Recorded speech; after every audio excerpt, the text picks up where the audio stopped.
Girl, hi. Hello. I think we're ready. So, this is an OJL, Oracle Juice Live. I am drinking a not sponsored beverage that you'll probably definitely see. It's fine. And I already cracked it open because I've been sitting here like getting everything ready. It is nearly midnight, but that's fine. Um, I mentioned how like Loki was popping up, and so today I'm gonna pull some cards because why not? I have the raw runes, the raw Lafrima runes, and the mystical shaman oracle cards. I'm gonna pull before and after the coyote because the coyote is associated with trickster Loki, and the ash because in its rune raking it came out um, with associations to Loki. So I'm going to pull before and after both of those. I'm going to pull the cards and I'm going to use those as significators for the corresponding deck. Right? Let me see how I'm going to do this. So I'm still trying to. I have these two and then 6 other decks, the decks with numbers on them. So for the card before, I'm going to pull the card after. And for the card after, I'm going to pull the card before to try to offset the tricksteriness of potential energy of whatever. um, I have the water known alchemy and archetypes. I have the elemental oracle, the energy oracle, the Notoria tarot, and the magical dimensions oracle cards and activators. Now, not every deck is going to have a correspondence because some of them have more cards than the others. Right.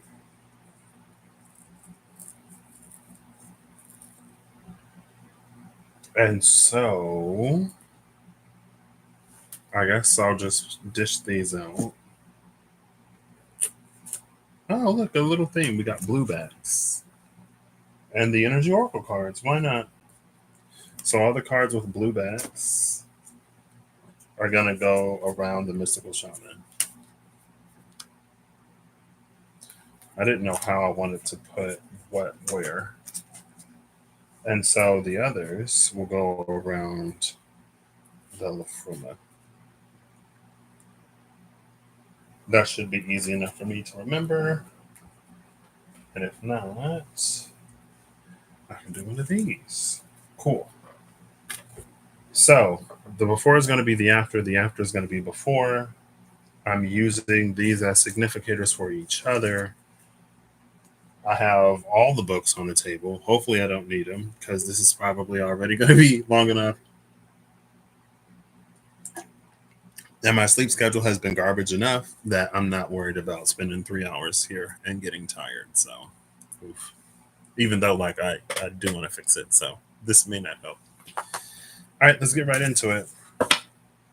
I have shuffled all of the cards. I did a little shuffle. I didn't do a heavy shuffle. I gave them each a few shuffles. I got all the cards out of their boxes. I actually put like quite a bit of thought and effort into this. I was gonna go live and then pull them out, shuffle them, but that much, this much today I could do. I'm gonna start with the Lafruma raw runes because I already shuffled the other one, and we'll just see what is up with that Loki. Not necessarily specifically Loki. Loki is the inspiration. So what is this? The archetype of the trickster, the archetype of the jester type fool, the archetype of the one who knows more than they let on, and the archetype of an orchestrator of sorts.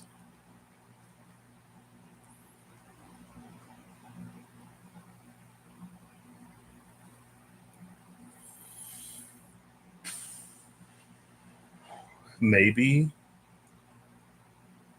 it's that the one who knows a little bit more than they let on, partnered with um, they know maybe a little bit more of the machinations of things, the why. Like, why is something happening? And what does someone or something have to gain? Right. And honestly, it's that whole like something is happening right now that should not be interrupted. But like, it's like if you keep on, like, don't say anything, which is interesting because I saw a post maybe last night. It was on Facebook. It was one of those garbage things that just pop up on your wall. And it was one of those like, when you see it, you won't be able to unsee it. Like, when you find it, just comment "got it" in the comments, and so like don't ruin the surprise for others or something like that. And the comments were like, I don't know if anybody actually saw it or if everyone was looking for something and just like saying stuff. You know, quite a few people were honest, like, I don't get it. Me myself, I didn't really get it. Like, there was some low hanging fruit. Usually, if it's something like that, like somebody has extra fingers or like an extra long arm or something like that. So, like, there was a hand on this guy's shoulder and a woman who seemed quite a distance from him. So, like, is it that?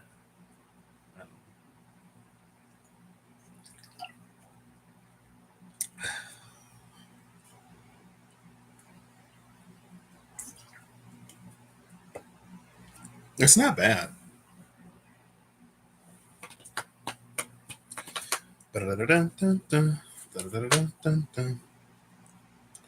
Water Gafall.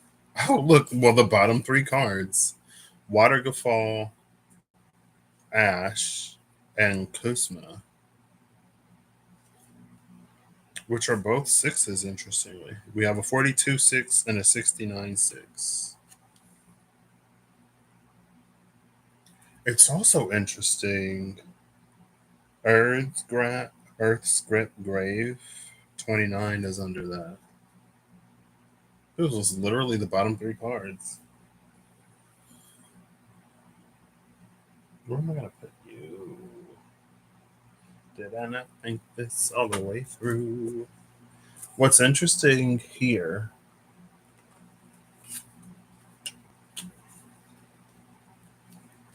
is the similarities between the two rooms. Oh,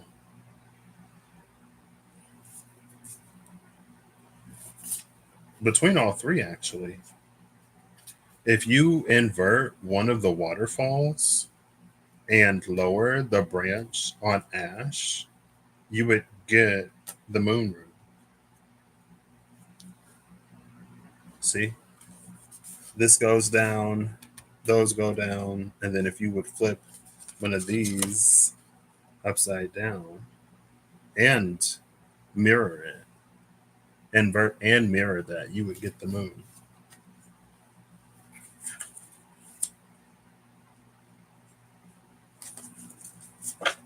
Now we're looking for the coyote. I already shuffled this. The owl, completion, and the giveaway are the bottom three cards over here: 39, 9, and 23.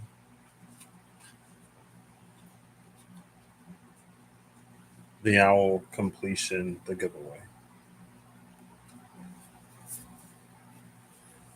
Ooh. I feel like I should have used Ooh. I mean, I guess I can look. I'm going to look before and after. Ooh. The mystical shaman. That's interesting. The fourth card from the bottom is Earth's Grab and Mystical Shaman. 2938. The Grave of the Mystical Shaman. That's 1111.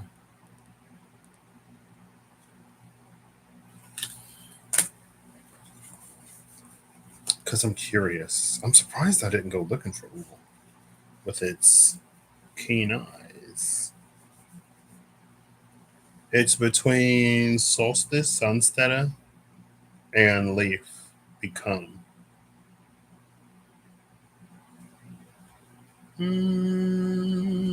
I'll set you there. Why not? What was that under it? Kanafa was under that. I'm looking for the coyote. Excuse me. Coyote. Coyote. Oh, girl. Interesting. We have the sorcerer and the arrow. Outside 48 and 1. The arrow before, the sorcerer after the after.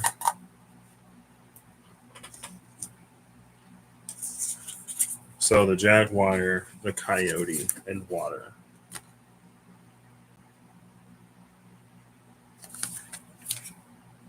Water and waterfall. Interesting.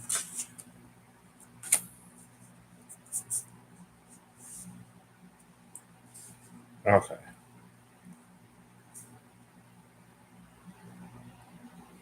Before, after. Before, after. So now I'm going to pull. Oh, maybe I shouldn't have taken these out yet. LOL. 28. I'm going to pull after 28 and before 61 over here.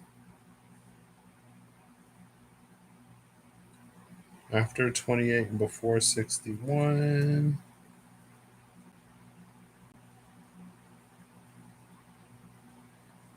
Here's 28, which is your world serpent.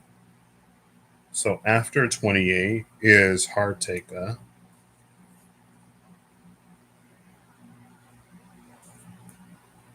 And then before 61. Before 61 is Cunning, I Learned to Know. This is my solar eclipse room. Oh, look, and it's the same colors of blue. Again.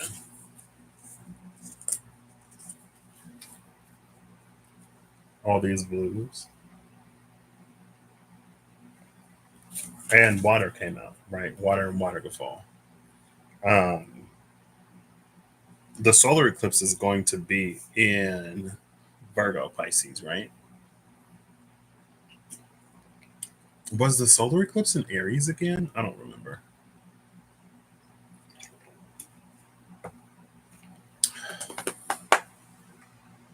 What's interesting about this is with the Jaguar, and this is like a trickstery, Loki, whatever, right? With the Jaguar being Heartaker, it's interesting because if you were to combine, if you were to affix these two,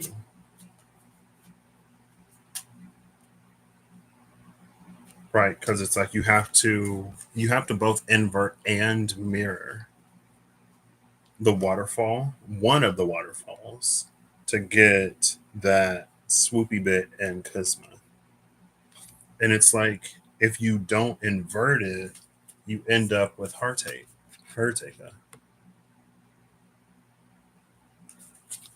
Right? And not only is it like the wrong sort of orientation, it's also the wrong color. It ends up this red pink rather than these like cool blues. So not only, it's almost like not only is there a color sort of differentiation, but with heartache of being heartache, it's like you can feel it too. But because it's the Jaguar, and the Jaguar is associated with like the shadow and the underworld and stuff like that, it's almost like you wouldn't be surprised to feel the way that you feel about it.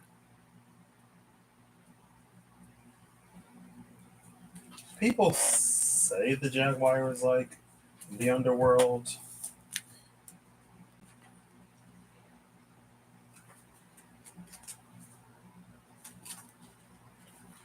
What is the Jaguar to me? The Jaguar is the protector of all life in the Amazon, and in times of fear, she brings courage and certainty. Jaguar is at the top of the food chain and never becomes prey. With great stealth, she can track her mark from a distance and not be seen or heard. She moves gracefully through the jungle, relishing the abundance of the rainforest, fearless and at ease. Jaguar knows the ways beyond death and is the master of the shadows, blending invisibly between light and dark, night and day.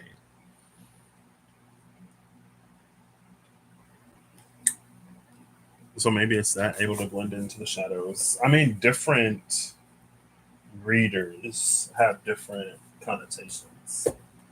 And this is kind of one of those decks that, for me personally, most of the cards I gotta like find what they mean to me. Like the corn. I'll always say the corn, but I mean, the corn is home. I'm not gonna say I'm a child of the corn, but there's a lot of corn where I live. You know what I mean? Where's Eve? Eva's well asleep.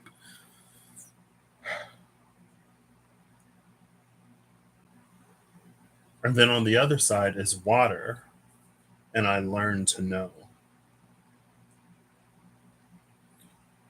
Now these, oh, I still have to, so I have to pull after 42 and before 69. I don't think there is a 69. Oh, look, here's 42 right there, the Rainmaker. After 42 is 37, it's the moon. Like, I mean, I guess if you don't believe me, you don't believe me. And I'm not on here to prove anything to anybody. There was the mystical shaman, the Rainmaker, the moon. Literally, it's the moon. The moon is here twice.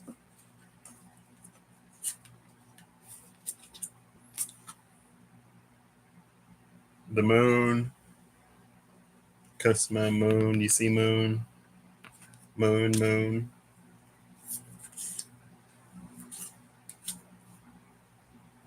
What I like about the moon being here is, again, because this is like trickstery or whatever,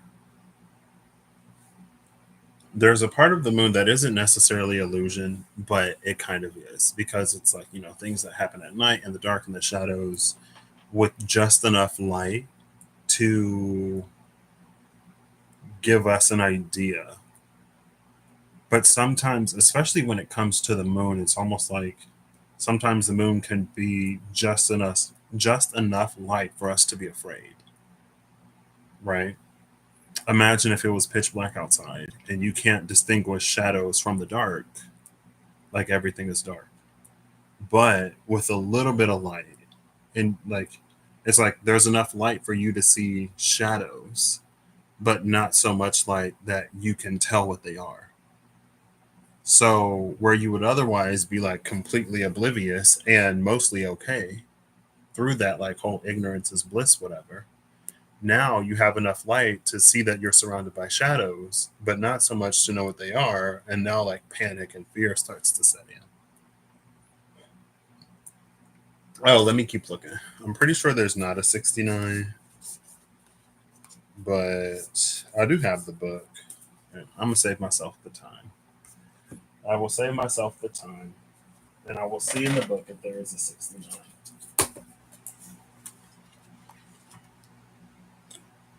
55, 63. Oof. Looks like 64 is the last one, and it's the witness. I mean, the moon is the moon, so I'm not surprised that we don't have a significator for the moon. But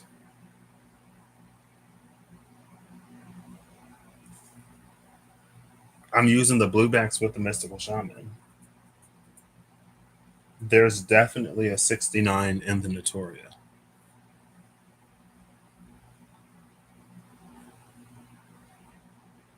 I almost feel like I'm if this is a whole trickstery, low key, seeing behind the play, whatever, I'm probably just gonna have to give up on fixing the focus. um, Oracle Vision is like kicking in early, girl. It started early. um, what was I about to say? There was a thing recently, where it was like like there wasn't an accurate mirror for something. And I'm pretty sure that's when the Tree of Life came out in the Mystical Shaman Oracle cards. Because then I ended up grabbing another deck and it was this whole thing. Right. And I feel like in general that there's an interesting question that kind of poses. Like, what happens when there isn't an accurate mirror for something? Because so much is like as within, so without. There are so many ripples and reflections of so many things that even if you don't sort of see it or notice it in one way, you'll experience it in some way. But,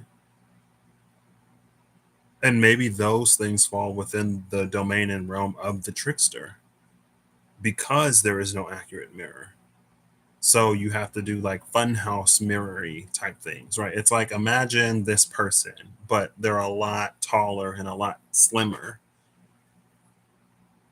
Like put the person in front of a funhouse mirror, and then it's like, oh yeah, there you go. Like that's that. It's like that. So because of that, that justifies, explains, or gives credit to the potential of certain sacred truths being within the domain of the trickster. And it goes beyond, like, it's different than the things that we don't want to see. Because there are a lot of things that we don't want to see that we still find mirrors for. Things that we don't necessarily recognize as mirrors. So maybe that's another part of it. Within the trickster lies things that are not recognized as mirrors, but also things for which there is no mirror currently.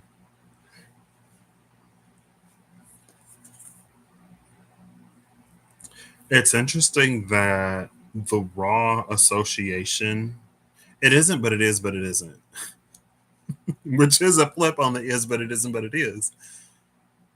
It's deflections instead of reflections. I was going to say it's interesting that the raw association was deflections. And then I was like, it isn't interesting because, like, you could say it deflects sunlight, but you could also say it reflects sunlight. What's the semantics? Where's the semantic line between a deflection and a reflection? Well, I guess if we're going there, with a reflection, it's internally, it's internal centric and internally realized. With the deflection, it's external centric and it's not realized necessarily. Meaning, like, if there's a mirror, a reflective surface, and a beam of light, if it deflects, none of that light passes through the surface. So it's externally focused and not realized because none of it penetrates the mirror. But if it's a reflection, it's almost like the mirror faces inward. So it's internally focused and then it reflects back inward. So it's realized, right?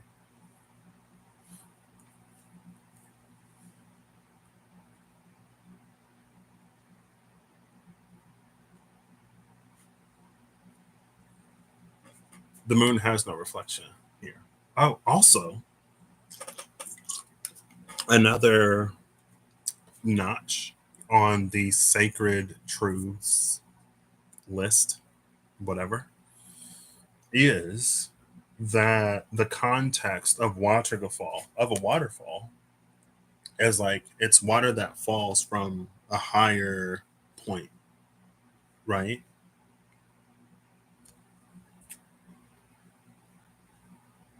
And so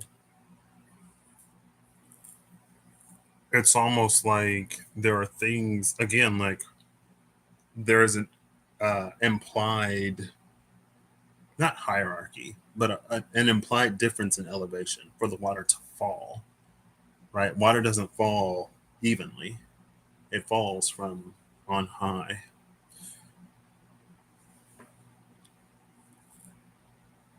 And there's no,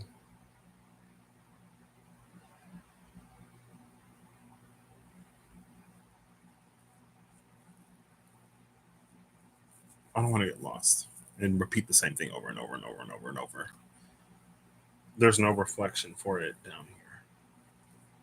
Because this is actually the moon, right? Because these are just significators. So around the coyote, we have heartache and learning to know, which is perfect traditional trickstery coyote type energy. You are betrayed or hurt, or like you have a horrible misconception about something. You think something is one thing, and you learn a harsh life lesson. It's the realm of harsh realities, right? In the audiobook series that I'm currently listening to, um, tragedy befalls two characters who venture off in the depths on their own. And the captain is like, I look out for mine, but I hope you learned a valuable lesson. Like, this is not the place to go alone. That's why we use the buddy system. And it happens to do two different people. And it's not that the captain isn't upset about what happened, but the captain is like, I hope you learned. Right? Heartache, and I learned to know. Things learned through heartache. Trickster. Cool. But on this other side, it's just the moon.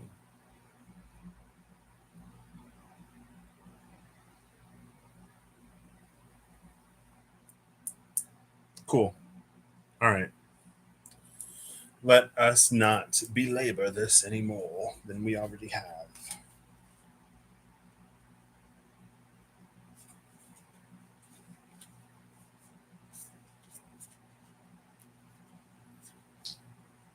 Where do I put you?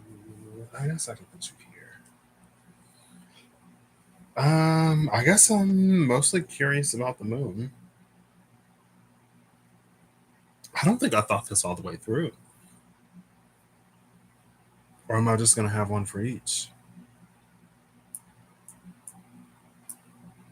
I guess I will. So, oh no, I want to start on the bottom. So we'll get a Notoria first. I love that we're using the Notoria, which are like angels, higher beings. I mean, I say higher beings. I feel like the quotation marks aren't necessarily necessary. You know what I mean? Because they're angels. But it's interesting that this is the deck that came out for this moon. What I also like about deflections is not only is there not an accurate mirror, but and with the moon as the waterfall, there's this inherent, like, being human. Like, so much of being human is about relating to things. And so for the rune of community solstice to be here around owl senses, it's like, okay, girl. Like, accurate. Like, I see you, okay. But in that, like, need for relating to something and the drive for relationships and community, again, it's like we make so many things like us. We anthropomorphize like animals, but also sometimes we make certain aspects of the divine more human.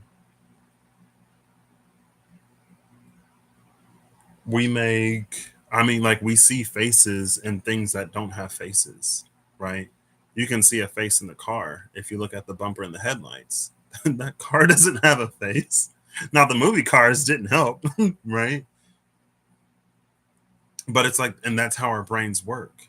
It's our whole facial recognition software that causes us to see faces where there aren't any faces, or to project emotion or whatever where there isn't necessarily. Again, to like anthropomorphize things. But because the moon is like a deflection rather than a reflection, and this whole like sacred truths, things for which there is no mirror, it's like our understanding,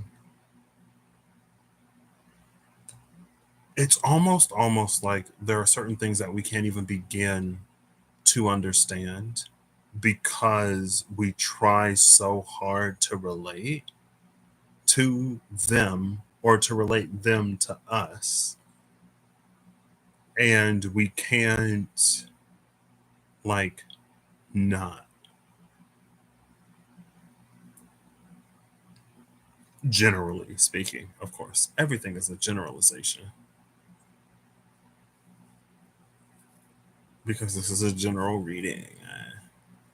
This is just not only is this a general reading, but it's a delve into like this energy, right? And not everyone is going to have the same access, perspective, vantage point, viewpoint, desire, capacity. So it's going to be different. But it's like the moon in the sky. Like, think about how we romanticize the moon in ways. Like, I can't think of anything specific, but it's like all of the songs and the poems and the people compare to like the moon in the sky or even the sun, but it's the moon, and how like beautiful like something or someone is, or how it illuminates the darkness and like all of these things. And I'm not going to say the moon is just a hunk of rock floating around another hunk of rock floating around a ball of gas, but I did just say it. I'm just kidding. um but again, it's like this aspect, which is on like obviously and honestly leaning more towards like sacred clown, not necessarily Heyoka, but why not?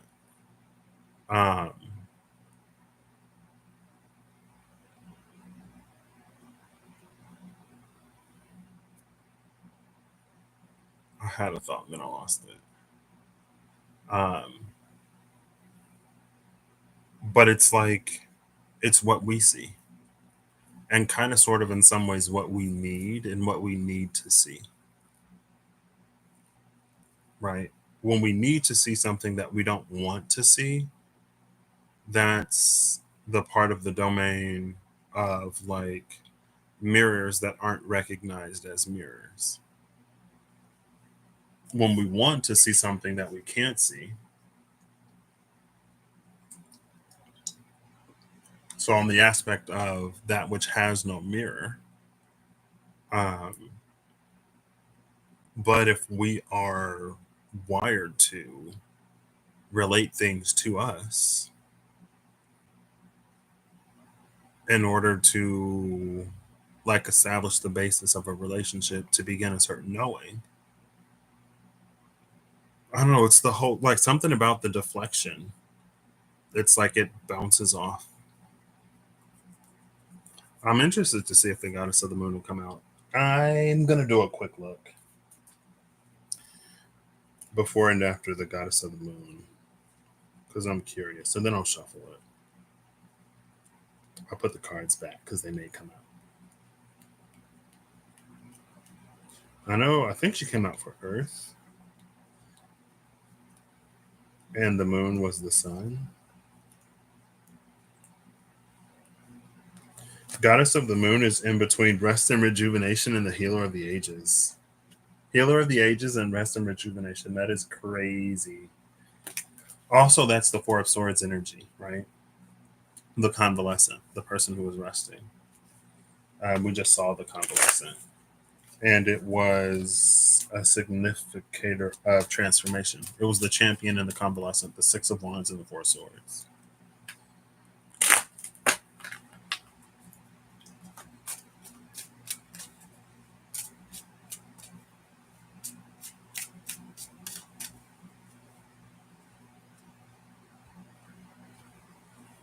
Okay. All right. So I'm looking. I feel like I'm not doing this right, but I guess we're just gonna go for it. Because in my mind, it was like not every significator is gonna have 3 cards, right? I guess it's better than 6. All right, and a cut. So I'm looking before and after 42 and 69. Oh, great. Love that. Not only is the deck in reverse, the bottom of the deck is the title card. And this is a title. Oops. This is a title card with the card back. The title card, the Four of Wands, and the Nine of Pentacles. The Four of Wands and the Nine of Pentacles is such a like self-love, internal divine masculine, divine feminine union, right? You get the union of the Four of Wands, but the individuality of the Nine of Pentacles. What numbers am I looking for? 42 and 69. 42 is interestingly the meaning of life. Oh, I'm looking at the wrong numbers. 42 and 69. There's 61. There's a 61 on the table, isn't there? Yeah, water is number 61. Okay, 42 and 69. 40 and 41 are next to each other. That's the Five of Pentacles and the Six of Pentacles. 42, 69. Ooh, this card is in reverse. Number 62, the Nine of Wands. 42, 69. Okay. I saw 49 in it. Caught me a little bit.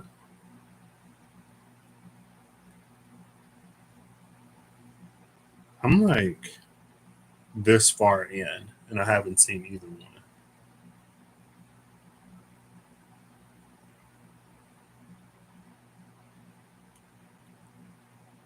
Here's 42.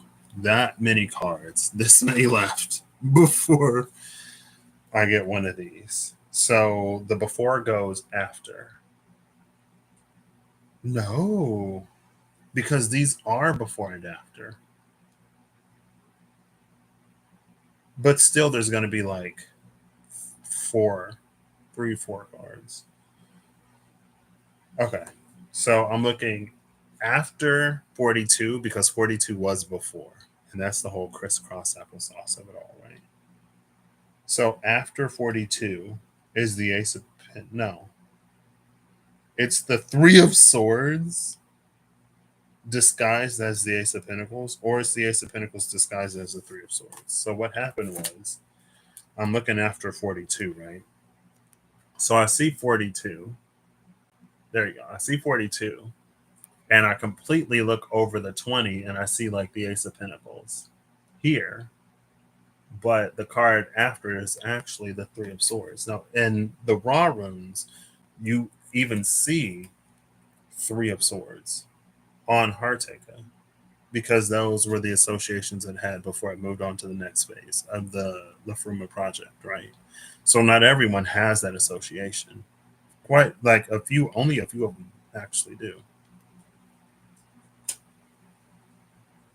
So this waterfall it's pulling energies that we've already seen.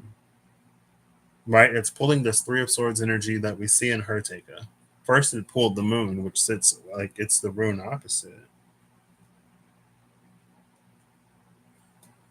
I almost pulled the Ace of Pentacles again. Okay. Did I look at the card before? The card before is the. I thought it was a 4. I really thought it was a 4. It's the Queen of Pentacles. So I'm looking before 69. Because 69 was after. Okay. Before 69 is number 65, the Three of Pentacles.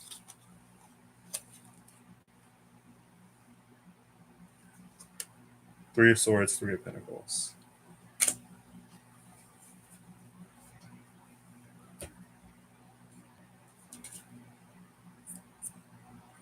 What I find interesting about these two, you don't see a broken heart in the Three of Swords, but in the Three of Pentacles, in the thing for which there is no mirror,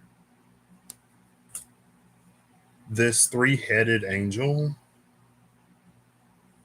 is pouring this golden light into a heart, right? But if this heart is broken, the Three of Swords energy on the other side, the heartache that we may accidentally introduce when trying to assemble the moon rune rather than both inverting and flipping it. You have to invert and mirror, or mirror and invert. Like a broken heart would be a sieve for this sacred elixir. And how many of us on earth are walking around without a broken heart or without hearts that have been damaged in one way or another? Not that anyone necessarily has to be perfect, but it's a pretty inherent part of the human condition and experience to have your heart broken at some point. Even if it's not romantically, to be disappointed in some way, right? To hope for something and maybe not get it. To have some kind of experience, again, with the harsh teacher, learning harsh lessons, harsh realities of the heartache, and I learned to know. Also, it's cunning, and the coyote is like very cunning. So I love that, right? Cunning, I learned to know, and then it's the coyote. I mean, you could say fox is more cunning. I could have looked before and after the fox. I can still look before and after the fox. I didn't think about it. If I look before and after the fox, no, but then that'll mess this up. It's fine. I mean, I can still look before and after the fox, maybe at the end, if I remember. Um, anyway, with the harsh lessons and harsh realities, like we all, most of us, I'll say, learn to be cautious of one thing or another.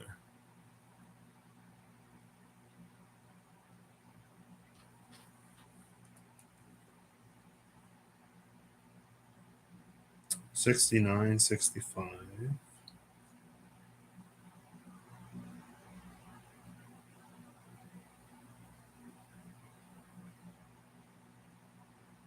This is also only one part of this process. It feels like each mouth, each head, it feels like each head has something to impart. And we only see one of them here. Also, because this is the Three of Pentacles with the Funhouse mirror energy of like, um, it isn't, it's almost like there is no accurate mirror for whatever this moon represents, but you could probably Frankenstein some things together to start to build an image. But again, because there is no mirror to this,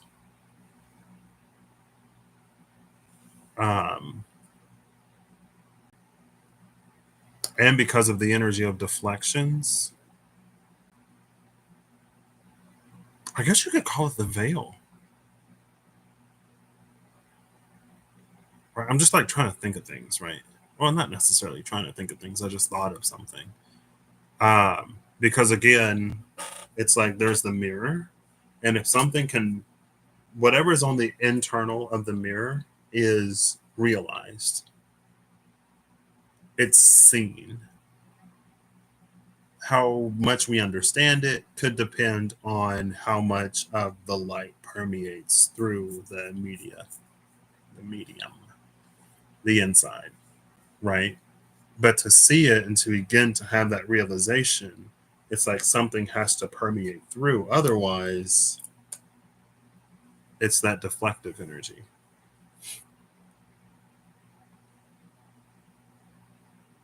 I was going somewhere with that. The drink is gone. There is no more drink. I do have another one, like one more, but I'm not gonna. No. I wasn't, and then I thought about it, and then I was like, no. Um, there's something you can like Frankenstein together to begin to get an idea. Or it's like there are multiple separate parts that, when brought together, begin to form something like a mirror for whatever this is. Let's just move right on to the next one. I don't think there are 69 elements. There's 3 decks and 3 heads. There are 69 archetypes. There's more than 69 archetypes, though. This is a significator thing. This is not a who can make the most noise. Plants, growth, number 19. I kind of like growth. So, even if there is no reflective mirror for whatever the moon is here, with growth, evolution, change, maturity, like the corn that came out last time, which symbolized a sort of in the mystical shaman, like the word shamanic just popped into my mind. But the corn like has roots in the ground, but it grows to the heavens. It can represent spirituality because of the heights that it can achieve, right? And we have this difference in elevation inherent because of waterfall, but also the moon is like way up in space. Not way up in space, it's up in space. It's closer than most things in space. Um, but it's like if we were to grow, we would be able to see. Cool. Also, that came out, I'm pretty sure, I don't know if it's the title of the video, but in the capital I versus the EYE, there was the Eight of Cups energy. And it was, I think, the Gilded the Gilded Tarot Royale. There was the Ace of Pentacles and another Pentacles card where it was like, because the Eight of Cups is like a staircase. And it's like, if you get high enough, you'll sort of like breach this new world reality, realm, understanding, level of understanding. And I kept looking at and almost accidentally pulled the Ace of Pentacles rather than the Three of Pentacles. But again, that was related to growth. It's like once we grow so much, we sort of like see it. And that is part of the medicine of some tricksters. It's to help us grow, right? Again, the teacher of harsh realities. So I am looking. after number 42. Where are the numbers? Here we go. Oh, not too far. After 42 is number 12, which is fluidity, outer core. She's giving Venusian energy, or the birth of Venus at the very least. Oh my gosh. Is this or is this not a reference to the other card? It is.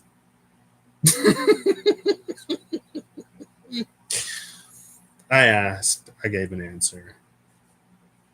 I mean, I see it as so. If you don't, then for you, no. I'm pretty sure there's not 69.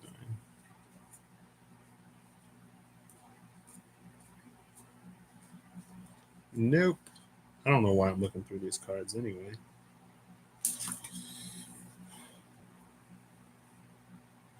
Bottom of the deck is Richness Marine Life, number 32.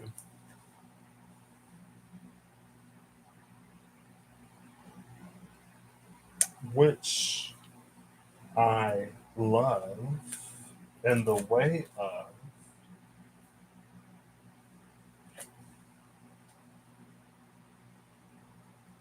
that elevation goes two ways. Because it's so with the 42 of Waterfall, right? We see the Three of Swords that is reflective of the Hertaka. We saw the Moon, which is reflective of the Moon. And now we have fluidity, which you could say is reflective of water.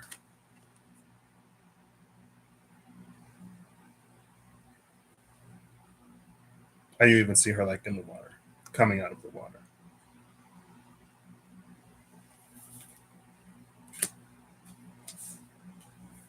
So I was like, wouldn't it be funny if like all three of these had some kind of like, so far all of them have a correlation to another aspect of the medicine of the trickster. Medicine of the trickster is a bit much for me personally. Like trickster, like medicine isn't necessarily a term that I throw out a lot. Not for any particular reason. It's just not a word that I use more often than not. So this waterfall, it's almost reading as even in waterfall, there are multiple streams that are all falling down. So it is almost giving a sort of melting, you could say melting pot.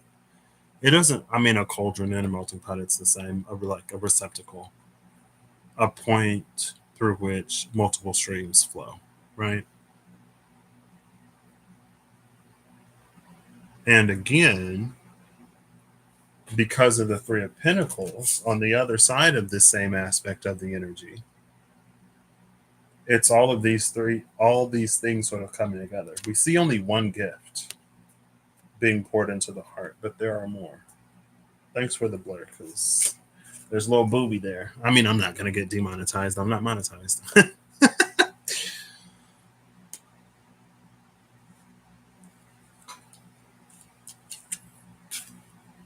And last but not least, it's an archetype.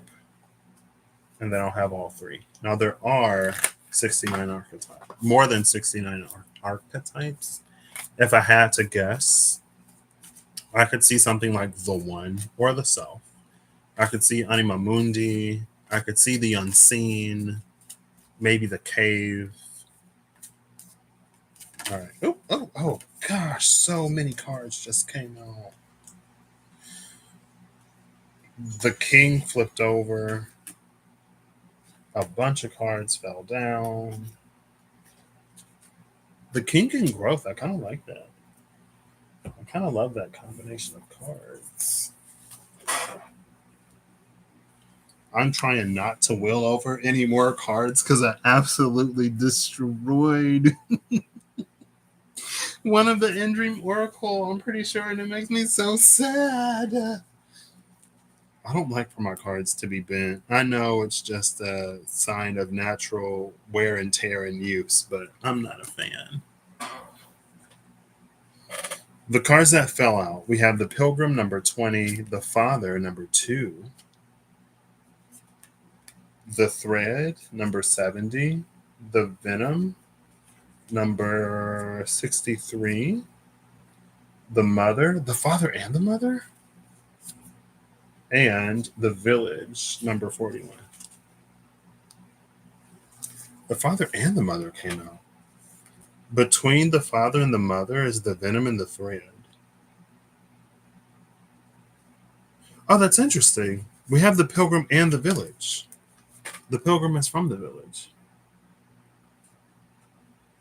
Or you could say the Pilgrim goes on a pilgrimage to the Village, but the Pilgrim is from the Village. And they're the far, like, on the outside of this. It's the Pilgrim and the Village. And then one step inside, the Father and the Mother. And another step inside of that, it's the Venom and the Thread.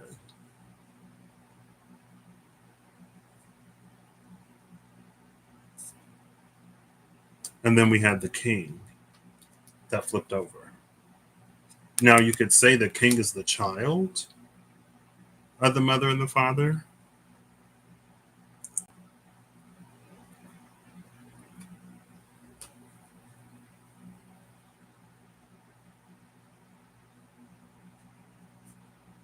But because of the Pilgrim and the Village, this wouldn't be a king of noble birth, but of humble origin. And because this is a king of humble origin, you could say that the humbleness of that origin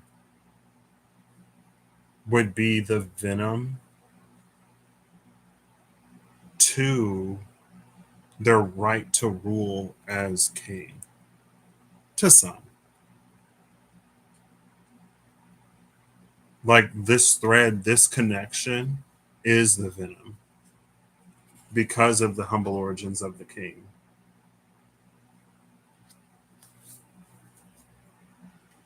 You know what other king had humble origins? I mean, a king of sorts. Actually, was it David? King David was the one who was looked over? Prophetic dreams or interpreter?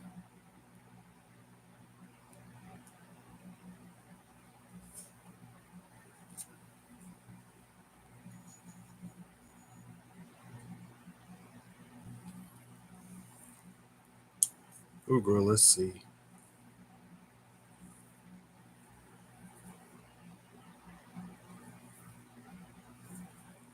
See, this is giving me way too much. I don't have the capacity to read all this. Biblical account. The youngest of 8 sons. Also, yeah. So I'm pretty sure it was him. It says the youngest of 8 sons. And um, a whole bunch of other stuff that I'm not going to read through. I'm just not. But because it's like there would be, not necessarily, there doesn't have to be, but there could be like an existing upper class nobility or whatever. So to have the king be of such humble origin, to be ruled by someone of such humble origin, could be seen as an affront. Anyway, that's not necessarily what we're here for. So I am looking after 42 and before 69, which is LXIX and XLII. Oh, girl. Maybe I should have left the Roman numerals today. XLVI. What am I looking for? 42 and 69. Okay. I'll just remember 42 and 69 and do my best.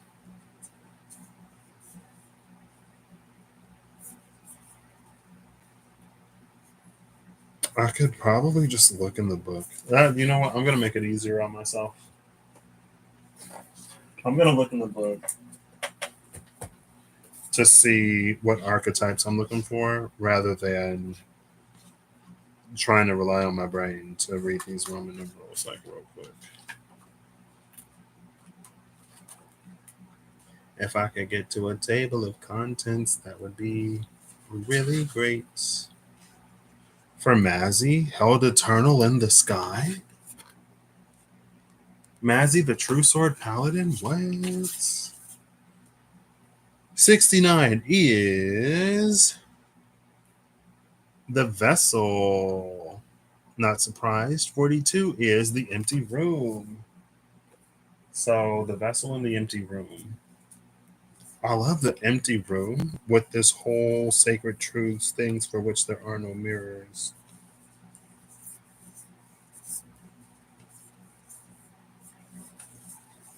The vessel in the empty room. So I've seen both the one and Anima Mundi. So here's the empty room. I'm looking after this. We have the destroyer. Oof. And then before the empty room,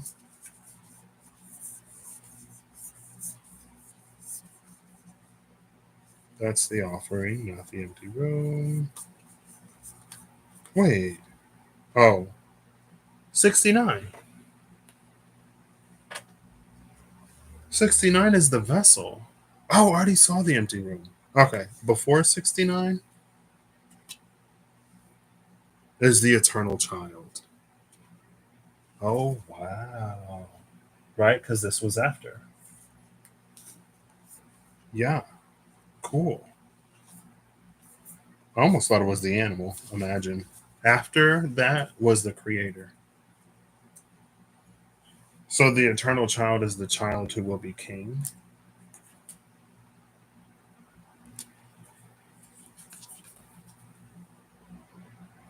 Or the king will call upon the eternal child. But either way, the eternal child of such humble birth, it's so interesting how this whole mess between the mother and the father fell out when I'm not even looking for fathers. And then the eternal child is the card that came out. But that's been the thing lately, right? Like when God created you, he made something like truly special type energy. And this thing for which there is no mirror is the eternal child. What I love is like we see this sun, this blazing sun at the core of this eternal child and the golden light that is like poured into that heart. It's interesting because I'm watching this anime, right? And there is an eternal sun. That's literally it. I'm watching an anime and there's like this eternal blazing sun or something like that. And like the golden light, there's actually like a pendant too, an artifact that holds a fraction of the power of the eternal sun. And the eternal sun is something like a god in this anime. Um, Something that is obviously not to be gazed into, right? Like think of that one girl in Supernatural who tried to gaze the form of Castiel when Castiel was swallowing Dean and her eyes like burned out of her sockets because she couldn't gaze upon such divinity and not be affected. If that happens to people who try to look at a god or an angel, like that could be a reason why there is no mirror. Because even to look at the reflection, well, I could say even to look at the reflection of God, or to look at the reflection of an angel that would burn your eyes out of your skull, would be just as dangerous, right? It's like when they say don't stare at the sun. Well, no. Is it yes or is it no? Because even if you look at it, and because I'm thinking of like the eclipse, like the viewfinder things, and are those not mirrors? Eclipse apparatus. Because I don't know. Not the glasses, but the like, it's the thing where you look in and it's like a mirror that goes up to another mirror or something like that.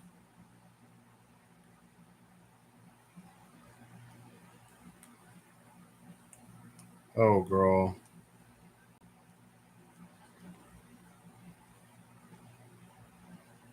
Is it this thing? An eclipse projector?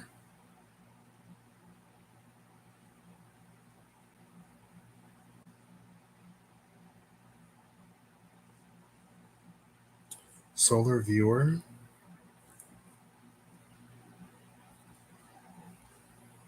Let's look at that. So, I mean, but that's just the sun. That's not necessarily like something that will burn your eyes out of your skull. Because, like, staring at the sun doesn't melt your eyeballs, it'll damage them.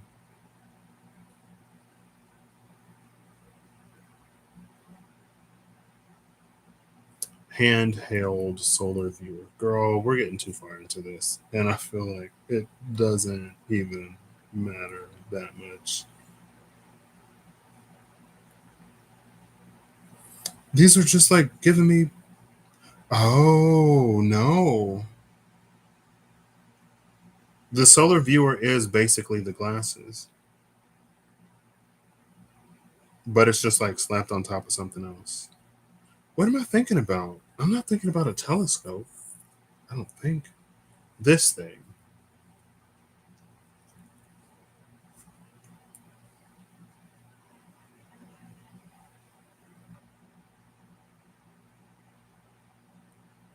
Direct light from the sun can burn the cells in your eyes.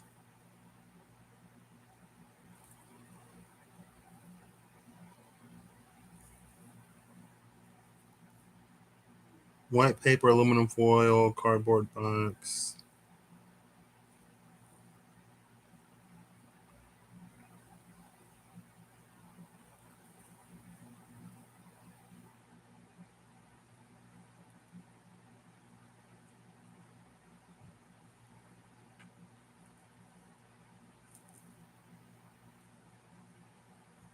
Oh, this is just punching a hole through the thing.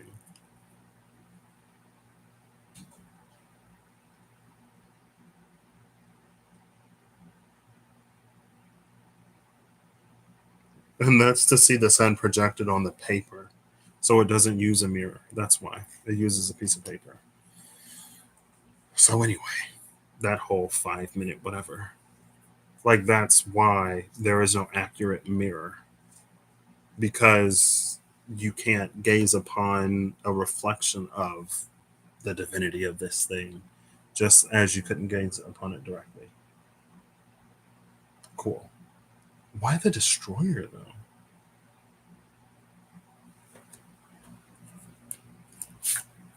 Now, I could keep pulling. Fluidity outer core. Oh. So it's the moon, fluidity outer core, and the destroyer. 37, 12, 23.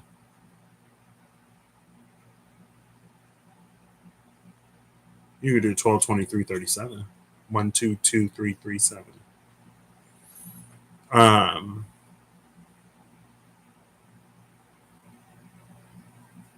and with this birth of Venus energy, so yeah, yeah, yeah.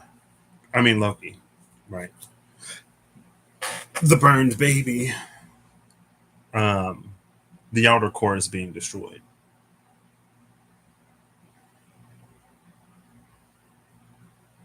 And you could say it's the outer core of the moon that is deflective or reflective. You could say that. Um, I don't necessarily have to. The outer core is the ego.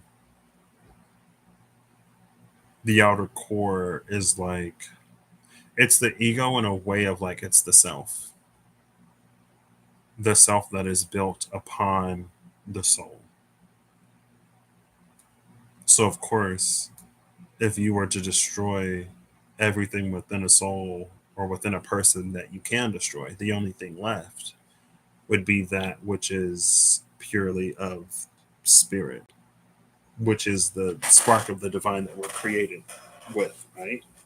So then you would have the blazing sun that is the core of this eternal child. But this energy goes beyond an inner child. Like that's literally the soul.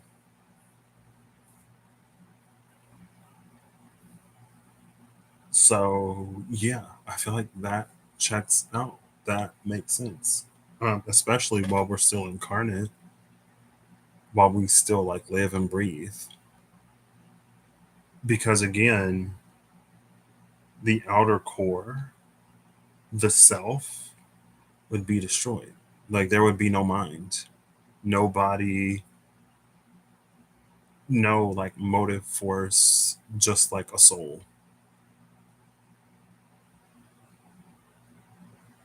And not even a soul with like any kind of identity. Just like a pure, not like a blank soul, but I guess.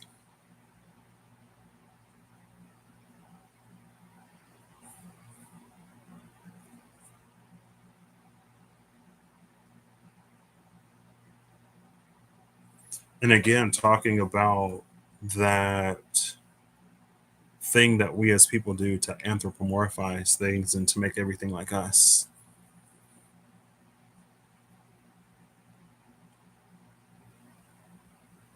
Because this is such like pure soul energy, it's like expressionless soul energy. It's almost like unaspected energy. I've seen energy and mana in the audiobook that I'm listening to, but also in other things where, like with energy, right? You have potential energy, kinetic energy, thermal energy, all kinds of different energy. This is like pure, it's like raw, unaspected energy. Received by a self is for that raw aspect, even if just perceived.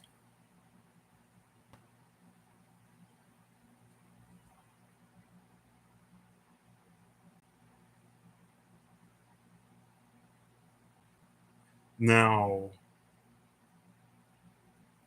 I already pulled. Ooh, that's fine. We still got these cards up here to do. Let's continue. I'll do the energy oracle cards first. So I'm looking after 41. I didn't even catch that. We have 41, 42. What?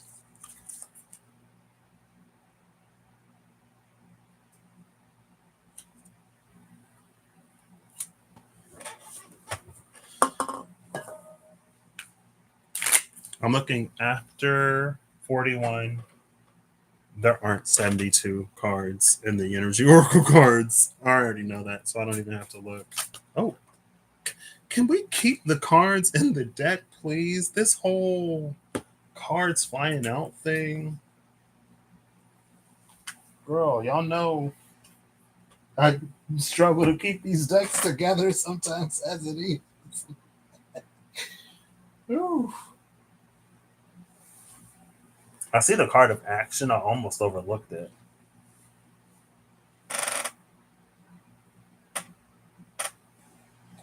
Okay, I'm not seeing any more so far. I think I got them all. Number 12, the Temple Path. Flipped over and like 3 cards just flew out. It's interesting. I'm pretty sure there's a number 12 already on the table.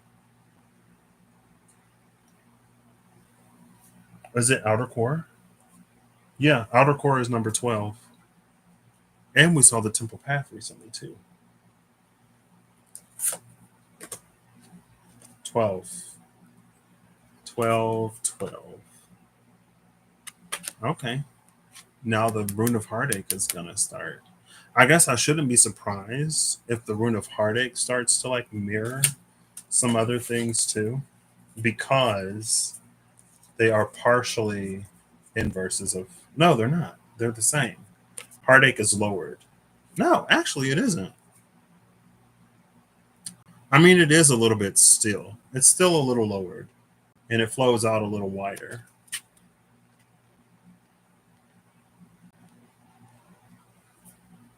That's some like real lower. That is lower world energy.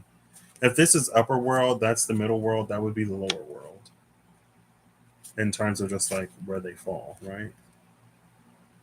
Can I do this? Y'all remember this? Yeah. Oh my gosh.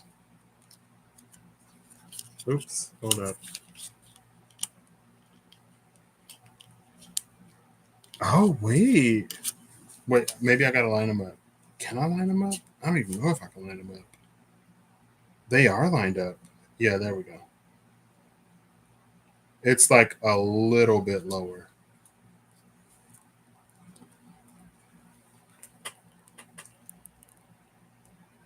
See that? There you go. It's a little lower. There you go. Lower but wider. Which is interesting. It's lower than the middle world, but it falls closer to the higher world, right? It's lower than this line, but it falls closer to down here. Anyway, let's focus a little bit. A little bit. Can I get a modicum of focus, please? Temple Path, the cards that flew out, we have 17, 40, and 27. Walking Away, 6th Chakra Archangel Metatron, and Action. It's interesting because Archangel Metatron walked away from his humanity when he was Enoch, right? But is that the same as this? No, because Enoch becoming Metatron was associated to growth.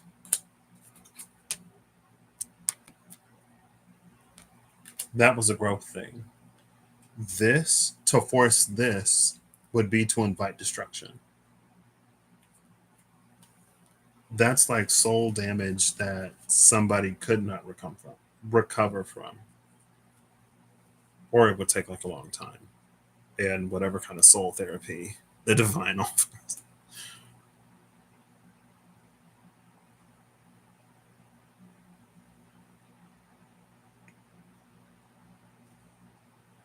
The Temple Path, Walking Away, Archangel Metatron, Action. Okay. So 41 and yeah, there is no 72. 41. I see 46 and 42, so I know there's a 41. 53. And I'm looking after 41.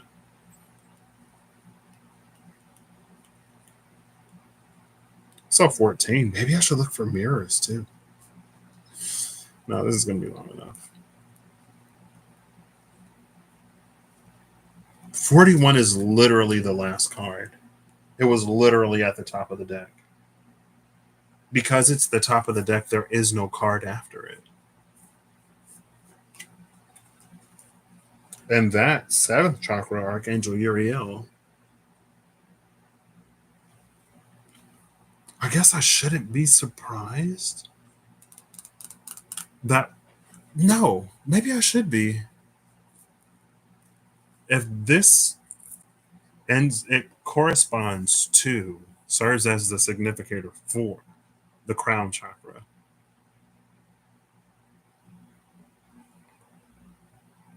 But it's like even the crown chakra isn't removed enough from the human psyche to be of any good.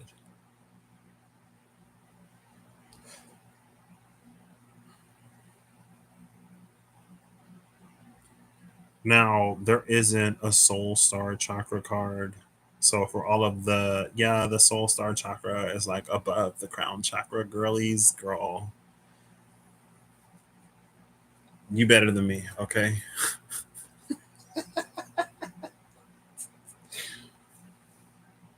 But also, again, with these cards, Enoch walked away from his humanity.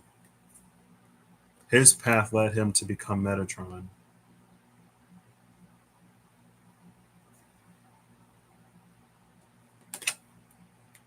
But also, this is the band of the lower world. It's the band of the lower world that falls within the domain of the higher world.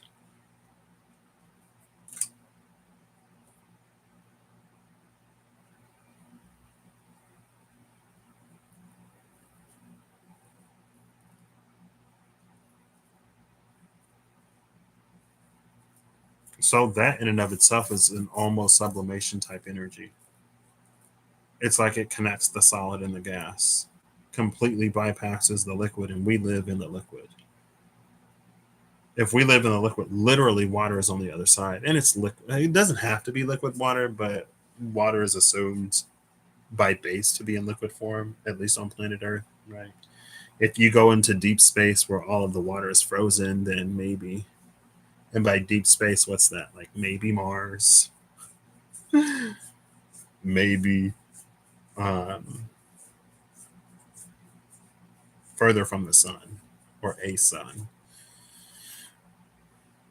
There's natural ice on Earth. So, um,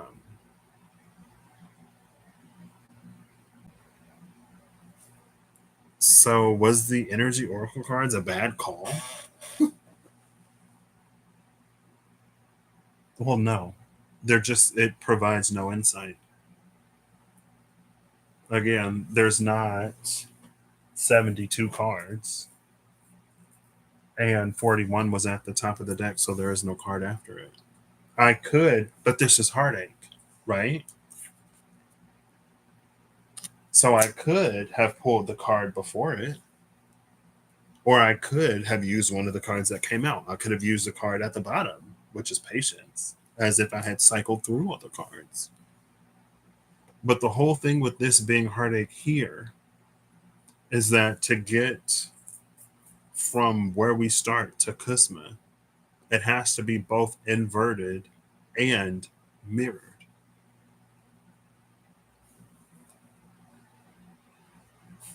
Do you want another card before number 41? It's literally the broken heart. L O L O L O L O L L O L O L O L L because heartache.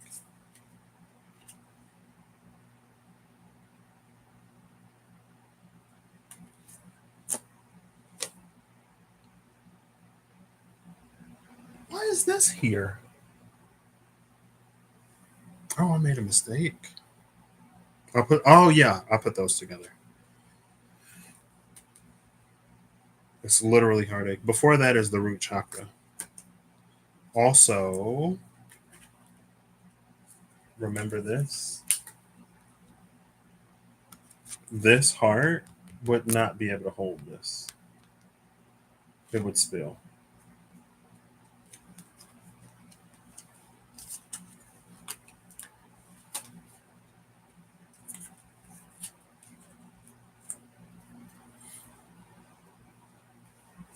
Thanks.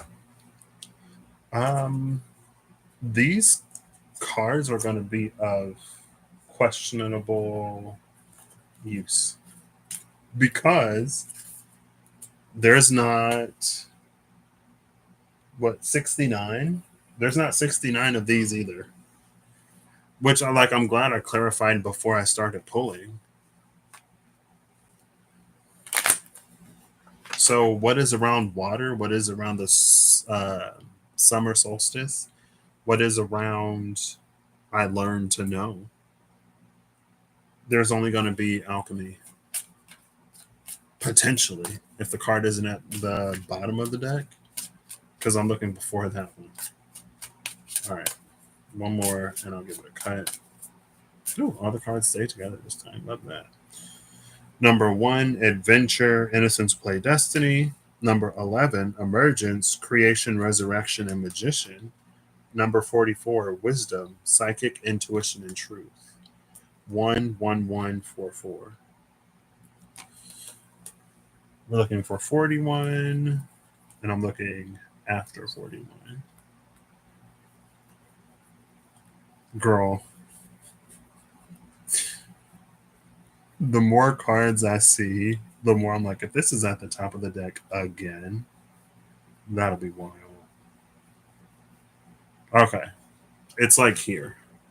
So, number 41 is Transformation, Metamorphosis, Synchronicity, the Unexpected. After that is Releasing, Purification, Spiritual Cleansing, and Letting Go.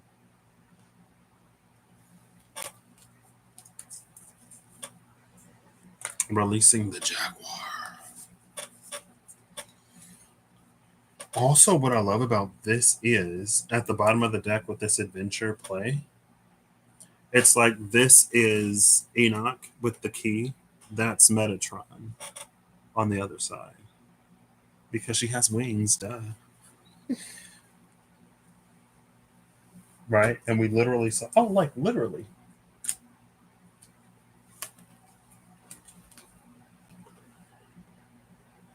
Walking away.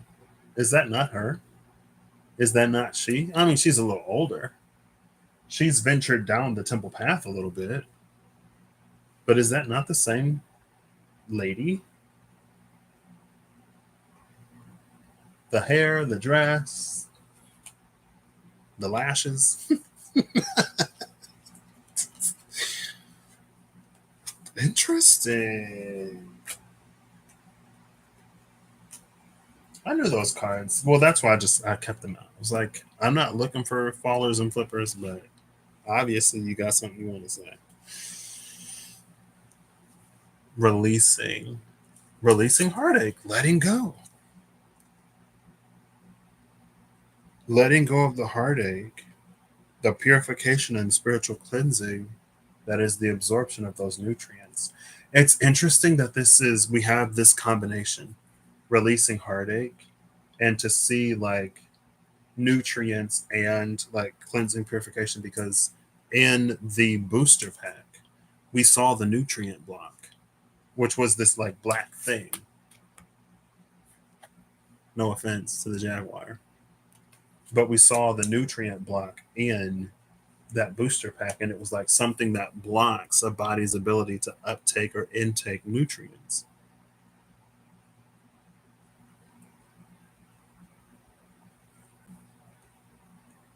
So now, not leastly, we have the Wild Unknown Alchemy.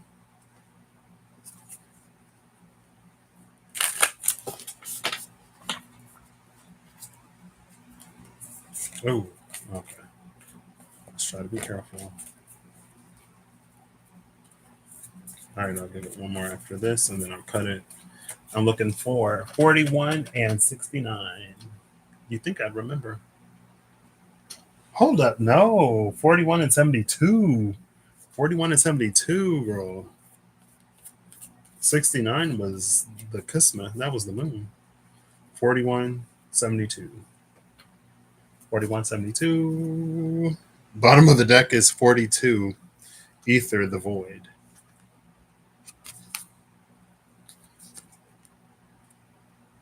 which was also, both of these are Kim Crans, but I'm pretty sure 42 was the empty room. It was somewhere around here.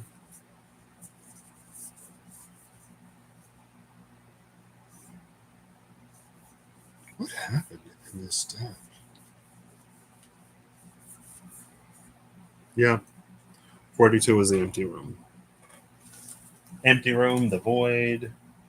Cool. But we're not looking down there. If we were, though, the alchemy of the waterfall is iron.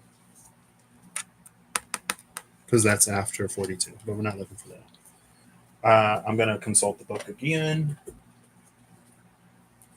Just to make this easier on myself. Just on the table of contents, please. Where's your table of contents? There we go.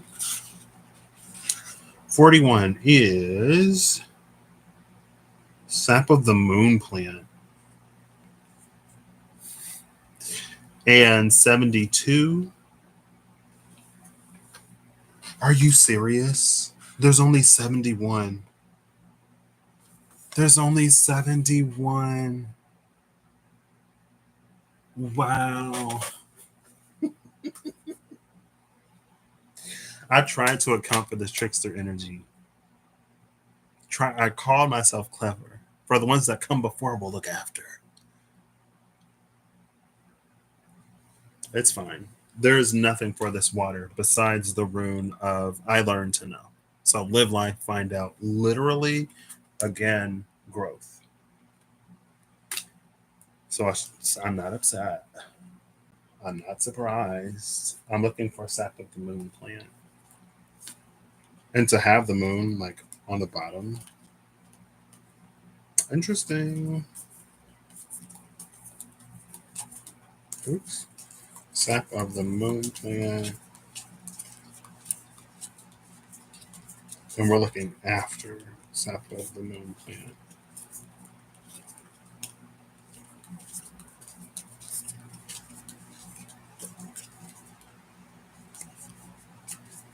This many cards. I ain't seen it. Is it going to be at the top of the deck again? No, here it is. Okay. We have the despicable face. Because of course we do.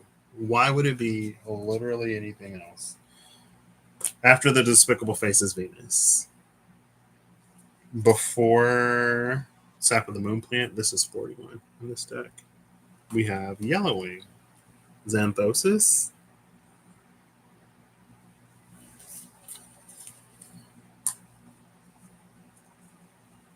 What I love about this is, so at the bottom of these two, we have adventure, innocence, play, and discovery. Discovery and ether, the void. Ether is unaspected mana.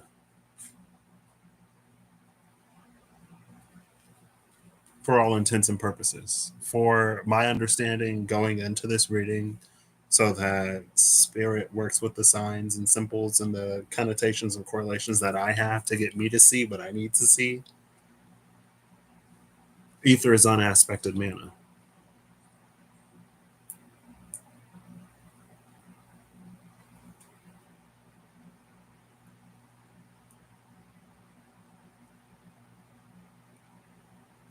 I should have looked around that vessel. I shouldn't have looked around that vessel.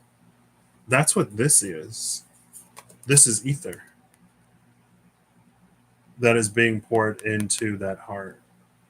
The question is, though, if we can't even observe whatever this etheric energy is, because through simply observing it, we already taint it. How is there a vessel that is capable of holding it without tainting it? Now, the part of my brain that has been listening to these audiobooks, these lit RPG audiobooks, is like the vessel is enchanted so that it doesn't taint the ether that is within it. Because even on like the last audiobook, not the one that I just finished, but the one before that, there was like this liquid that gave somebody their magical attunement, and they put it in a bottle for later. But when he enchanted the bottle so that so number one, the flask wouldn't break, and so for two, it would preserve the magic in it. The enchantment that he put on the bottle contaminated the liquid inside of it, and it was like his magic, because he's the one that cast the enchantment, had tainted it.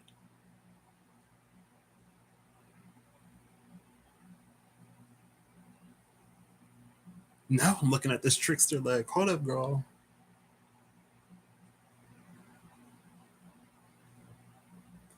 And the metaphor of it all, because my brain operates in metaphors. Now I feel like this coyote is like smirking at me. It's mocking me. Like, wouldn't you like to know?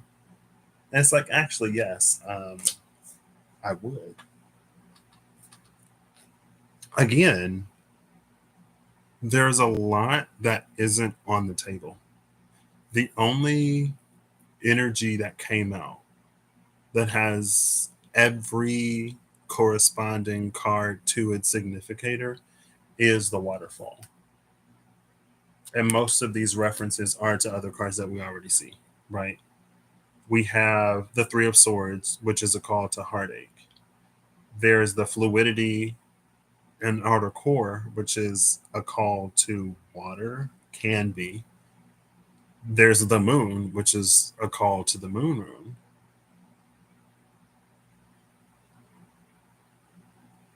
Anyway, the despicable face is here. Again, though, for this trio of cards, if you release the heartache, you have heartache, releasing, and the despicable face that all came around the Jaguar. For Jaguar, that's like not too surprising. Again, with the whole like underworld, lower world, shadow associations, the Jaguar helps us work through those.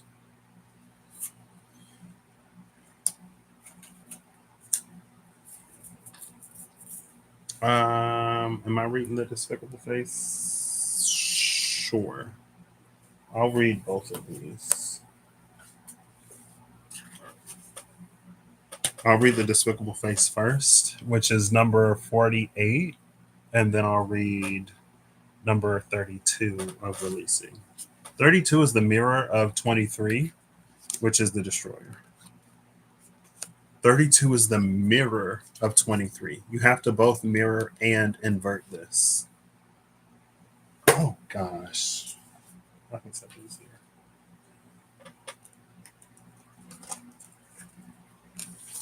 32-23, releasing the destroyer. Oh my gosh, is that not the Jaguar lurking in the shadows?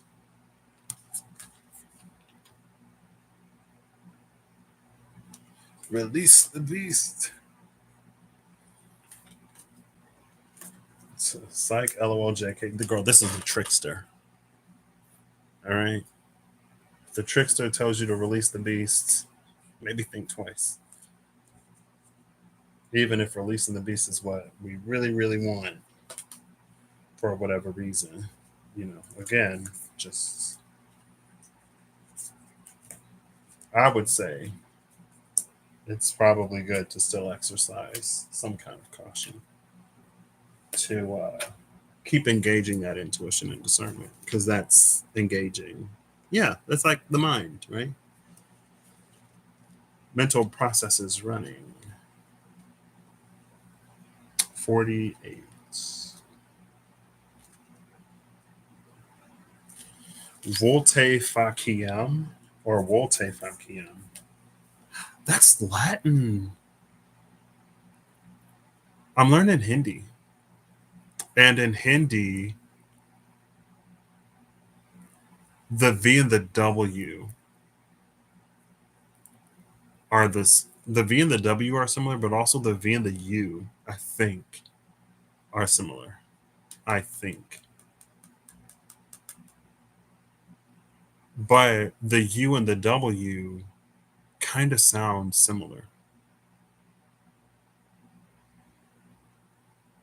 Like especially the short U and the W, like the wa and then the I guess W would be like UWA, wa, because it's like the wa, and ooh is just like ooh. Anyway, sorry. Wote fakiam. What is hidden, unaccepted, and shamed? The despicable face is never seen, rather, it is kept in hiding to save outward appearances. This card appears, and see, and then there was a whole thing with the deflections too.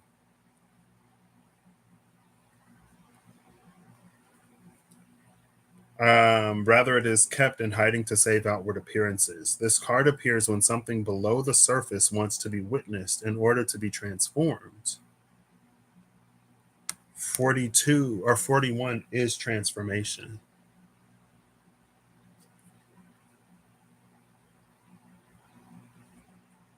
Everyone has their own version of the despicable face and their own reasons for assuming it is an abomination. It could be buried resentment and insecurity, or a physical characteristic that holds us back from expressing our true self. Remarkably, once revealed, it is not despicable at all. It is human. It is interesting. What once was thought of as an error becomes an asset on our journey of alchemical transformation. This card connects us to others and to humanity as a whole. Through acceptance, we lift the veil of perfection and reclaim our energy. Honesty and acceptance are the balm that heals the most tender of wounds. So we have honesty, acceptance, and releasing, which was number 32. I remembered. Yeah. Releasing. Releasing resonates to physical and spiritual clearing. The sacred ray imbues a healing and cleansing nature that is supportive of one's purification and inspires the power of inward reflection. Abundant with but emetic light, this uplifting ray bathes the spirit, eradicates negativity, replenishes depleted energy, and returns the soul's power to its rightful state of absolute joy and passion. Interesting. Yeah, girl. She's consistent. The other one is just cunning. I learned to know. But again, I guess that's the thing. Cunning, I learned to know. But that happens after this healing and releasing.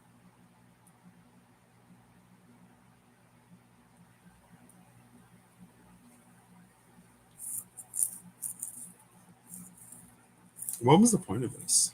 I mean, I can see a point in it. It's been almost 2 hours. Excuse me.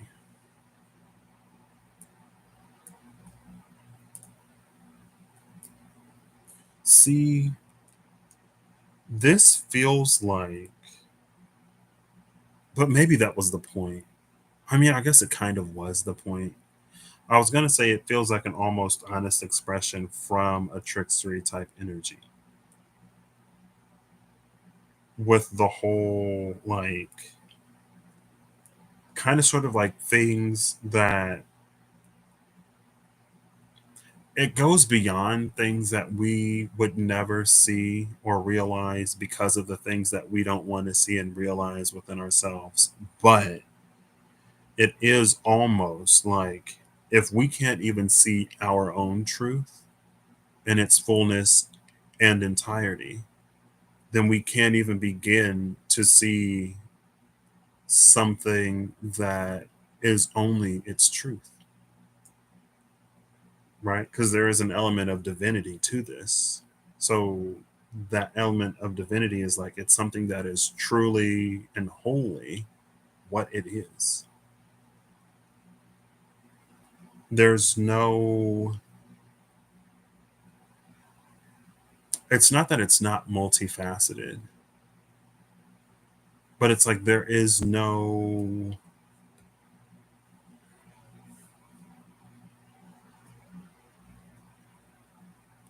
it's like it's only on the top shelf, right? Like imagine you're in a grocery store or something somewhere. And sometimes in a grocery store, they'll have like the stock on the shelves, but then on like the uppermost shelf, they'll have the overflow, right? So sometimes if it's like if it's run out down here, you'll still find it up here, and you can like have somebody to bring it down or reach, stand on your tippy toes if you can. Um, but this thing, it's like it's only on the top shelf. There's nothing on any of the bottom ones. And to reach and sometimes even see on the top shelf, we have to grow enough within our own selves to give us the verticality to do that. And again, there are certain things where there is only its truth.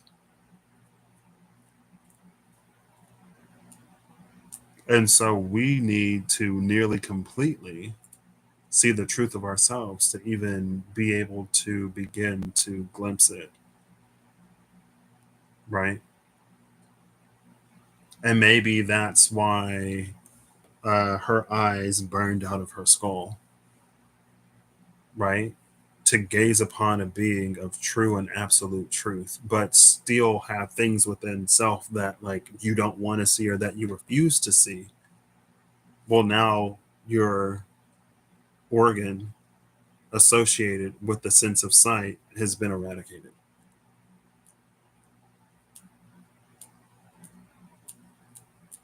Type energy. So it's in some ways it's the benevolence of the trickster that we're not all walking around with burned out eye sockets and you know not to be ableist about it or anything, obviously, of course.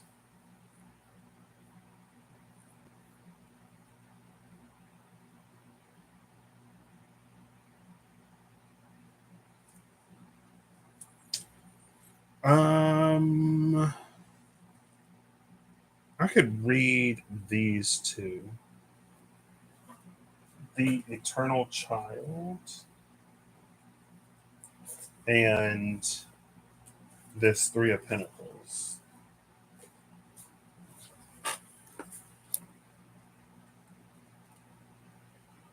Number four.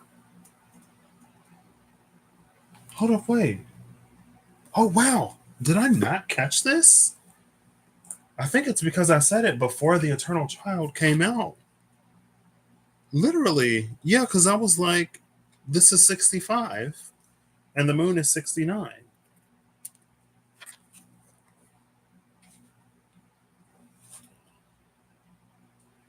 65, 69. There's a difference of four. The Eternal Child is that four. 65 plus four is 69. Oh my gosh. Not the math and wait. The maths, but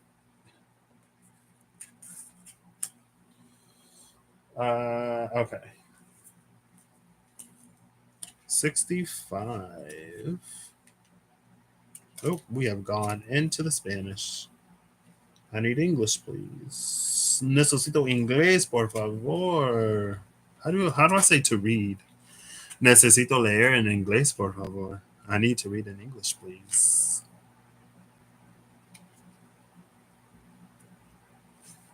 Or I could say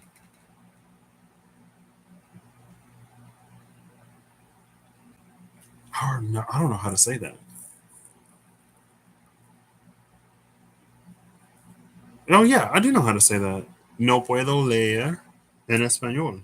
I don't know how to read in Spanish, right? I was trying to use some kind of complex form that I think is from a different language.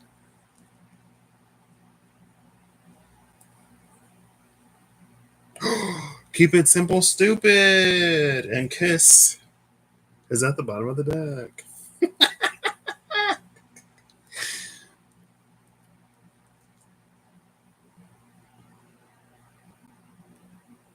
Translate, sorry. I know. Bear with me.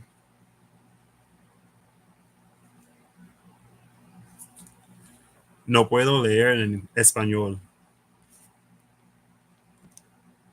Yeah. No puedo leer en español. I can't read in Spanish. Well, my brain can do some things. All right. Oh, that's Latin. All right. I thought I had messed up, girl. It was like Spanish. That ain't even Spanish. It's Latin. Hello. 65. Dhamabaya. God, source of wisdom? What? 65. Yeah, Dhamabaya. This is a wisdom directly implanted by God, source of wisdom. Wow. I can put this down. Dhamabaya, the first genius belonging to the last chorus, that of the angel, spurs us to discover our true passion through journeys, new ventures, or new constructions, and the exploration of that astral space that belongs to the sphere of Yesod. We can reach a realization of our divine self. However, if we aren't able to skim from our sea of emotions and desires, the negative ones that come from below, they will draw storms and shipwrecks upon us. Planet Uranus, sign Aquarius. Uranus in Gemini is trining Pluto in Aquarius. Interesting. A divine, or we can reach a realization of our divine self, and then we have the eternal child. Okay, eternal child, what you gotta say? Hey. Doom, doom, doom. The eternal child. The inner child, the child of joy. The eternal child is connected to the timeless, ageless, and infinite aspects of life. It is radiant and fearless and seeks joy above all else and at any cost. It struggles being bound to an aging body with physical limitations in a world that demands attention to detail and logistics. The eternal child wants to mix all rules and responsibilities and go beyond what others say is possible. It wants to return, with plenty of friends, to the land of the free, where divine wine and creativity pour from the earth and sky. We all want a sip from the well of eternal youth, and this makes the eternal child naturally popular, perhaps even famous. The eternal child glimmers. It reminds us of what is possible, what is magical about this precious life. And in the I'll say this is pure Patrick. All of this is my filter and lens and ability, hope to accurately convey whatever. But again, kind of sort of low key because this is trickstery energy. Like this eternal child is not the inner child. The energy of the eternal child is not the inner child because, or it's not the inner child in a way that we may view the inner child. This isn't an inner child that's like how you were when you were a child, right? This inner child is more, I want to say like more who you were than how you were.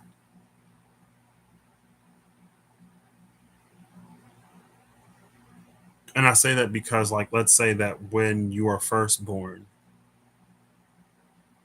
before being molded by the world or the environment or circumstances around oneself.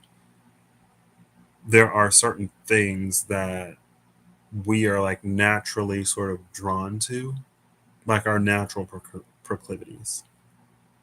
And then, like, as we start to play and live life and do other things, like, there are things that we enjoy.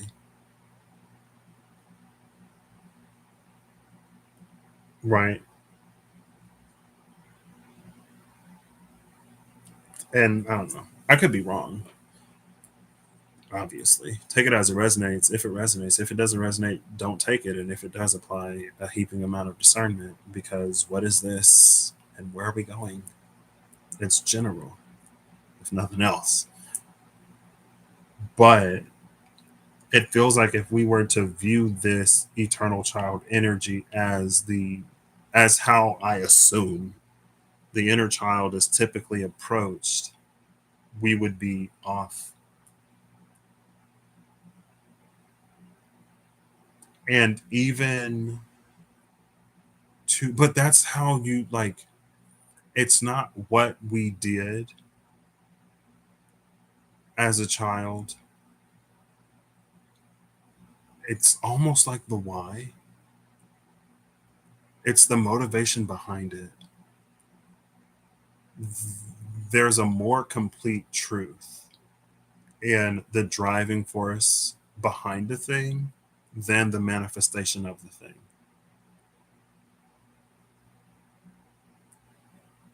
And it's like if we could get to the driving force, then we could start to glean certain truths, or we could start to glean the eternal child. But if we just get into like the what and like what it made us feel and like that joy or whatever, like all of that is the outcome, all of that is the result, it's the effect. This gets to, it's closer to the heart of the cause, right? Like if we go to like unaspected sort of divine ether, that would be the motivating force. The manifestation of that, its tainted variety, is like the result and what we felt because of it. And because of how we felt, we desired more or whatever, right? Anyway,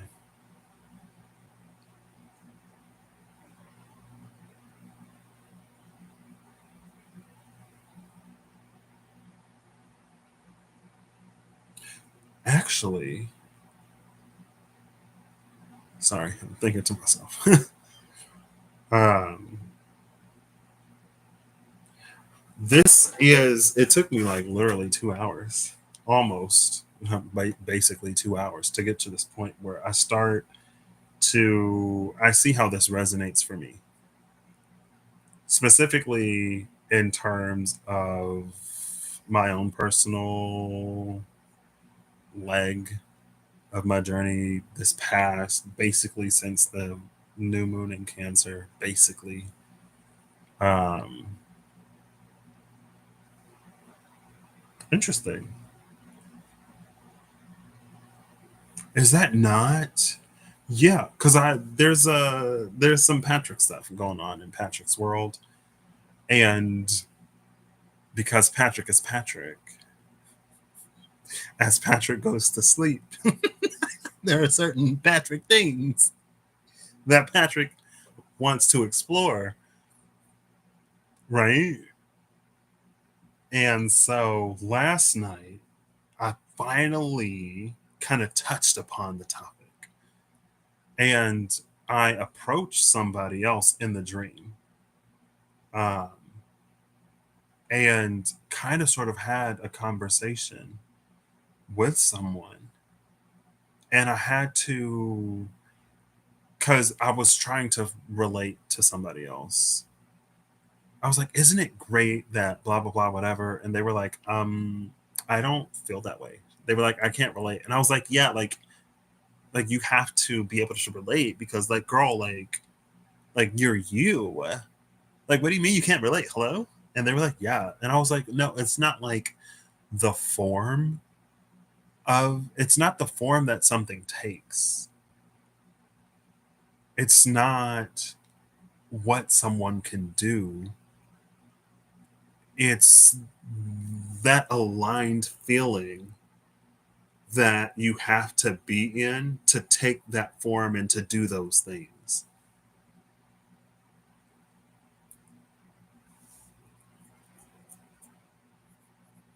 What kind of dreams was you having last night, Patrick? What you looking for in dreams? Mind your business. I told you I'm doing Patrick things. Leave me alone. I just had like this groundbreaking, earth shattering realization that I went looking for. I didn't just like naturally have it. I was inspired to go pulling cards, honestly. I did a little self read or whatever offline. Um, and in the process of doing it, I had this like major realization that I guess I can share. Um, Basically, there are things that now the camera wants to clear up. Why? Because somebody nosy. I'm just playing. Um, there are you could say that there are things that I excel at, and there are things that I have to work at. And whenever I view like self improvement, or whenever I'm going through a round of like self reflection and like what direction do I want to take my life in, and how do I want to sort of like proceed in that direction or whatever, more often than not I have the tendency to look at my limitations and to look at my weaknesses and to try to resolve or reflect around them and completely neglect my strengths or the things that I'm good at and excel at. And for some reason, it took until that moment for me to realize that, like, that's also me. And that's also a part of me. And so, if I'm trying to move my full and whole self forward, I also have to like account for those things. I can't just be like, oh, like, like I really want to shore up my weaknesses or whatever. Not to the point where I neglect my strengths, because that's like, it's like the opposite of like, maybe I was so deep in the shadow work for so long that, like, because those parts of myself needed more attention and love because they were the parts that were neglected and rejected for decades, right? But now it's like I almost have the opposite problem where it's like I shored up my shortcomings. I did enough shadow work, healing, self love, and self acceptance for those things that I, again, like I just neglected the rest of me. Large, not like partially neglected the rest of me, but just like in my mind, when it came to like the journey, the journey didn't include, again, like those strengths. And so when I like saw it, when it came out for me to see, I was like, how am I like moving my full self forward and not even like bringing like my light? Hello? Excuse me? So yeah, basically in a nutshell, I had that realization and I was like, oh. And then I'm Patricking in Patrick ways through dreams and synchronicities and like other stuff in life, literally anything and everything. Right. And I finally made some headway yesterday. Kind of, sort of. Kind of, sort of, not really, but in a way. I found somebody to talk to that couldn't relate. it's fine. But yeah.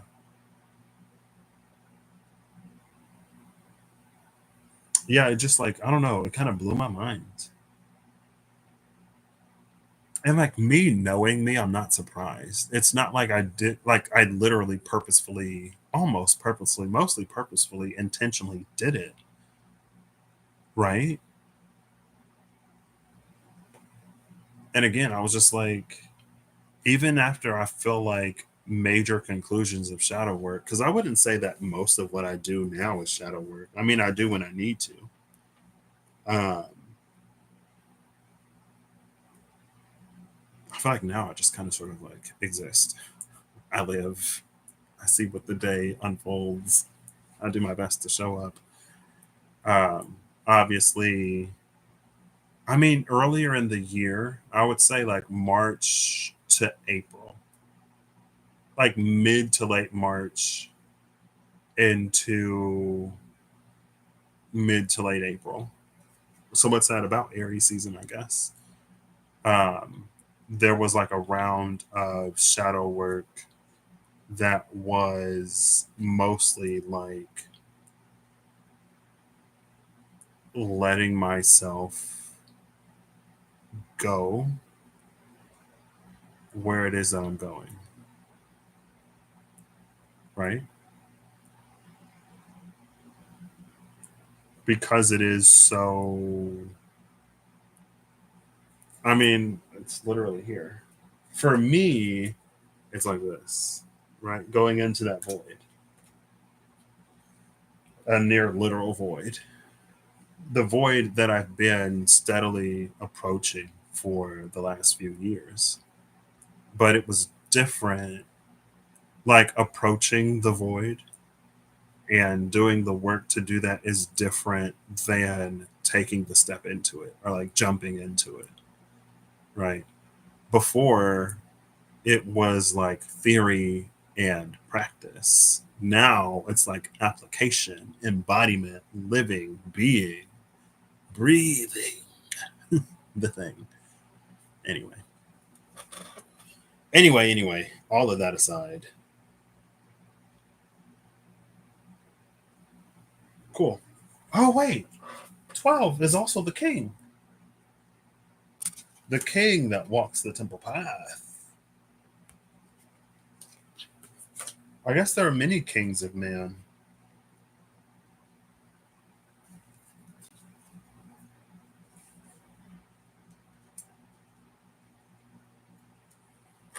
And most of them, not all of them, no, not all of them, not all of them have humble origins and humble beginnings. And I think a characteristic of the ones that have noble births is that they like give it all up, right? And then they do the journey thing. Some of them, I'm not going to say most or all, some of them that are of noble birth, they give it up. Cool. Is there anything else to be seen here? I can't decide if this is the moon. No, that looks like Earth. That looks like more Earth coded than moon coded behind. Oh, the coyote is also number 12. Girl, how did I not catch that? 12, 12, 12, 12. The king, the temple path, outer core fluidity, and the coyote.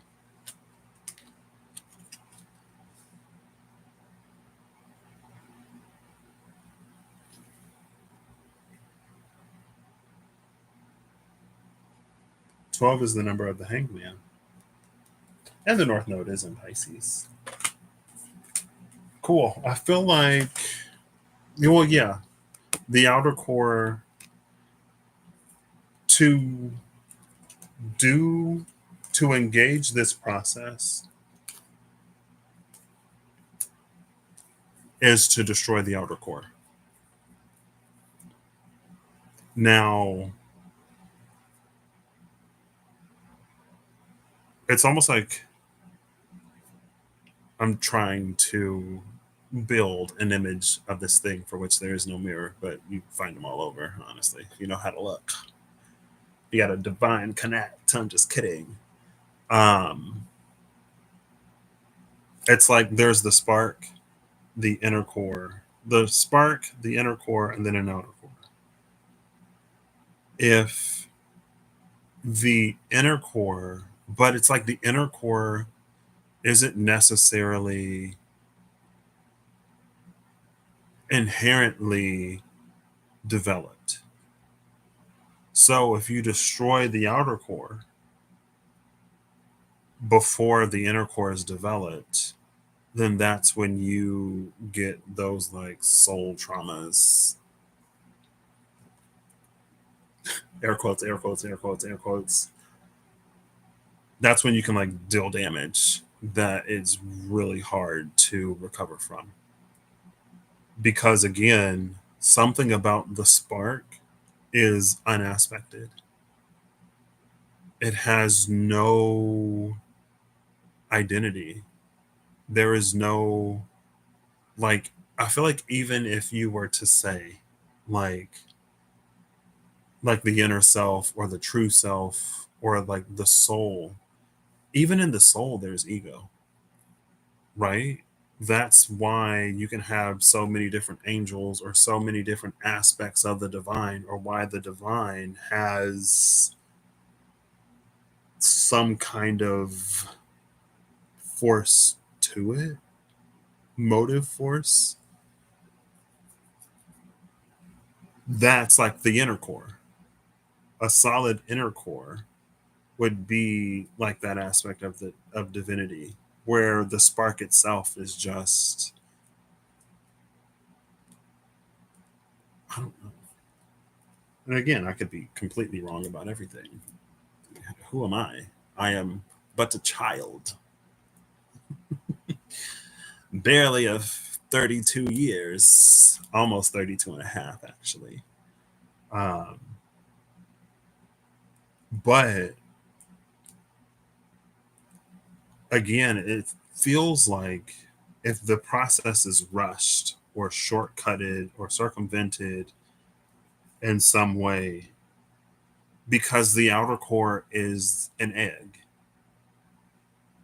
it's the shell of the egg, right? We could look for the starborn. I'm not going to. I did see the starborn when I was flipping through the book, though. And I thought about looking for the starborn, but again, I'm not going to. Um, if you crack the egg before the chick, the whatever inside has developed enough, like you're gonna kill it. And it's like that is true, similar here. But to develop that inner core requires a complete knowing. It requires a complete vision of the self, or a capacity to view oneself in its their your our entirety. You don't have to necessarily, I don't think you have to necessarily know everything, but you have to be able to face it at the very least.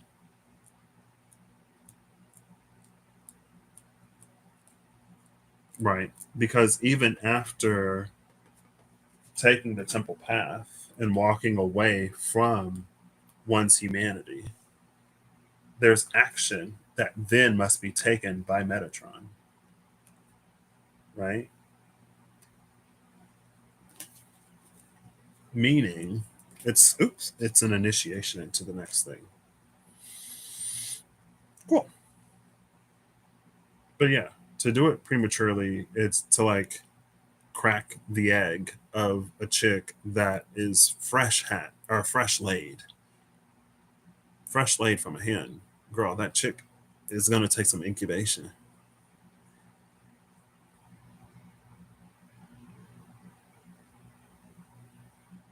There are things to be released, transmuted, seen clearly and plainly.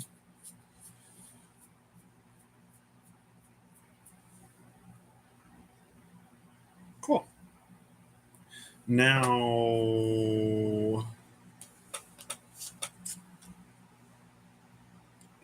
due to the nature of this, I will not be. There are certain curiosities that I have that I will leave as curiosities, at least live.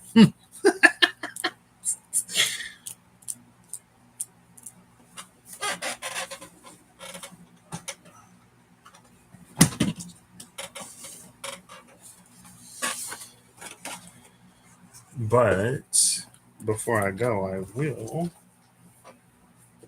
chance a glance at the surroundings of the fox. Oh my gosh, the deer is here. That was the final card last time. I saw a deer yesterday. It was probably the closest I've ever been to a deer. Probably could have gotten closer, but I wasn't trying to have no whole. We appreciated each other's presences. But I've been chalking, not chalk. I mean, I've chalked a few times. I've been walking basically for months at this point, let alone all the years I've been walking here. And yesterday, this was on like my third lap. There was a deer just like chilling in the way. And I was like, okay, I guess I'll go around.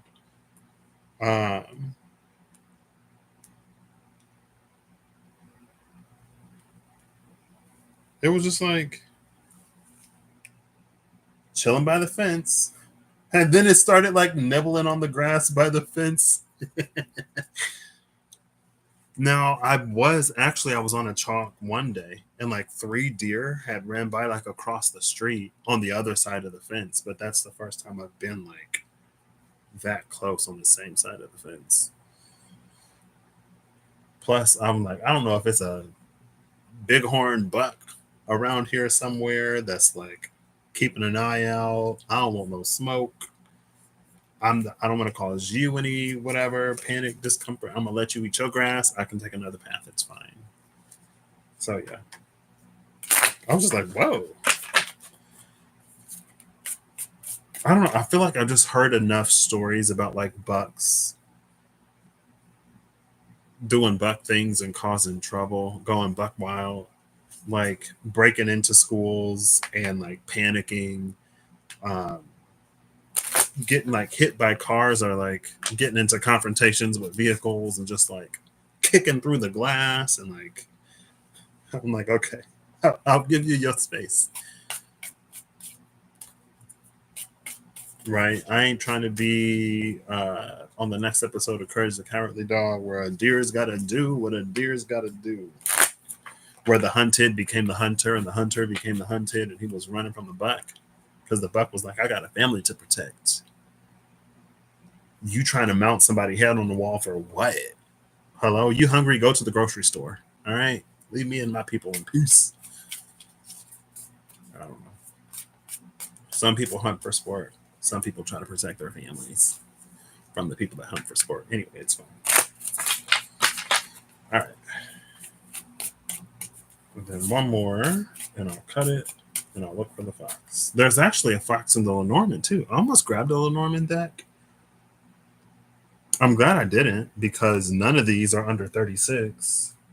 42, 41, 72, and 69. So good thing I listened to my intuition enough to be like, oh, the Normans have numbers, yes, but let's pause on that one today. Camel, lizard, dragon, otter. Is there anything to say about the camel, the lizard, and the dragon? Both the camel and the lizard carry energies of adaptation. But the camel is physiologically adapted to its environment.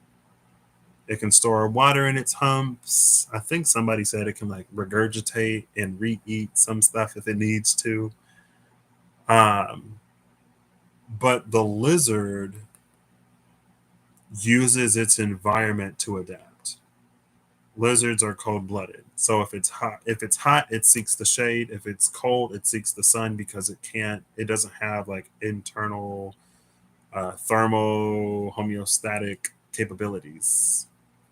It can't regulate internally its own body temperature, right? If we're hot, we sweat. If we're cold, we shiver. That's our bodies trying to regulate itself, but they can't do that. And then the dragon is here.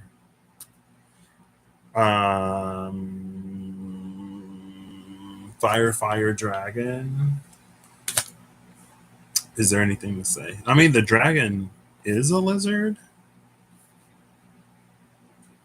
but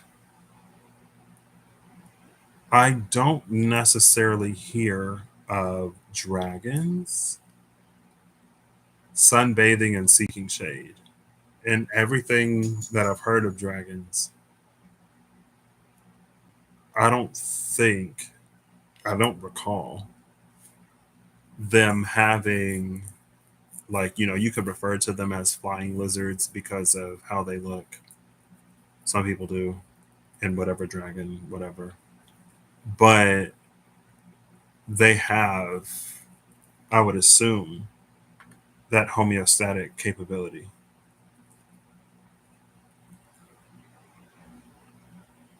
I almost want to say, like, a dragon isn't defined by its environment, a dragon defines its environment.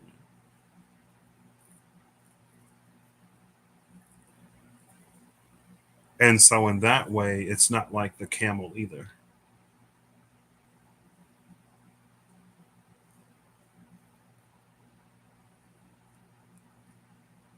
I don't know. That's me trying. Looking for the fox.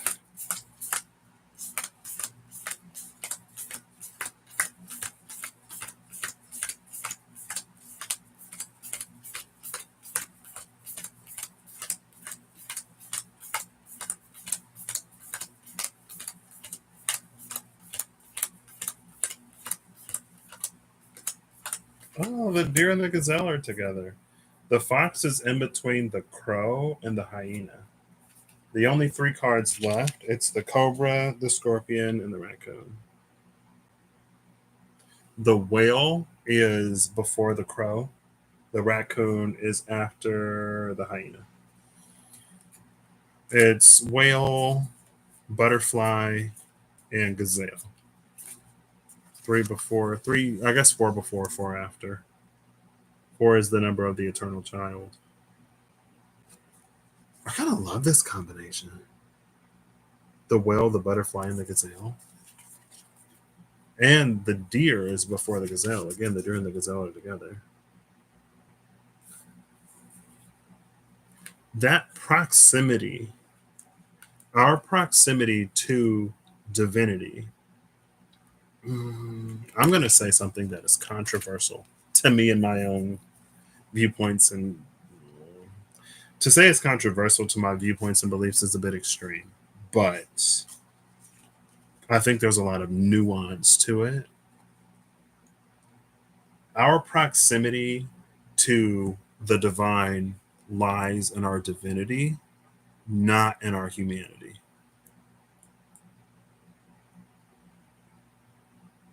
So, when we relate ourselves to the divine,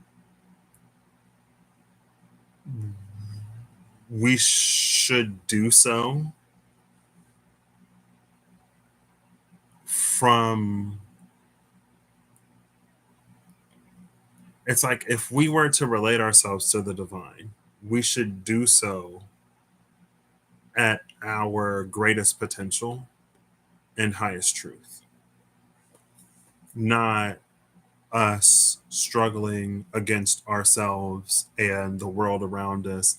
And again, I guess to go off of the camel, the lizard, and the dragon, our relationship to the divine is the dragon inside of us. It's the part of us that defines our environment, not how we are shaped, molded, and defined and designed by it.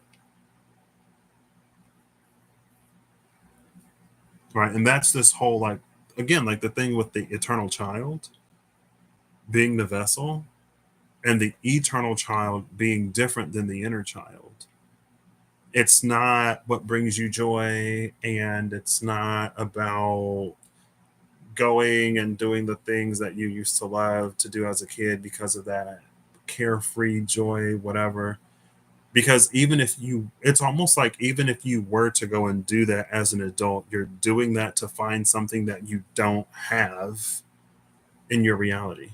You're running to your inner child because you think you're going to get something that you don't have or you can't find loosely. But it's that pursuit, again, that taints the energy because the eternal child just is. It's not something to aspire to. It's not a safe haven from a cruel world or unfortunate circumstance. It's nothing to seek because it can't be found, because it's never lost.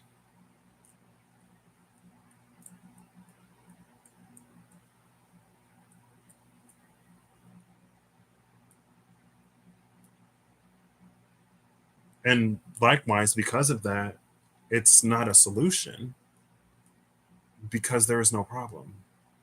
Not for the eternal child. The inner child is the refuge for the modern spiritualist or the modern human. Because everybody's getting to the, you ain't got to be spiritual to be seeking that inner child. Not anymore. Everybody's doing it. You ain't got to be spiritual. I'll say that. You don't have to be spiritual to seek the inner child. Everybody's doing it across faiths, religions, beliefs, even beliefs that are not beliefs.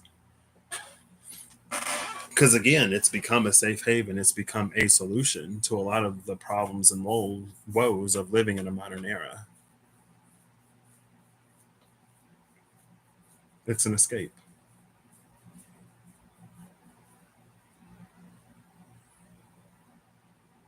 And again, because of the destroyer and the outer core, this eternal child is nothing to escape to. If you crack the egg before the chick is ready, you will kill it.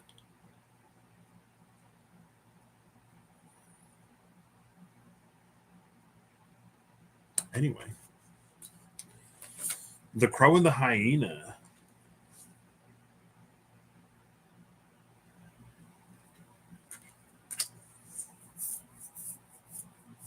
are before and after the fox. What's interesting is in this trio of cards, only the fox is looking to the left. The crow and the hyena are both facing right.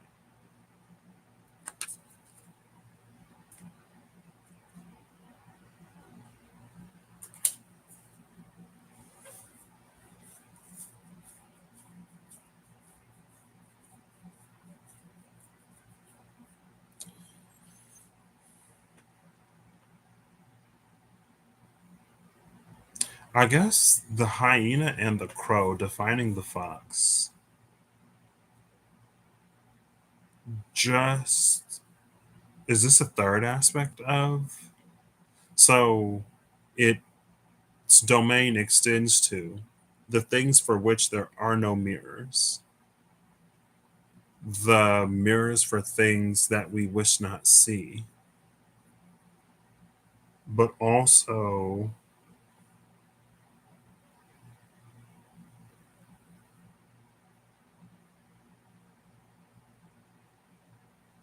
I had it and then I lost it. Something about the hyena and the crow.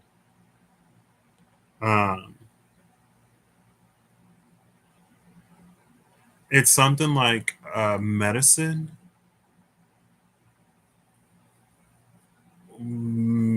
It's the sugar that helps the medicine go down. That's four. Where's the fourth? It's fine. The fourth is the eternal child is beyond the scope of this. That's one of the things that I have no interest in.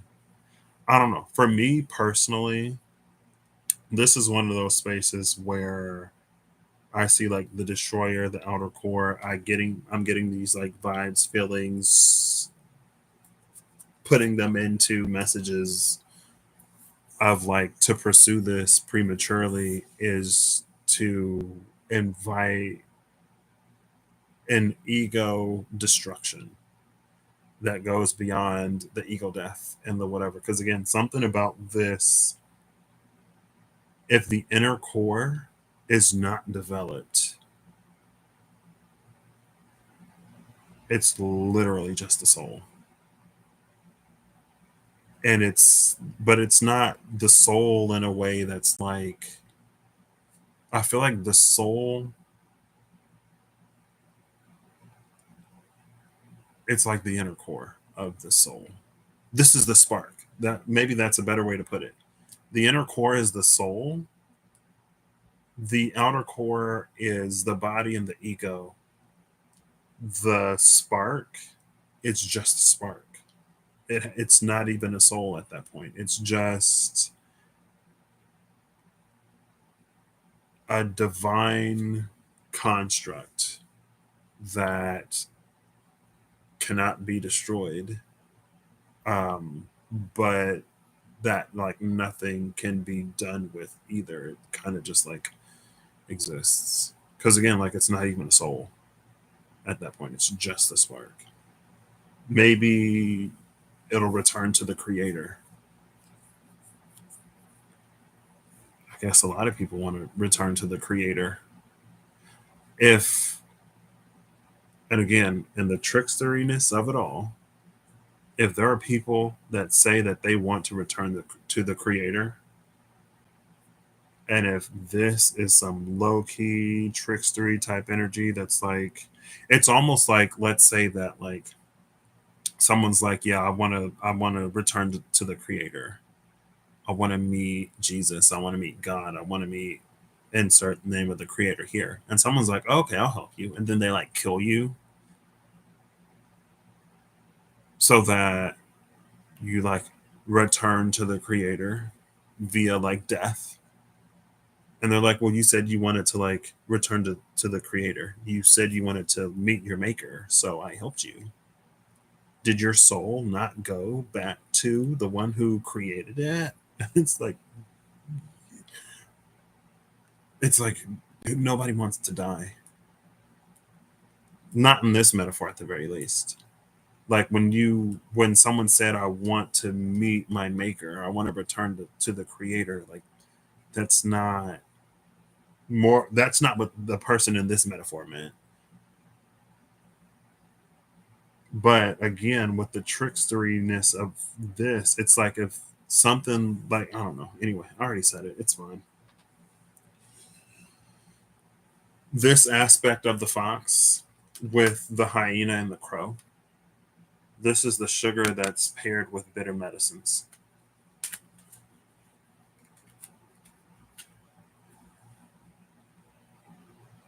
So I guess those are the three.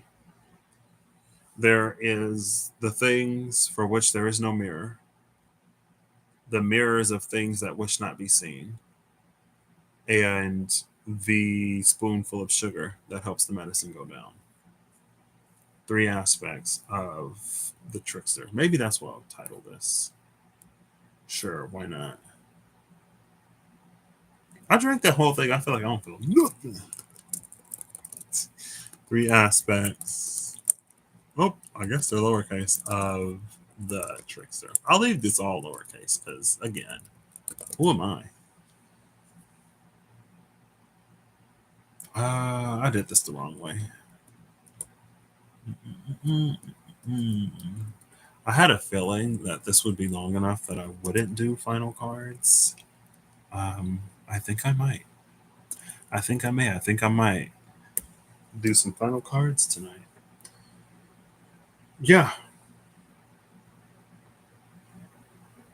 You know what?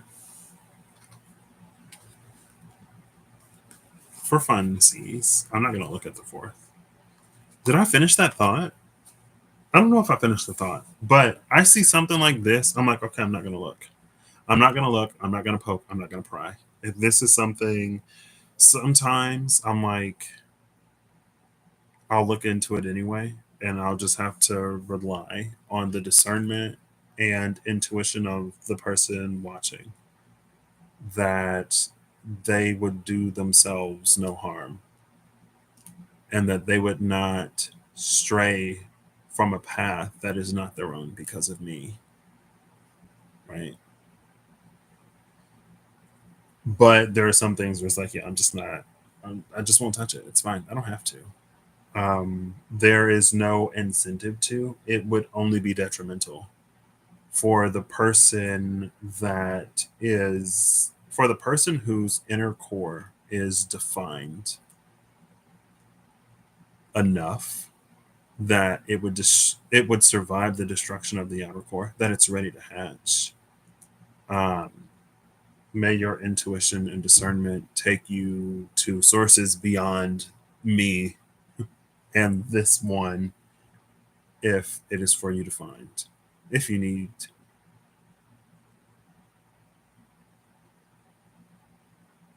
But yeah, I have no interest in it.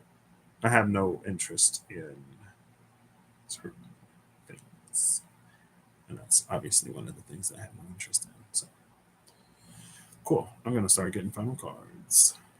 I'm gonna do a quick. Uh, I'll say final cards. 2:37:10. I didn't even timestamp. I didn't even type cards. I just put final 2:37:10, and it's 2:37:20. All right. Before I start getting final cards, though, I am going to put all of these back in their decks, and I'm going to separate them.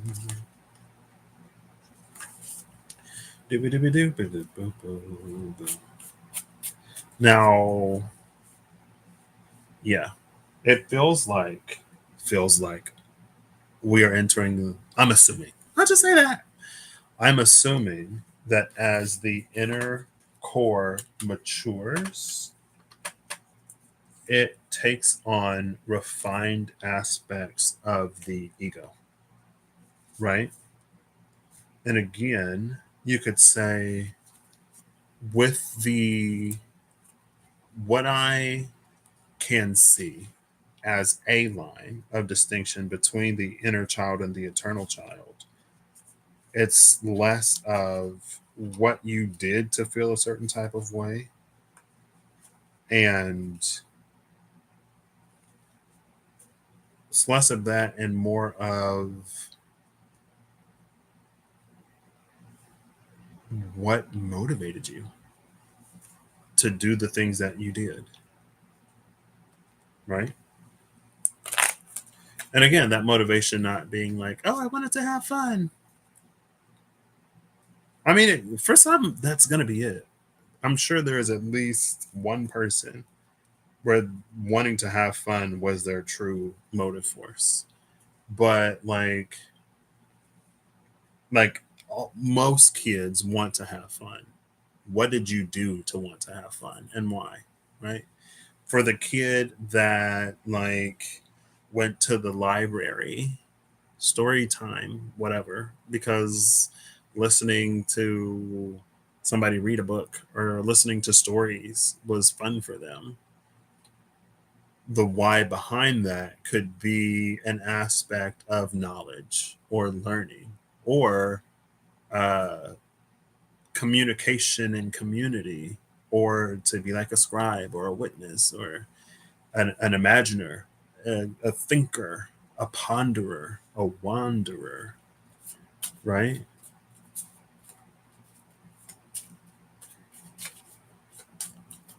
Something almost flips.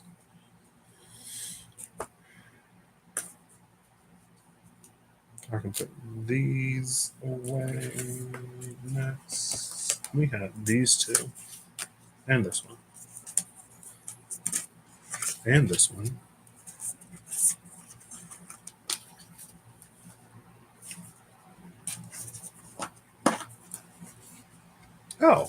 Oh, yeah, there were the 3 that came out.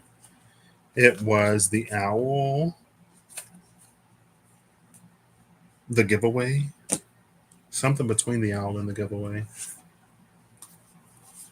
Completion, the owl completion, and the giveaway. Shout out to the completion of it all.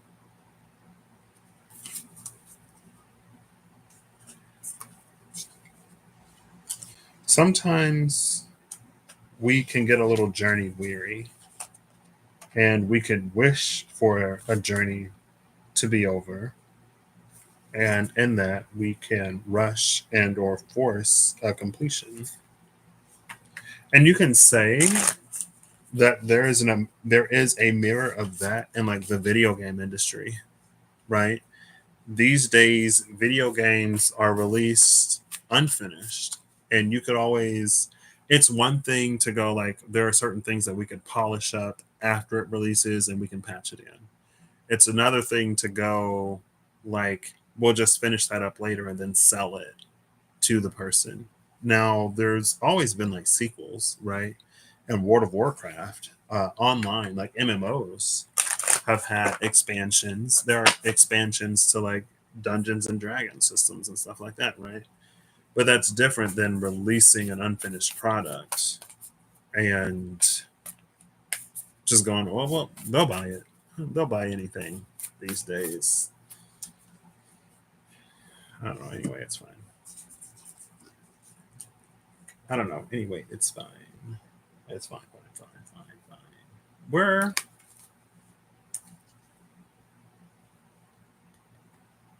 did I? No, I didn't have any energy oracle cards. Yeah, because it was at the top of the deck.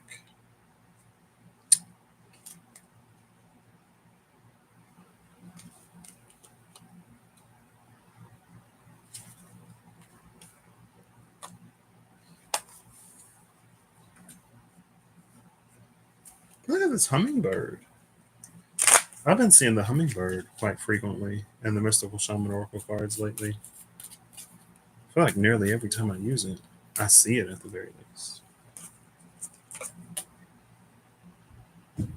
See the little hummingbird in release.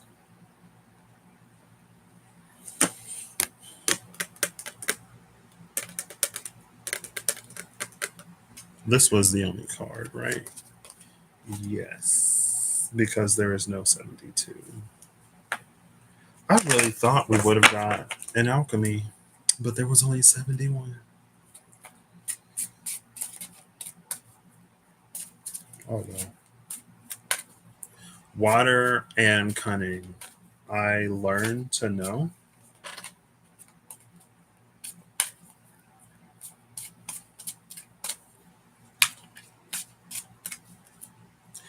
Oh, and it's interesting because water is the element that does not. Water is the element excluded in the Tria Prima. The mind, body, and soul correspond to the elements of fire, earth, and air, not respectively. Um, and so water is sort of like left out. So, and again, the moon came out with an association to water, like similar in that way. But it was like waters that could drown a fish, right? Something like that in the moon, or something like that. The card that came out is Manifestation. I picked it up in reverse. Prosperity, fortune, and pure intentions. There's a certain, I was going to say hermaphroditic, divine hermaphroditic, masculine and feminine nature to the being present in manifestation.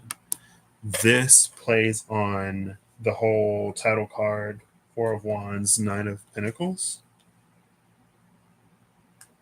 Title card, Four of Wands, Nine of Pentacles. Yeah. With the Four of Wands and the Nine of Pentacles being like a union in self, divine feminine, divine masculine union within the self. That gives birth to the eternal child. Right? To the eternal child that will be king.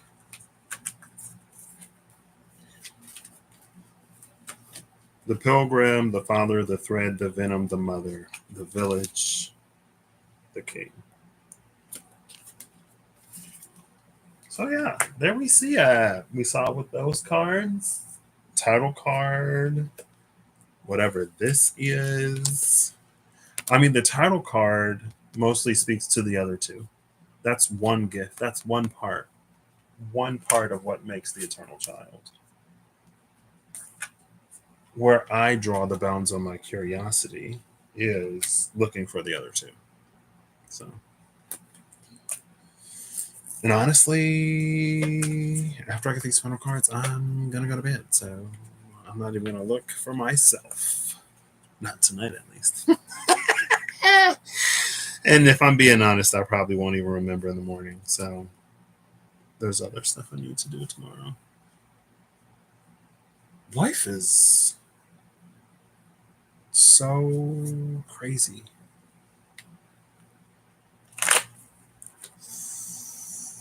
I don't know. I'm not going to cry.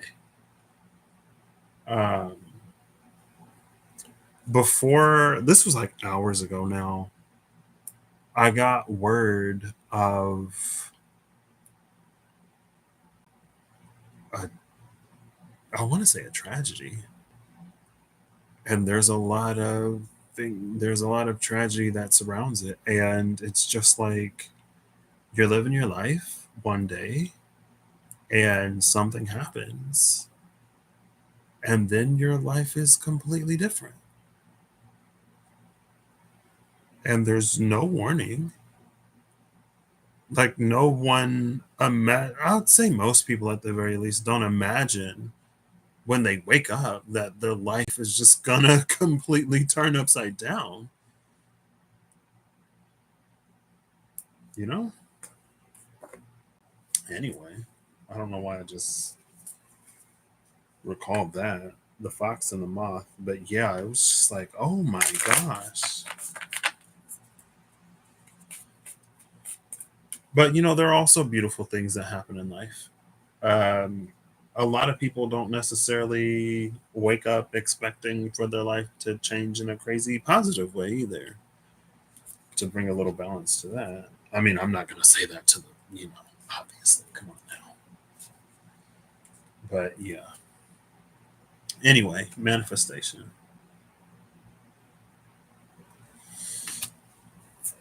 Prosperity, fortune, and pure intentions. Number 29, which is an 11. We saw 29 in one of these decks. Don't ask me because I don't remember. I guess since it flipped over, I'll go ahead and read this one and put it away. Excuse me. Take these as they resonate. Manifestation. This is connected to the golden bronze color ray. Manifestation resonates to the power of prosperity and abundance, thriving with positive fortune and magical creation. This sacred ray empowers and reattunes the soul to its internal and external natural state of richness and magnificence. I am going to go to the empowering and reattunement of the soul. Right. And it's, again, like it mentions an internal and external state. We saw the camel, the lizard, and the dragon. The dragon is neither the camel nor the lizard.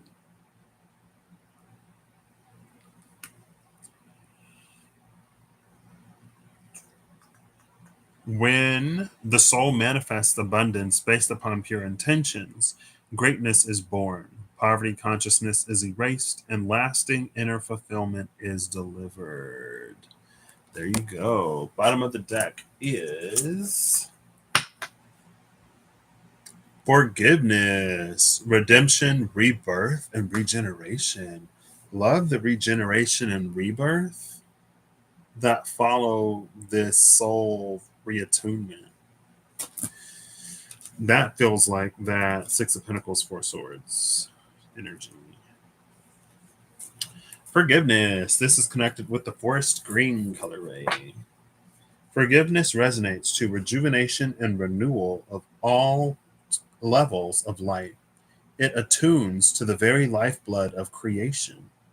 This sacred ray infuses restoration and healing and is aligned with the revival of all core levels of one's physical, mental, emotional, and spiritual bodies. It represents the very essence of Mother Earth and her therapeutic powers of rebirth and endless regeneration. You are always embraced and forgiven by Mother Earth's generosity. So, love that. Aligned with the revival of all core levels of one's physical, mental, emotional, and spiritual bodies, especially after that soul empowerment and reattunement. I'm like reaching. I'm reaching. What am I reaching for? I'm reaching for you. The box. Cool, cool, cool.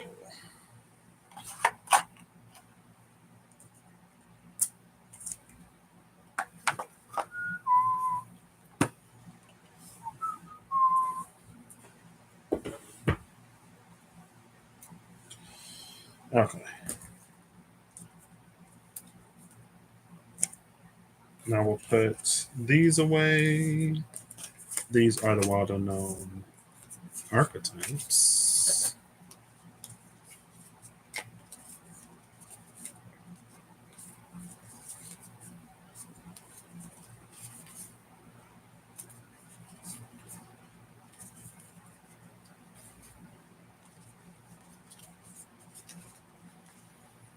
Oh, goodness. Now I'm thinking about it.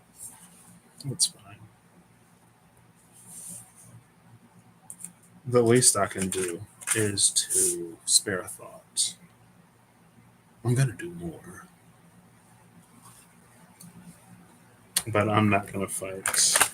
I'm not going to fight those sads because they are just. I was watching the show recently, and one of the characters in the show suffered loss after loss after loss. And of course, they ask, like, what did I do to deserve this? And it was like nothing.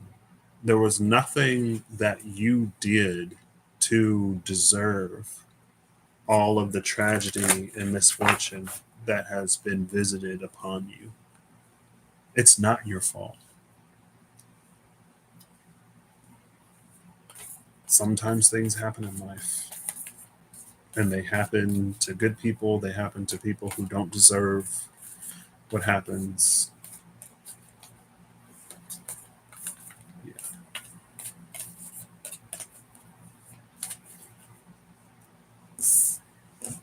All right. Now, the one card that came out from the Wild Unknown Alchemy. Oh, look, we have an egg.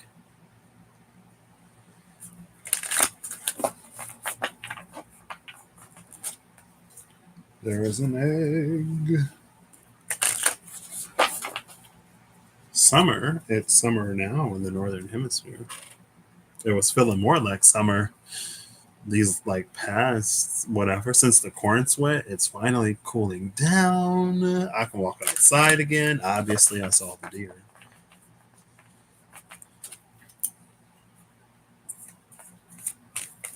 All right. All right. All right. All right. All right. All right. All right. All right. All right. All right. All right. All right. Ooh, we got another one. These want to talk. Was the alchemy that we didn't see? Is this the alchemy that we didn't see? Or is it just another card? Reddening Yosis. Bottom of the deck is the great word. What I appreciate about reddening and the great work is that one of these buds are red, just like in the Three of Pentacles, the heart was being filled with divine ether. Is this a second, or is it another representation of the first? I don't know. I don't know. Behind the great work is summer. So hey. What you gotta say? Do. Hollywood. Sorry. I fought it earlier. Hollywood. 15. Yosis. Reddening. Life force, kundalini, and blood. The reddening indicates a full expression of the work. A full expression of the work, and the great work is here? What? No way. Full expression does imply 3 out of 3, though, honestly. But we'll take it as it resonates. Everything is alive. The heart pumps, the cells celebrate, and blood sings its way through the body. This is interesting because not yesterday, because the last live, where I mentioned this like low key, the frequency of like low key popping up lately, there was something in there about a rejected implant. And like I was, because it was like if there is an organ in the body that affects the blood, and for some reason, however it oxygenates or whatever it does to the blood is recognized as like a foreign entity or whatever, and that blood pumps all over the body, then like the whole body is going to be under attack. I don't remember exactly everything, like the what and the why behind that. Honestly, I don't have the capacity to care to care enough to like try to recall. But I do remember that. The reddening indicates a full expression of the work. Everything is alive. The heart pumps, the cells celebrate, and blood sings its way through the body. What was dormant has been awakened. What was once considered base is now noble. And the king of humble origin? What? Aches and pains are integrated. Shadows are acknowledged and interwoven. When the reddening card appears, it signifies health, power, a climaxing of the work, a coalescing of what has been learned. The laboratory is no longer separate from the alchemist or from the work, but the three are now one. What occurs in the body is reflected in the world and vice versa. Through the process of reddening, we move out of the head and into the physical body. More specifically, we reach the heart. It is there the alchemist finds the sacred ingredients of power and kindness. 2 sacred ingredients where we only saw this one thing before: ether, power, and kindness.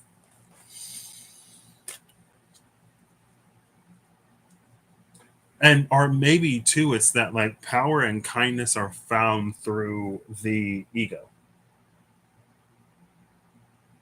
or they're a result of a cultivation of the ego, right? Because that divine ether, this like unaspected spark, it has no nothing. It's just raw divinity. But if you give it some flavor, it becomes an entity. As a gross oversimplification, that's probably an entire misstatement.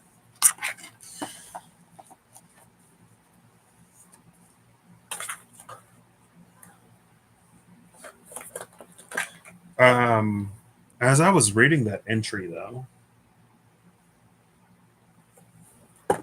with especially with the connotation of um, a donated organ, when it comes to the blood that circulates throughout the body, again, in the metaphor of the metaphor of the metaphor of it all, we want to be sure that the blood that is pumping through our veins that vitalizes the entire body is like beneficial to the body, is aligned with the self, if not like of the self, right? You don't want like infected blood to circulate through your body because that's giving the energy of some kind of mind altering fungus or bacteria, right? It's giving blood servant, um, which is like the minion of a vampire or whatever, an agent of someone else's will, and not a benevolent or aligned one. So, yeah.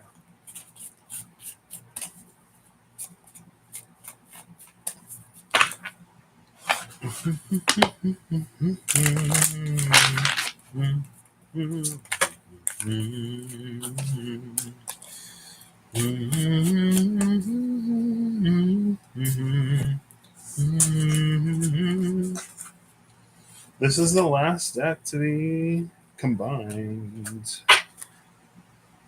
The third to get a final card. None of the others spoke. Just the wild unknown alchemy and the magical dimensions, oracle cards, and activators. Which is interestingly two of the blue back decks. So two decks of the cards that did not speak because none of the decks had more than 72 cards besides the wild unknown archetypes. I'm gonna give in to the trickster a little bit. We'll see what number 72 is, and I'll look after 72.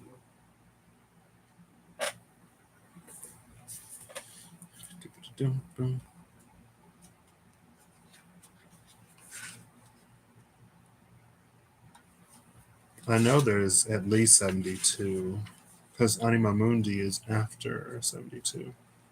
I don't think there's 78. I think there is 78, but yeah, there are 78. 72 is Agape. Agape is the one that we see all the time. Agape was in the alchemy, and Agape was the pathway of the subverted alchemy of, I don't think it was sugar, but it may have been sugar.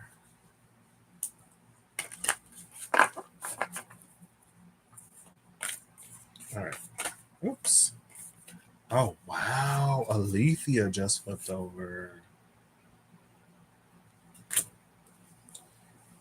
which is number 77. The sword, the unseen, and the tear, or the tear. The sword and the unseen tear. Whoa. That's crazy. With this Alethea here, the fault line, it's almost like you don't see the tear carved by the sword until it becomes a whole fault line. I was gonna say it's almost like that swordsman energy. I've seen a few different sword masters that'll like make a cut, and then it's like for a certain period of time the person is like fine, and then eventually like the top half slides. It's like that, and then it like slowly slides off, and you know what I mean. It's gruesome. But there's a show where that happened. There was a person who was forced to fight a swordsman, a sword vassal, who had just found her sword, and she was forced to fight someone that she did not want to fight, but the person didn't give her a choice. So she made that sword strike, and she told the person, if you move, she was like, I have cut you. If you move, you will die. And she was like, please don't move. And the person had people, and they were like, oh, don't move, don't move. And the person couldn't stop themselves. So as soon as they tried to move, of course, they started to like slide apart, and the unseen tear and the sword. Anyway, I'm looking after. No, I'm looking before. Before 72 agape, because that was after. Before agape. Wouldn't it be hilarious if it were the eternal child again? I think this is the only. No, because besides the angels, and I haven't put those away either. So sure, I'll do the same. Why not? Before agape is the box. I mean, if this thing is inside of a box, it's giving inaccessible. So, inaccessible, contained, withheld. The conservator for a pinnacle is that which should be protected, guarded. And then we do have this blind sword master making unseen tears and cuts. Aletheia, I know it corresponds to truth. What did I say? 77. Aletheia is truth. Our soul recognizes the truth. Something recognized by the soul. When someone speaks it, a cool wave of relief washes over the room, and all the facts and figures in the world fall by the wayside. Such is the power of Aletheia. It has an undeniable resonance that goes beyond the rational. We can also recognize Aletheia by its contagiousness. When we hear someone speak the truth, we see the truth within ourselves and are more likely to tell our own story.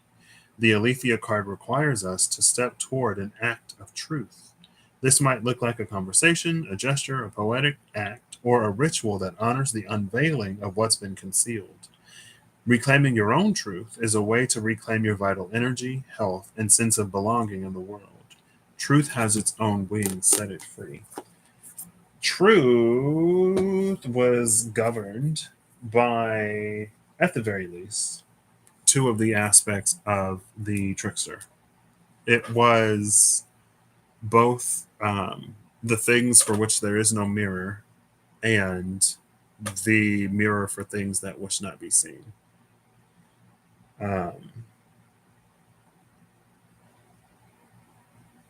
And it was that truth that sears the eyes of the divine. The unseen truth that is the blade.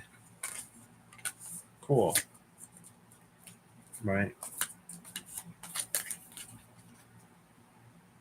So you keep it in a box, shove it on the other side of the veil. And that was for water, right?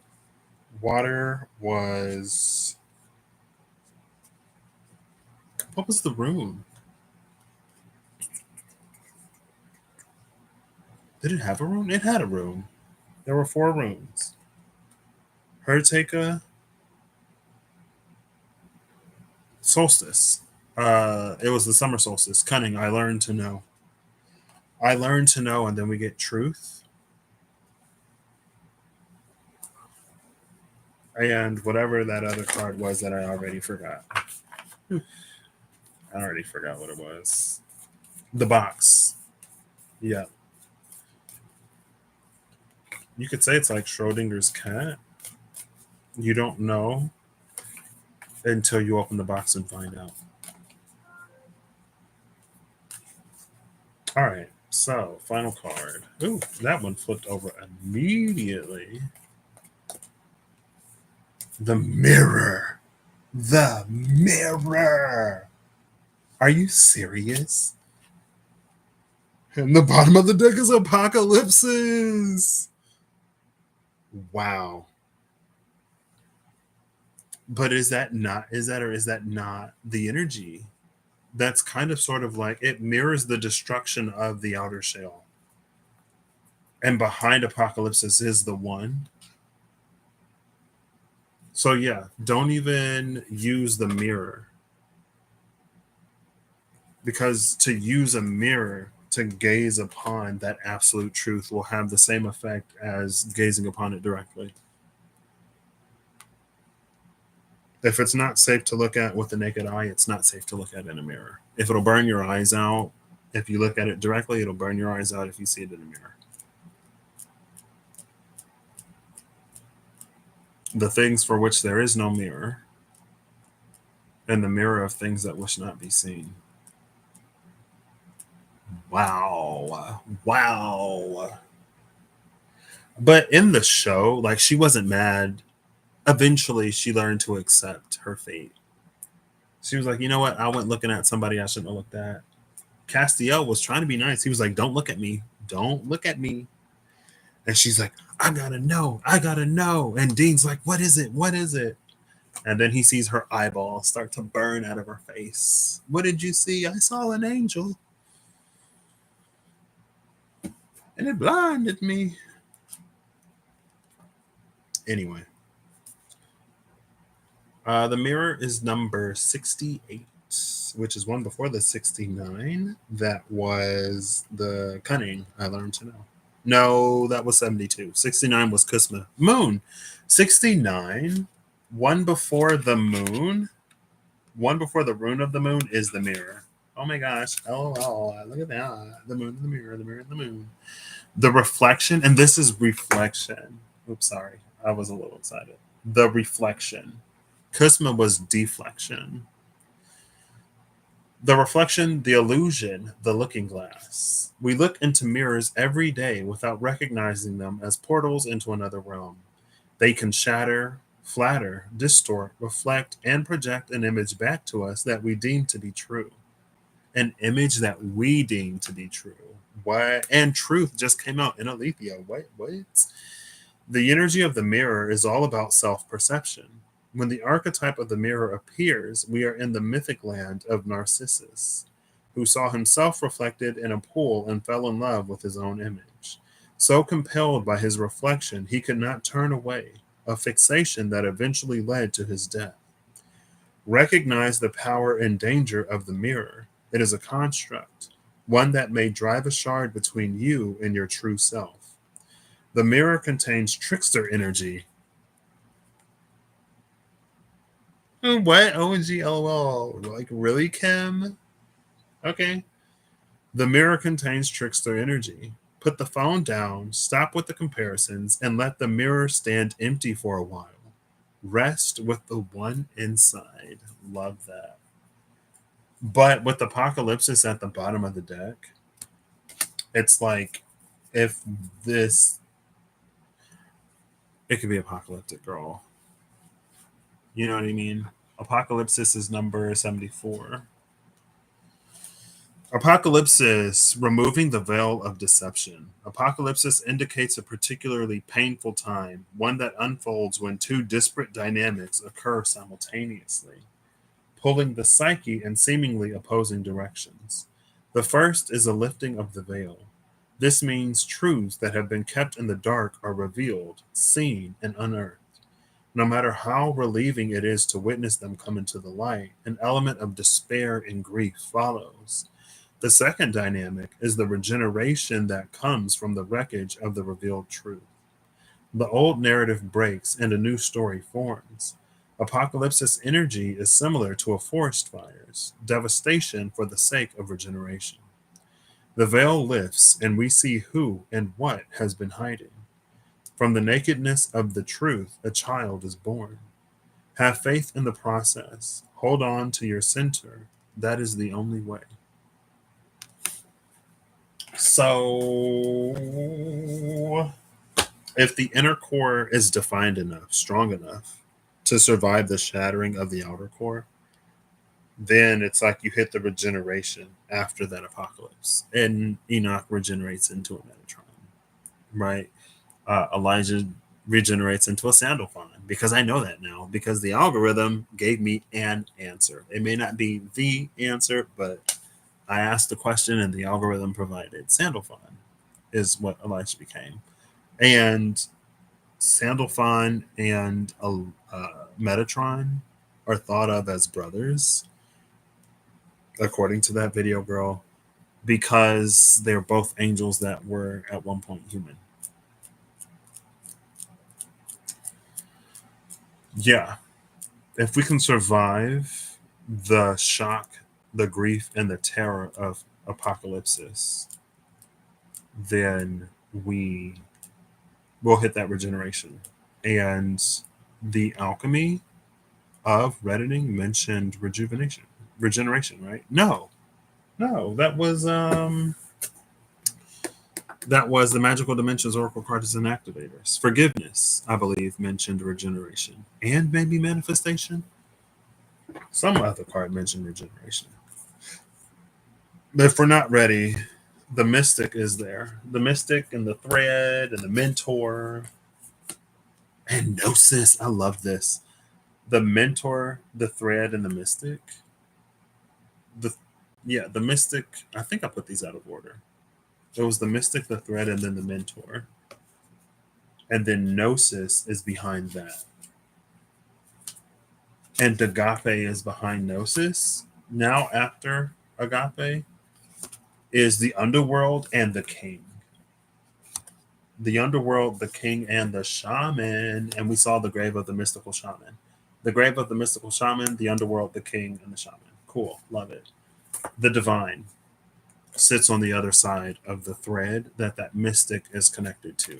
So when you follow that thread, when you look into the mirror or at the thing for which there is no mirror, you find the divine with a capacity to receive that revelation.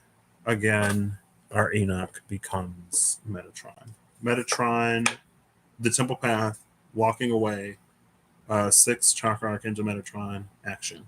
We saw it in the energy oracle cards, and that was all they spoke for. They did not come out because 7th chakra archangel Uriel was at the top of the deck, and because she was at the top, there was no card after her because I looked from the bottom.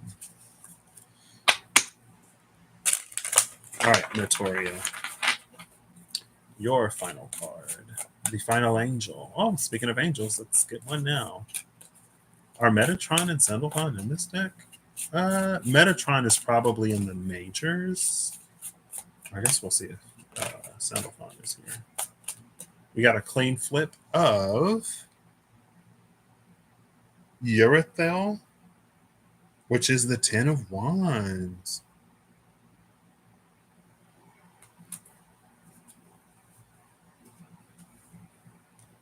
Yeah, that's the only one that flipped over. Bottom of the deck is Umabel, the Emperor, number 4. This is so interesting. Again, we just saw the king, the one who goes through the underworld to be king, the king and the shaman. Here's the 10 of Wands. I was like, okay, someone's looking like a prisoner in these bars, but the bottom of the deck is the Emperor. And there are some striking similarities between the two. Maybe in the energy of the 10 of Wands, it feels like a prison because of the burden of something. But then it feels like this person grows, even though some of those are still taller.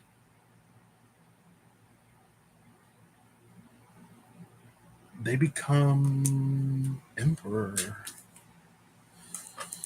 Who is this under the Emperor? Under the Emperor is the Hanged Man, number 12.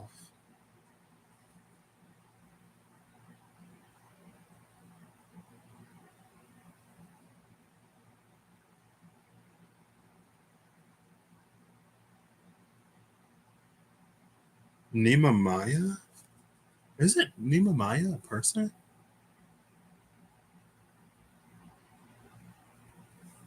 I'm pretty sure it is. I don't remember. It wasn't. I'll speak it. Let's see. Nehemiah.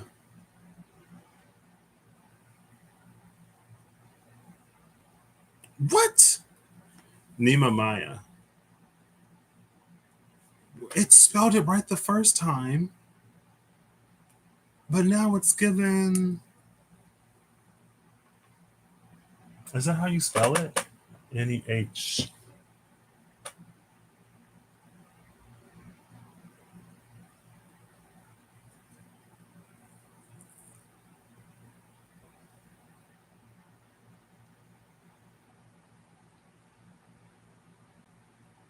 Mm. Oh, it's a book in the Bible. Maybe. Oh, not Nehemiah. It's Nehemiah or Nehemiah. Okay, the book of Nehemiah. That's what it is. All right. All right. All right. That's why I didn't have also like an association to a person. I was like, I've heard it. Cool. Let's see. 10 of Wands is number 27 and 61. The Emperor is number 61. Number 61 was water. The thing 61 was water.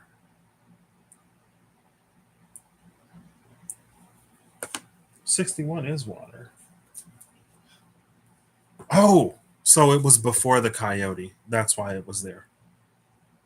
It was the card before the coyote. Interesting.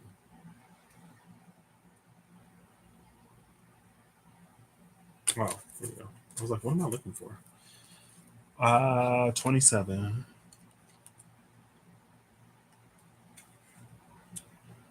27. Yerethel. This is God who punishes the wicked. This angel implants within us a force capable of managing and realizing our desires, subjecting them to three basic impulses: light, civilization, and freedom. However, this must not stifle our true nature, allowing us the proper degree of freedom in action. Otherwise, we will become subservient to a regime or tyrant that opposes our evolution.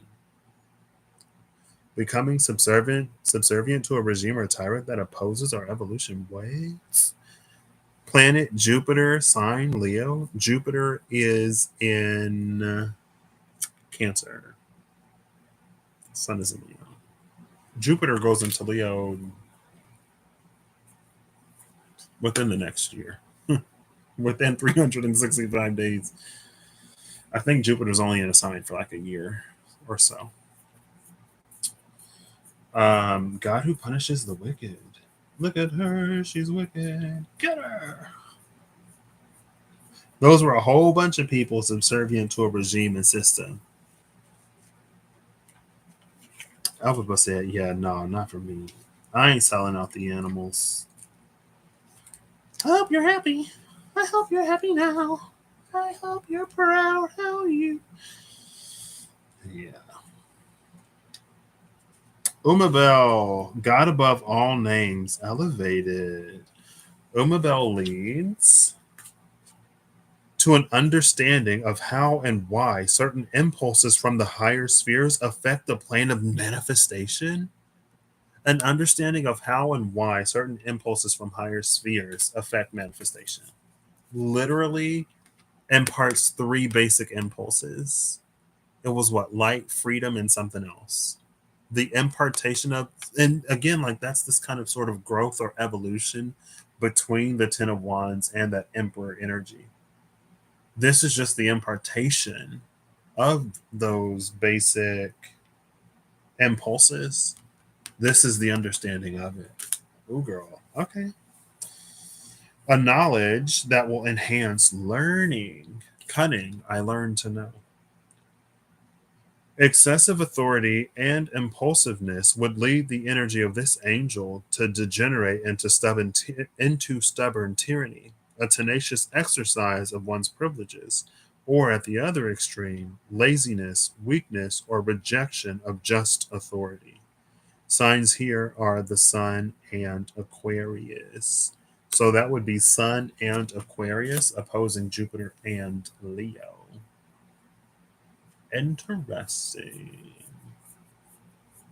And we have a 10 of fire, 8 of fire situation here too, even though this is the Emperor.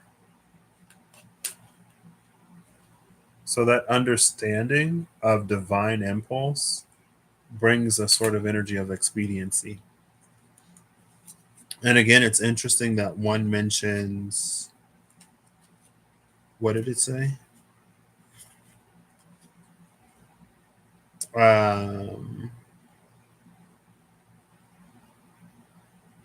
Otherwise, we will become subservient to a regime or tyrant that opposes our evolution.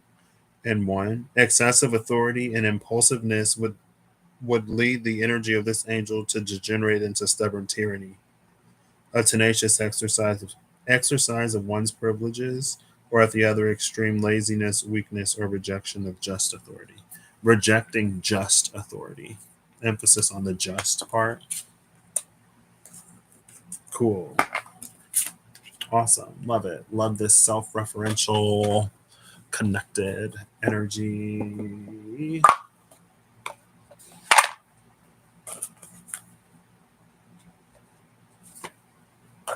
Also love the numerical ties. Oh, that okay. So there's the soul, body, mind, spirit, right? Those three. Fire, earth, air. Water is the element not present in the tree of Prima. Water was the significator that only had the rune of I learned to know. Cunning, the fox, the trickster, is very cunning. Loki, also extremely cunning. But there was no more. So the 61 that corresponds to the element of water was understanding impulses that originate in higher spheres. An impulse that originates in a higher sphere corresponding to the element that exists outside of the body, mind, and soul or spirit of an individual. Cool. And it's also interesting that because it came out last time too, I don't remember specifically why, submission came out. And it was a whole thing about like submission not meaning yielding without question or whatever.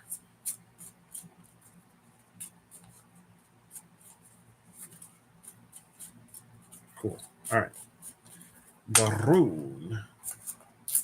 I see treadle, I see east. Treadle east. Treadle east, treadle east, east treadle. Now I see treadle and wacken. All right. Final rune. Clean touch or clean fall. I'll do 5. 4, because they're made of a cardstocky paper. 3, 2, and 1. That was so dirty. I'll put it back. Gifu just tried to dirty flip. We have apple bear, fruit bearing, and offer, number 49.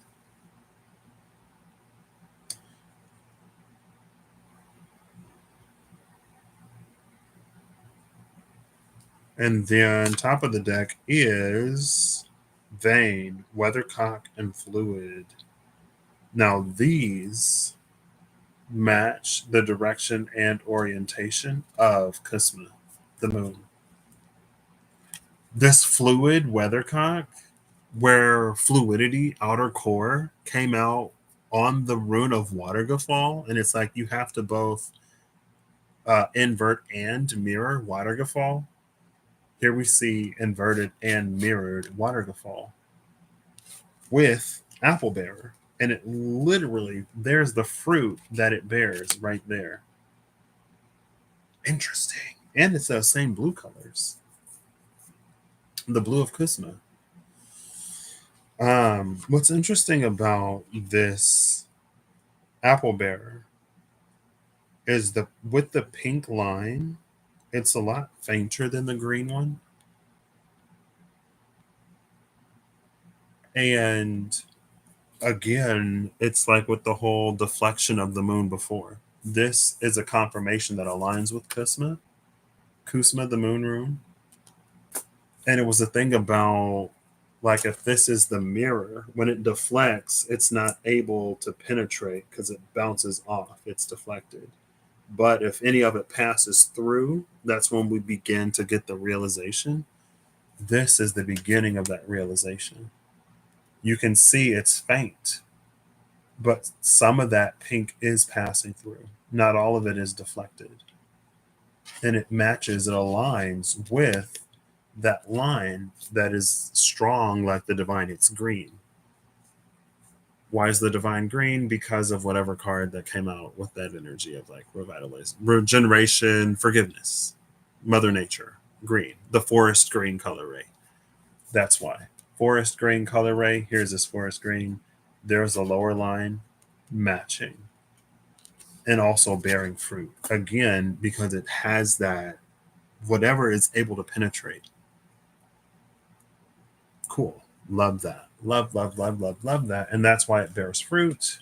Also, again, that's the champion and the convalescent. Because the champion won the fruit, was recognized. Right? And that goes back to the whole with the subservience and the submission, left leg submission, that's what it was. Left leg submission had came out in the Oracle of Emanations, Angelarium. But this is something that bears fruit. Bears fruit naturally because it had the fluidity to match that divine direction. That's why this doesn't end up in heartache. That's that pink line of not penetration, of reflection.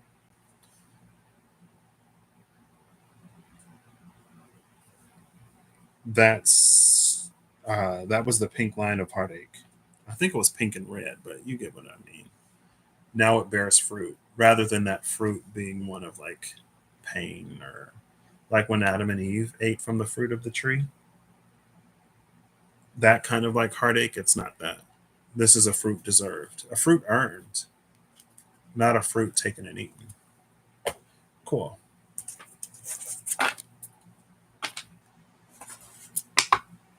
Ooh, the cheetah and the jaguar.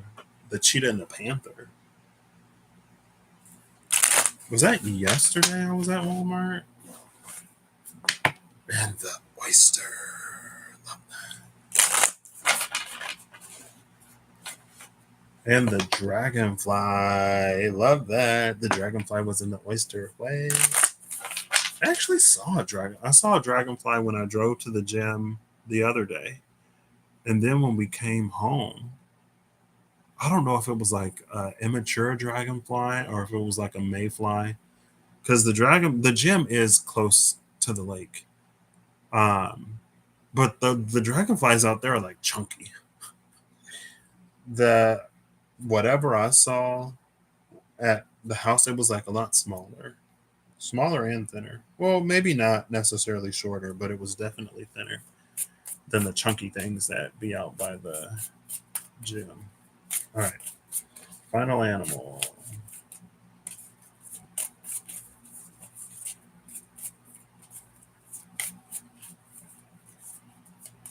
I could have pulled before and after the inner core. No, I'm not doing that.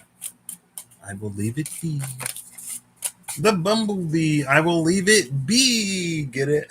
LOL. Bottom of the deck is the starfish. Under the starfish is the moth. The moth was at the cut with maybe the dragon or the fox. It was at the cut with something I don't remember.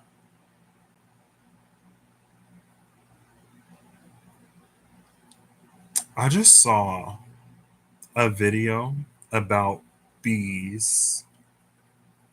Bees have a concept of play, and apparently bumblebees like to play. There was an experiment that was conducted where like bees had two paths. One of them led to food and the other one led to like these little balls that they were like playing with. And in the study, the younger bees were more likely to choose the path with the balls rather than the path with the food. And they were just like on the balls, rolling around, moving the balls around, playing with the balls. Sorry, I had a brief lapse of immaturity. And not only did they find that the younger ones were more likely to play, but also bees that chose play over food had a higher chance of like choosing to play again. Higher chance is a weird way to put that. The bees that chose to play would choose to play again over food. So the scientists concluded that they like to play and they like to have fun. Right? And they were like, bees. I mean, but bumblebees, who would be surprised that a bumblebee likes to have fun? Bumblebees are the puppy dogs of the insect world, I feel like. And maybe ladybugs, maybe. But bumblebees for sure.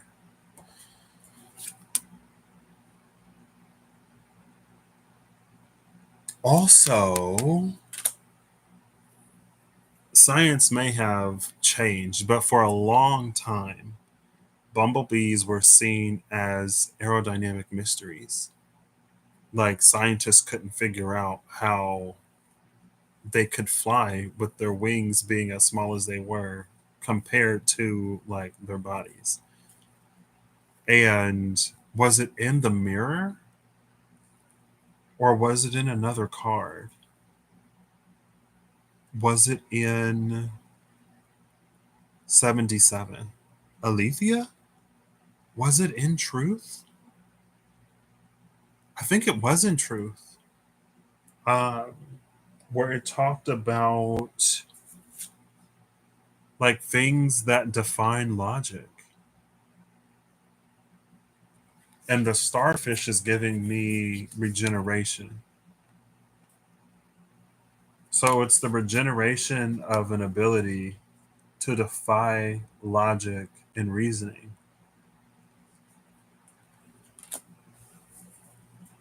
And to do it anyway, right? People not understanding how or why bumblebees could fly for as long as they didn't understand it didn't force bees to conform to that reality. Bees didn't stop flying because people didn't understand it. The understanding of people has or will eventually catch up to the bee. And this is the animal oracle or the animal spirit deck. It's giving me the energy of like the dragon that defines its environment but isn't defined by it. Unlike the camel that adapts to its environment, and unlike the lizard that uses its environment to adapt itself.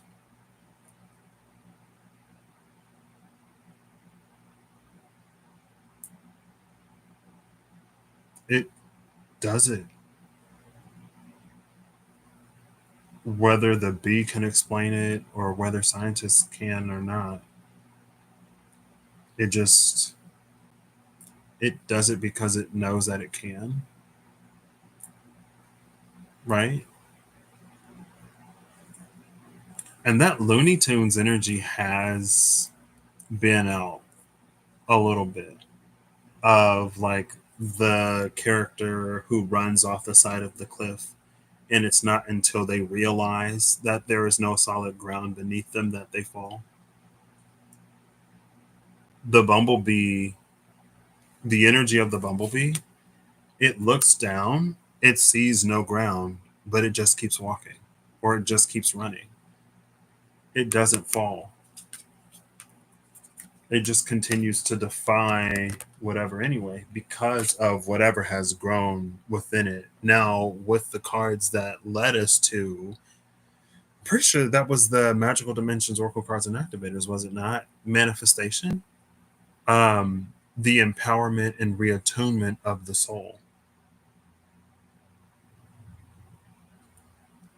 With the connection to the element of water, with the thing, you could say it could be the soul, but because this is also the bumblebee and it's air and it's flying, um, it's within the realm of things that predate or that come before the Tria Prima, the body, mind, and body, mind, spirit / soul.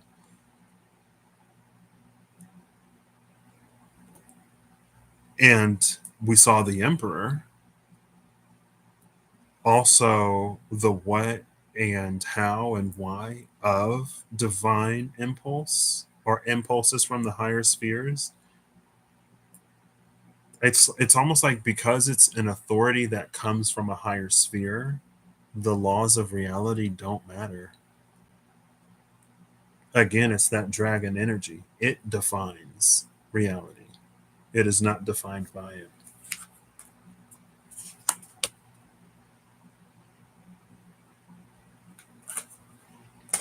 And it likes to play.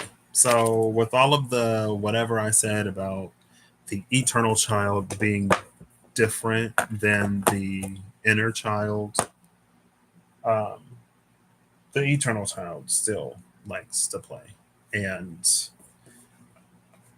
again, like, and the whole, it is not the solution because there is no problem. It is not to be found because it is not lost.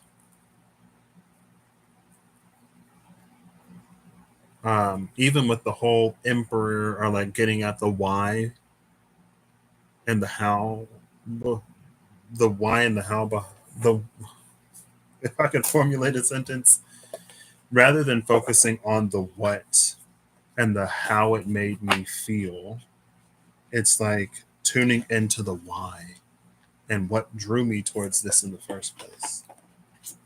Ish. But that doesn't mean that the outcome is truly irrelevant. The point is like the outcome isn't necessarily the goal. And when we make the outcome the goal, it becomes easy to taint and tarnish the process or the truth of a thing. Right?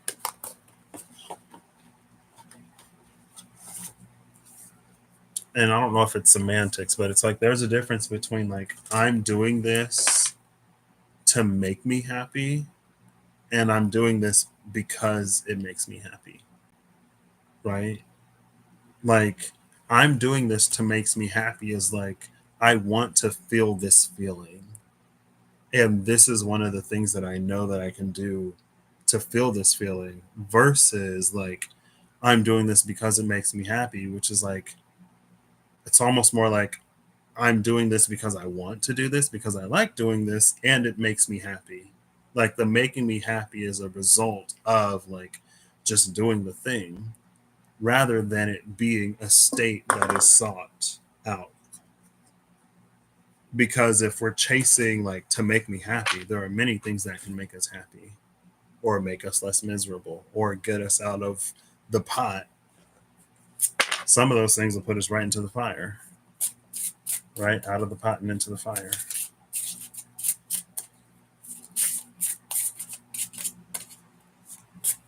Um,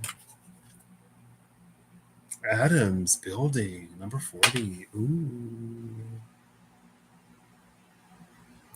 We just talked about Adams, right? Strong forces. That was the Emperor in the Quantum Tarot 2.0. Strong forces. Yeah, that's why we were talking about atoms. All right. Final card from the Elemental Oracle. Ooh, that was the this. It was an opportunistic fall. It was technically clean. This card saw an opportunity to fall and it took it. And its richness, marine life, 32.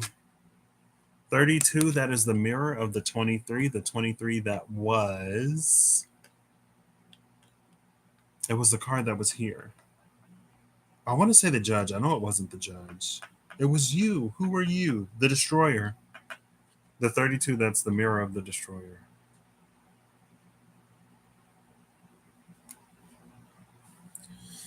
Richness, marine life. Bottom of the deck is building atoms.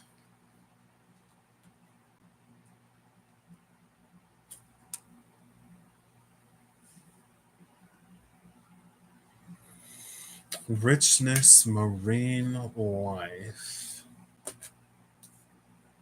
It could have been the moon. It could have been Alethea. It could have been the mirror. It could have been Apocalypsis. I don't think it was necessarily any of those cards. There's an energy here of something building and thriving in the shadows. It's like building in the shadows. It's reaching a point where it's reached a critical mass. It's experiencing a population boom. It's about to be prolific enough that it's going to like move on to the land. It's going to be seen.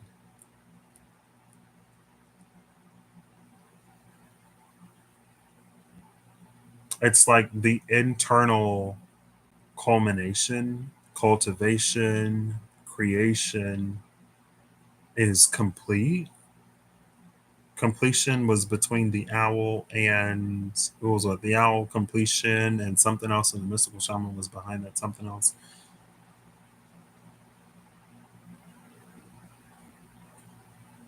What's inside is reaching the point where it can affect the outside. So you could say it's the birth of a dragon, or something or someone coming into that dragon energy where it defines its environment rather than being defined by its environment. And that literally, what deck did I just put away? Because I feel like I literally just read it. I didn't read the animals though. I mean, I read the cards. I didn't read the book. I feel like it was in a book that I read. Anyway, it's that energy of the internal burgeoning enough that it affects the external. That is that turgor pressure.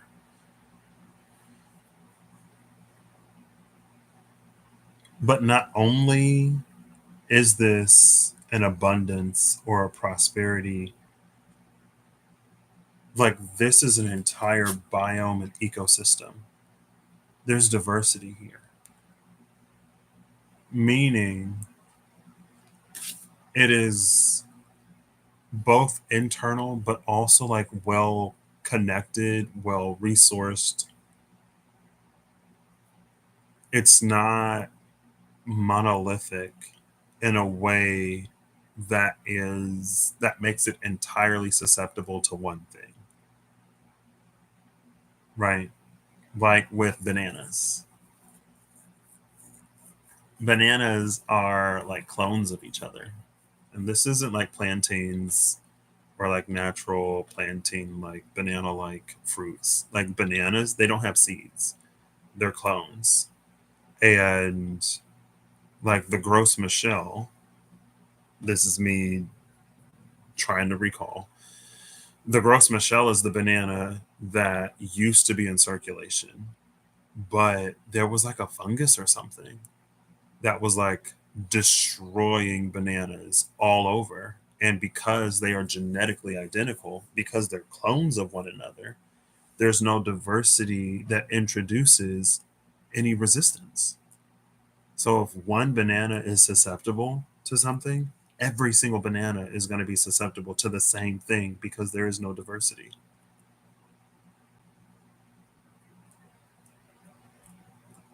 And someone said that like the banana flavor of Laffy Taffy is what that's closer to what the Gross Michelle banana tasted like. So for the folks who have been around long enough to go like, oh, bananas don't taste like they used to, because at one point the banana was the Gross Michelle. And some people say it was like sweeter, maybe, I don't know. Anyway, it's that whole like because of the richness and diversity here, whatever this is internally that's building to the point where it's gonna start to manifest externally, it's not going to be so susceptible or so weak that any one thing is going to completely derail and destroy like the whole thing.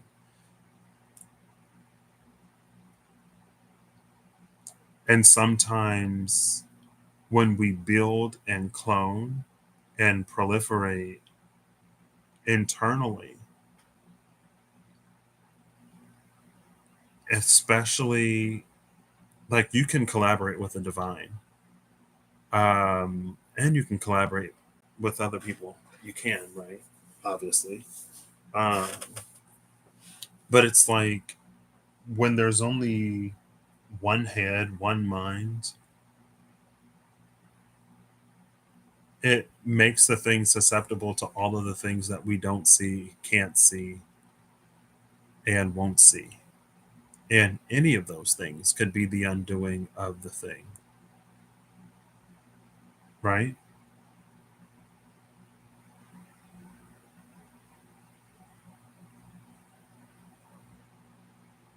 That's the thing about Earth and like biodiversity on Earth. That's what makes Darwinian evolution not viable, but you could say within a Darwinian scheme, that's what keeps entire species from constantly going extinct, right? It's that biodiversity. For like the moths, like if there's a certain moth and they come in like lighter shades and darker shades, like let's say like a beige to a brown, um, and they live in a forested, woody area, the brown ones blend in better to their woody environment. The beige ones stick out more.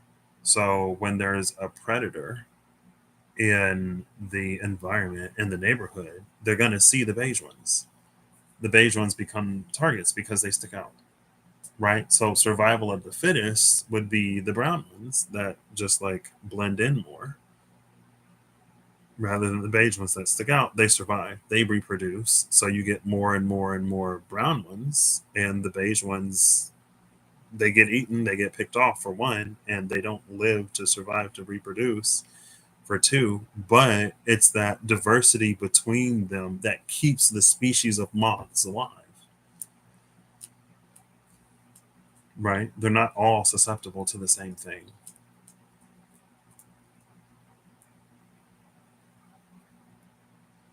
Also, there was the energy of the mother, father, the child, that internal union with the title card, the Four of Wands, and the Nine of Pentacles. I mentioned that because of the apparent diversity within whatever this internal thing is. And it's like if something is purely internal, how can it be diverse? It's like parthenogenesis that leads to a daughter or a son rather than like a straight up clone, right? Like if all you have is one suite of genetic information because you're not mating with something external, How do you introduce difference rather than just like straight up mutations or whatever? Anyway, something is like internally rich. Also, these atoms,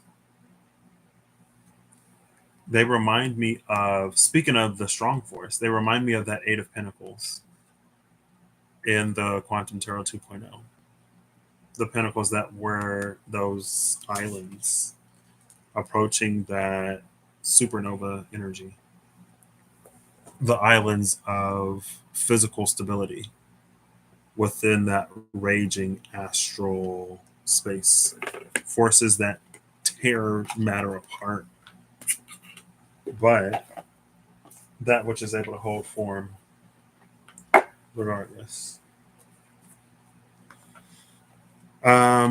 That plays into the internal circumstance that is so strong that something can happen regardless of external circumstances.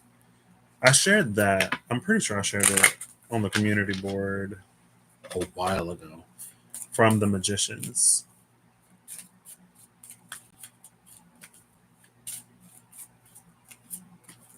And again, it's that dragon energy, which is, it came out before. It's the one that puts pressure on their reality rather than reality putting pressure on them. I mean, if we're talking about that eternal child, the strong inner core, whatever energy, that's not surprising.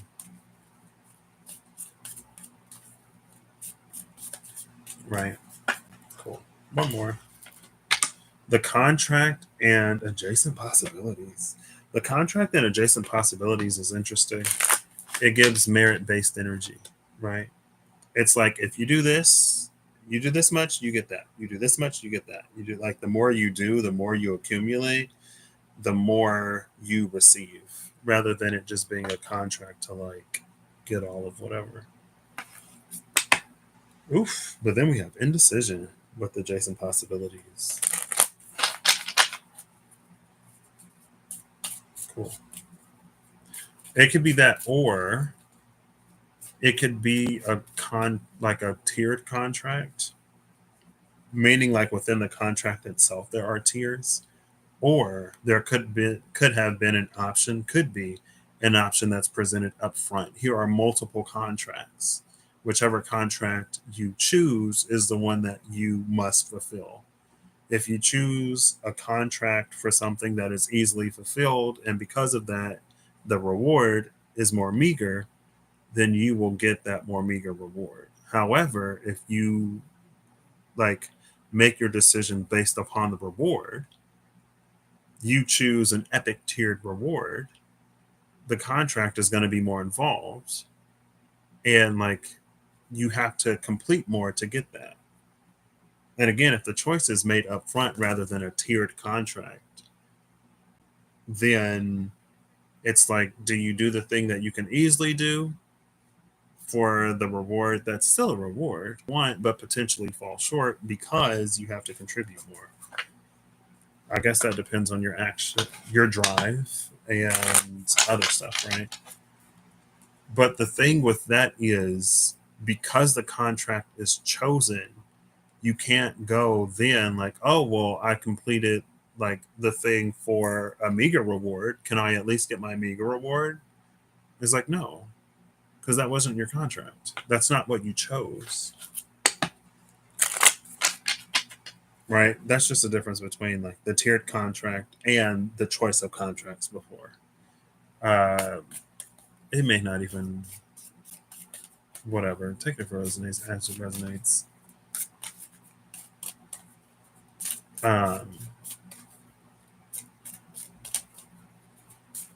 Yeah.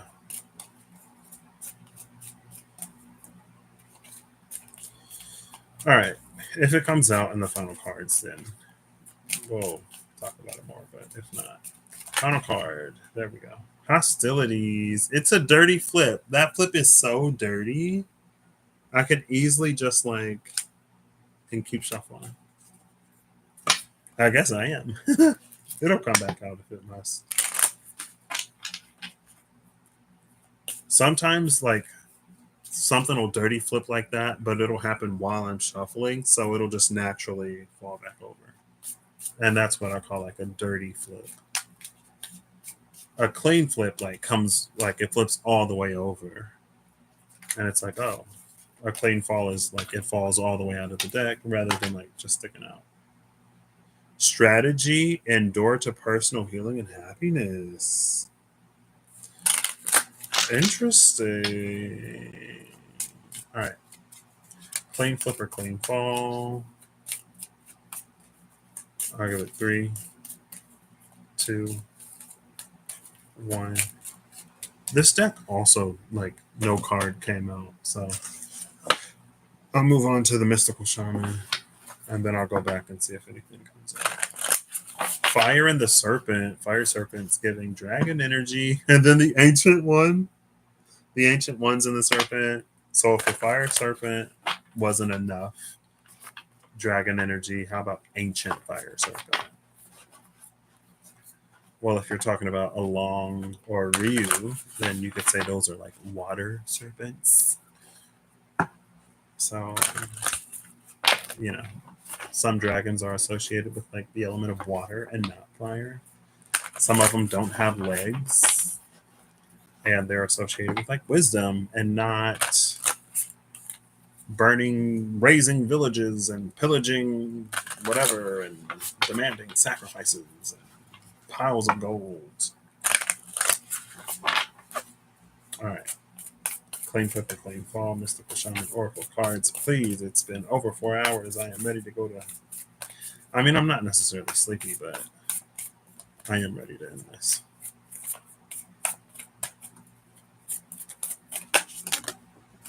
Is that the Tree of Life again? I'm going to be careful because last time I rolled this chair and a card fell, I ruined it. I think that's the Tree of Life. It is. I picked it up in reverse. It's the Tree of Life. The bottom of the deck is the Witness. And under the Witness is the Smoky Mirror. Smoky Mirror. That's well, I already looked for the Coyote, so. The Tree of Life and the Witness. What's interesting about the Tree of Life and the Witness is we just saw Applebearer and Thane, Weathercock Fluid. And it's interesting because that inverted mirrored energy bore fruit. And I mentioned that Applebearer was that whole like 6 of Wands, 4 of Swords, champion convalescent energy. The champion is the one that is awarded the fruit, right? Given the fruit rather than taking it. Because the Witness is here with the Tree of Life, and because it came out in reverse, also kind of with the Smoky Mirror, and the Luminous Warrior behind the Smoky Mirror. Okay, yeah. And the Andean Cross is behind the Luminous Warrior. And guess what's behind that Andean Cross? The child. The child who will be king, the king of humble origins, the literally shaman king that goes through the underworld with that whole story. Now we see again.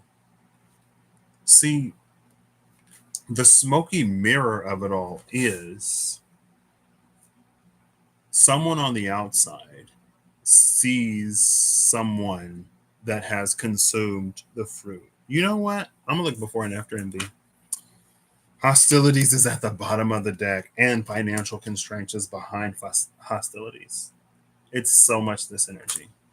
I'm looking before and after MB though. Because I'm curious. And maybe I don't have to say this part. Right. Maybe this low-hanging fruit is not to be consumed. Angel of Balance and the Angel of Love. Envy is in between the Angel of Balance and the Angel of Love, with 4th Chakra Archangel Raphael and the Door to Spirit before and after those. Yeah, so the Witness is this Angel of Balance and Angel of Love. Someone has grown. or overcome or achieved something to the point where they are given that fruit. They earn it. But from the outside, it's almost like in the story of and the serpent, the ancient serpent and the ancient ones. No, it was a fire serpent, which was the dragon. The dragon is the snake that gains its wings without losing its legs. The Quetzalcoatl is the snake that loses its legs but gains its wings. Is there a difference? Not really. I mean, yes, but no, but yes, but no. But yes. But ultimately, to a human and for our purposes, no. Um, the differences matter more on like the other side of things. I assume, girl, if it makes any difference at all. Again, my brain operates in metaphor. Okay, so it's almost like if Eve had, for some reason, in some way, and like things didn't go down until Adam ate the fruit, right? Adam is the one that was told, don't eat from that tree, not Eve. Eve ate it, everything was fine. Eve was like, I don't know, I ate it, everything was fine. And it's interesting because the feminine is associated with like intuition. And it was the tree of the knowledge of good and evil. And when Adam ate it, it was a whole like our own judgment sort of conflicting with what is like divine or whatever. Anyway, it's almost like if Eve had proven herself worthy of eating the fruit and so she ate the fruit. Like, let's say that the serpent isn't even the big bad that it is. The serpent was just like, hey, yeah, like you could eat the fruit. Like, God didn't say anything about you eating the fruit. God told Adam not to eat the fruit. And you can look at that and say, oh, that's a trickster because they were told, blah, blah, blah, whatever. Sure. But Eve ate it and there were no problems. Adam sees Eve eating the fruit or sees that Eve has eaten the fruit, or Eve tells Adam that she ate the fruit. It doesn't matter. Grows envious. That's why I'm looking like before and after envy. Hostility and financial constraints will make anybody, a lot of people, real envious of people that aren't whatever in that same situation. Adam takes it upon himself to eat the fruit, and then everything goes to crap. Right? This witness and the tree of life in reverse. This is almost like Eve being able to eat the fruit. That's why it comes as this like luminous warrior type energy with the Andean cross and the child. The owl is behind the child. We saw the owl. The owl and the eagle, again, they're together. The owl, the eagle, and the sun. Last time we saw the owl, the eagle, and it was another bird because it was like three birds all together. And I know it wasn't the hummingbird, but I don't know if there's another bird in here. The crow, the owl, and the eagle. Anyway, we saw the owl, the giveaway. What was between the owl and the giveaway? I remembered it, and then I forgot, and I remembered again. Anyway, it doesn't matter. This luminous warrior is witnessed. This is like accurate. And again, this is closer to that eternal child energy. You even see the moons back there. This is closer to that eternal child energy. Witnessed, it is deserved, it is well earned. Again, the angels of balance and love are here. Door to spirit is wide open. Archangel Raphael, the fourth chakra, the heart, everything in the heart is right. The heart is right. The heart is online. This is a heart that isn't going to rationalize evil to make itself comfortable or to what's the word? To rid itself of any kind of moral responsibility. Right? The hearts that do that, those are the hearts that so easily fall out of alignment with the divine. Eve was capable of withstanding the influence of the fruit. If we're going to talk about influence, right? Adam would have fallen subservient to those tyrannical regimes and whatever. Or maybe some things just aren't for Adam to know. And they are for Eve, and some things are for Adam and not Eve, and vice versa, right? Anyway. And it's it's the smoky mirror of it all that, like, that's the reason why I went looking for envy. Because this passing off of the fruit, again, the witness is there. It is deserved. 6 plus 4 is 10. 10 is a number of completion. It was completion. The owl completion in the giveaway. And here is the owl right after the child, the Andean cross, and that luminous warrior. The owl witnessed that completion. So the fruit was freely given away. Apple bearer and vein weathercock fluidity. However, there's like this external energy that almost like it observes the luminous warrior. And again, this plays on that whole like there's the difference between like doing something because you want to feel happy and doing something because it makes you happy.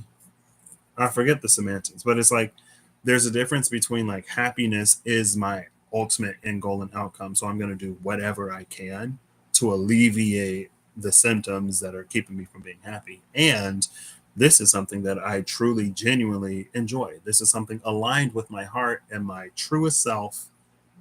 And when I do this, it makes me happy. Sometimes you don't even do it to be happy. You just do it because you love doing it, and because you're doing something that you love to do, it makes you happy. Duh. But it's like with the smoky mirror, it sees like that luminous warrior energy and it tries to replicate luminous warrior energy. And because it tries to replicate luminous warrior energy while under the presence of especially financial constraints,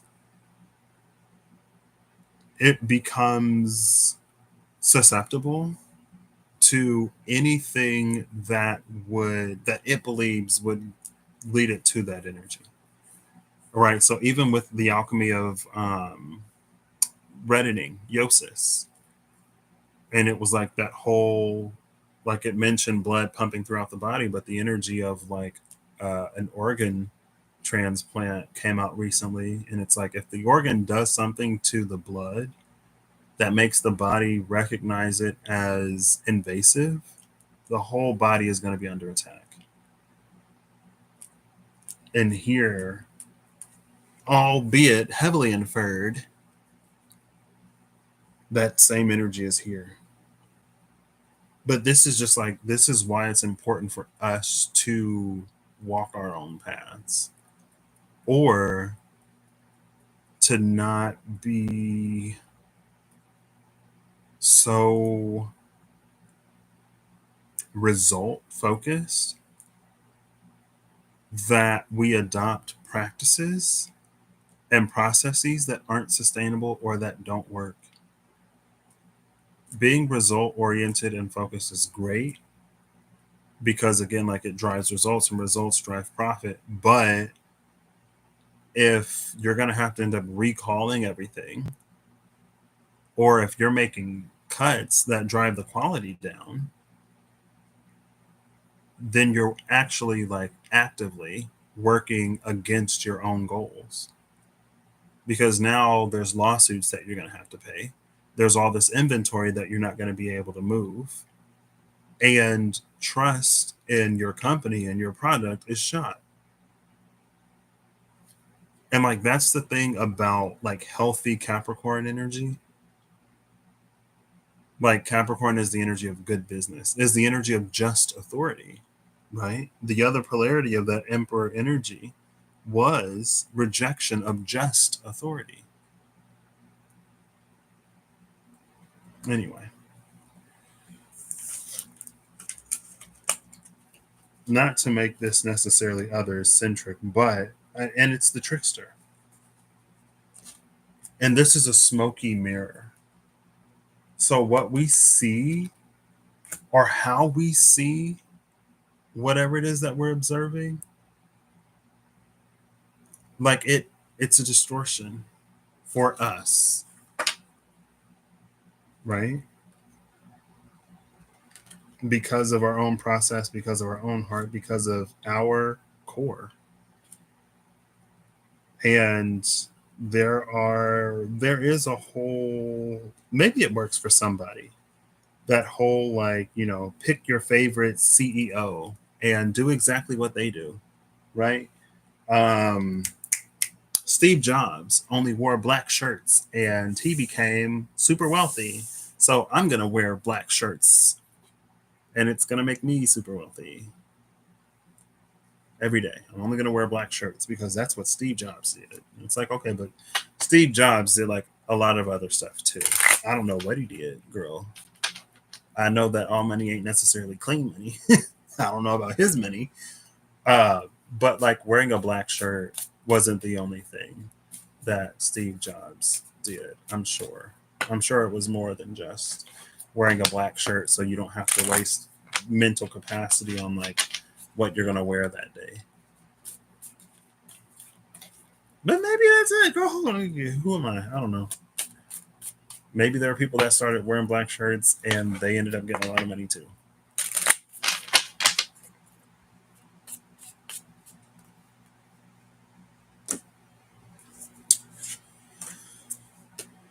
Does that tease at another domain? No. That may be some combination of the other two or the other three. What were the three domains of the trickster? It was the things for which there is no mirror, the mirrors of those things that we wish not see, and the sugar that we pair with harsh or with bitter medicines.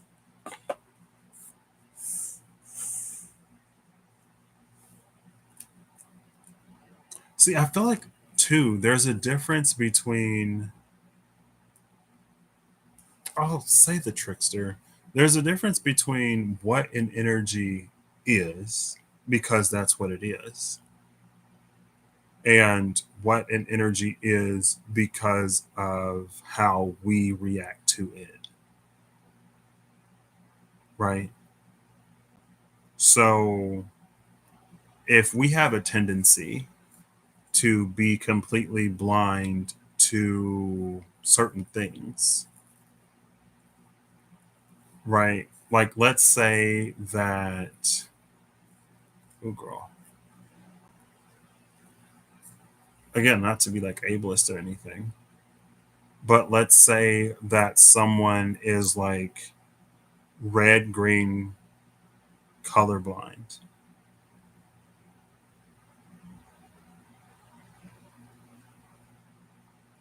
Follow the metaphor. Ditch the science and follow the metaphor. Let's say that someone is red green colorblind. So they don't really see shades of red, right? And it's like when it comes to things that are purple, they see them as blue, because instead of, they see it as like either a blue or a blue green, because they see reds as green. Now, the purple thing is both red and blue. So it's not necessarily fair to say that the purple thing is of a purely blue nature because of our inability to see red. It appears blue or blue green to us because we can't see red, but that's not the nature of the thing. That's not the truth of the thing. That's the truth that we perceive. Which again, sometimes the difference doesn't matter, sometimes it does. And it feels like with that smoky mirror, it does. Especially, like, let's say that we are red green colorblind. We see purple things as blue, blue, green. There is an energy that knows that we're red green colorblind, and somehow it benefits from us buying whatever it's selling. So that energy, person, entity, company, organization, whatever, that knows that the thing is purple but knows that we see it as blue green, will make like blue green the enemy girl. And because we're red green colorblind, we'll just like buy into it. Now we have this completely, not only do we have an incorrect perception of the thing itself, but now there's like this whole macrocosmic microcosm of like emotions and feelings and all kinds of other stuff that come with like purple things, that if we could see, and it's like, not only would we be able to see that it's purple and not blue green, maybe it is true of blue green things, you know, who's to say? But the purple thing is purple. It's not blue. It's not blue green. It's a combination of like red and blue. I feel like I kind of got lost in the metaphor a little bit, or like I didn't necessarily fully communicate it as I wanted to. But basically, like with the whole trickstery type thing, right? There are certain things that are aspects of a trickster. And I feel like there are other things that we kind of put upon trickster energy because of our own misunderstandings and limited ability to know and perceive the world and reality. Right? Sometimes it is intentionally whatever.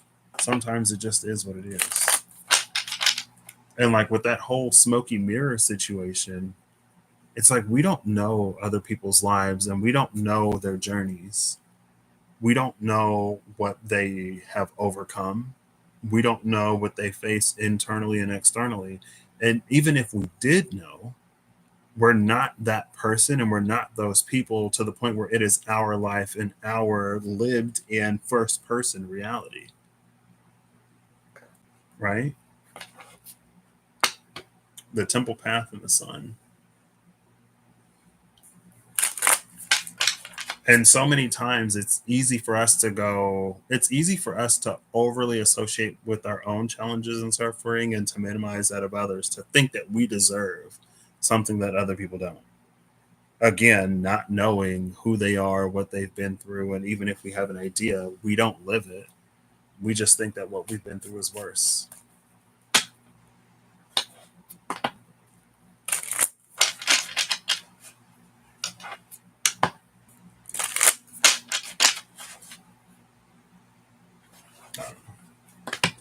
I do know. The reason why I mention it is, I mean, I guess it, as I'm reading it, it feels like an energy of other or of another. And if I'm reading for whoever this resonates for, if it ain't you, it doesn't matter. Ultimately. Um, but if that is you in some capacity, then I don't, it's like we don't have those Christmas Carol, Freaky Friday. I'm gonna say most of us don't. Maybe some people is swapping places, and I just don't know because that ain't my experience. But my assumption is, in real life, we don't have those opportunities to learn someone's life beyond what we see, perceive, and witness. Right? And one person's trash is another person's treasure. We could view certain aspects of someone's life as heaven, but most of their reality to us could be some kind of hell. And again, like things like that, we wouldn't even know. But yet we can be so quick to envy and to covet and to want what someone else's have, to want what someone else has, or to walk someone else's path and journey. Right? Like imagine someone who is a teacher and like constantly surrounded by kids, or because they're a teacher, they're constantly surrounded by people who know less than they do because it is their job to teach. But imagine the result of them teaching. Maybe they're like super accredited and they're like well liked, well known, and let's say this is a world where teachers are actually paid. Maybe it's a country and not just like a world. It's a place where teachers are actually paid. And because I don't know, they're just teachers, we think it's easy. And so again, this kind of goes back to the like rather than desiring a result, let's look at like the how and the why a little bit more. Like we somehow Freaky Friday into a teacher because we think, oh, they're well paid in a world in a place where they are. And like their job is easy. But like we hate kids or we hate like stupid people. I know people who will say that they don't like stupid people and they don't like talking to people who don't know as much as they do or whatever. And I know I said it with the tone that I said it in, not to necessarily judge, but to each their own, right? Imagine being the person who doesn't like to actually be the one to teach. But because we see the result and we see that path as a path, we just jump to take it.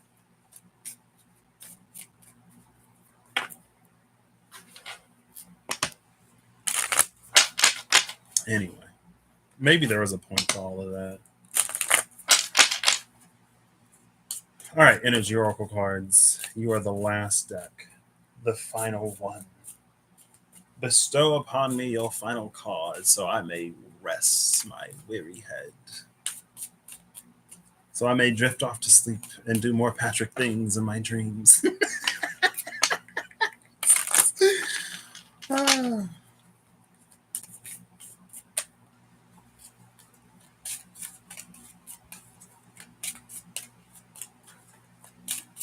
All right, I'm going to keep going until I get a clean flipper thing to fall off.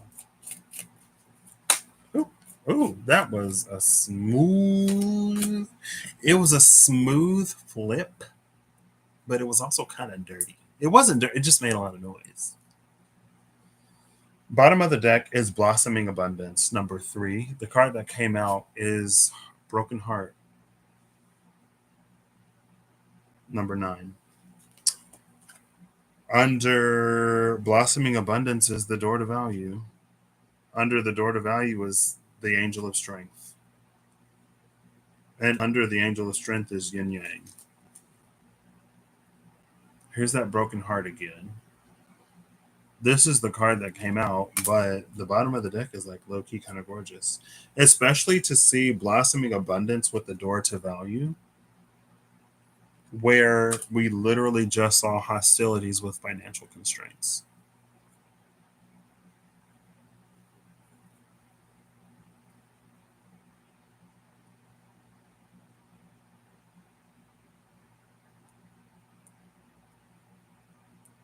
Almost want to get a different funnel card, but maybe this is the part of the video where I try to be a little softer or nicer. Almost rolled my eyes.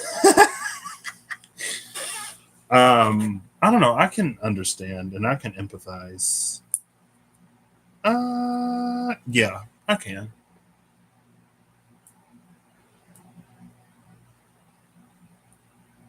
I feel like this is like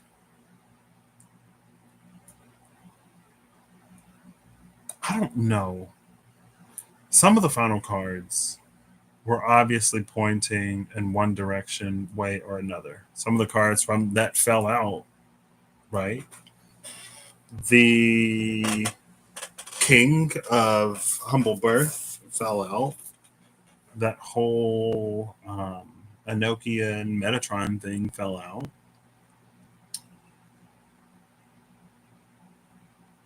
Because I don't know, I'm trying to think of the past 4 hours, 4.5 now. And some of that, like, it just is what it is. The information is what it is. It is our own personal ambitions and desires that cause us to perceive information in certain ways and to then um, decide to use it in certain ways to pursue certain goals. Now, again, the only like card that got all of its significators, or the only significator that got all of his cards, was the one of the waterfall. And most of those mirrored other things, but it also told us that prematurely it leads to destruction.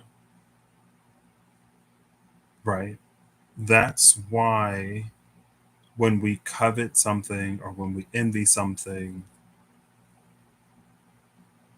it not that that is why, but it just plays on that how like it doesn't always work out. Right? We want to be as successful as like a Henry Ford. But Henry Ford is that kind of success that experienced a lot of failure and ridicule. And I'm pretty sure the only person that believed in him was like his wife, I think. He bore the weight of his dream. He bore the weight of making it a reality. He bore the weight of failure after failure after failure. And not only like that, like taking that on within himself, but like kind of sort of failing publicly. You know what I mean? And again,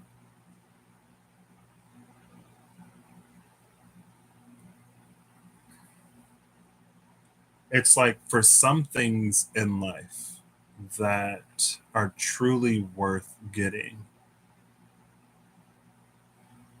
there is the cost of a mended heart. These things that break our heart and things that keep our hearts broken, our spirits broken, things that keep us playing small or safe or in our comfort zone,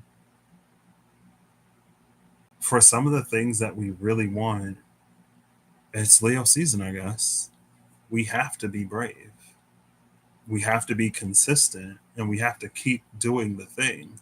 There are some Piscean dreams that are only achieved through the consistency of Virgo, through the meticulous planning, through the everyday, like showing up, through the whatever. There are a lot of successes that appear to be overnight, but that aren't.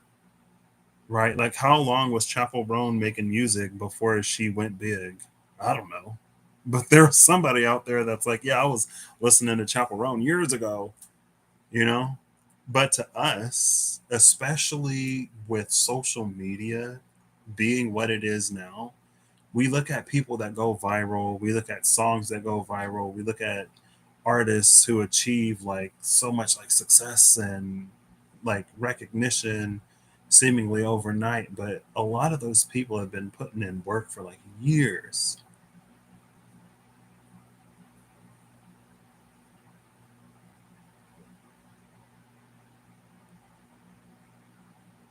And I almost wonder what it costs us.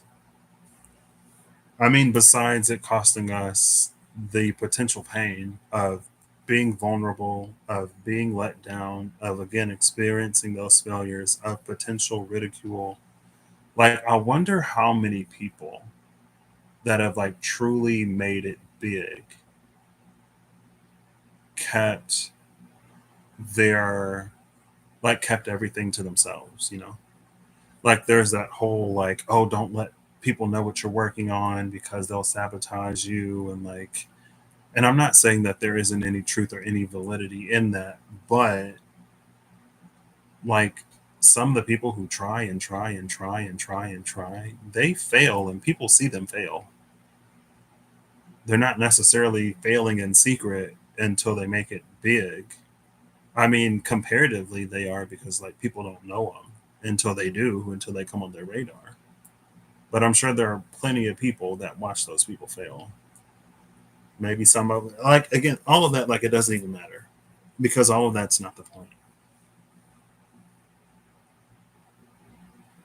Maybe the point is something like there are no easy paths through life. For those who don't have an easy path through life, there is no easy path. And most people don't have an easy path. Even some of the ones that are well off or that are born into certain families or into a certain like socioeconomic class or whatever, some of them, like, they have their own challenges and pressures, right? Imagine like a family of doctors who, or engineers or whatever, and they've built their like wealth on those kind of pursuits. And then imagine like being the child that wants to be an artist, to get super like stereotypical or whatever.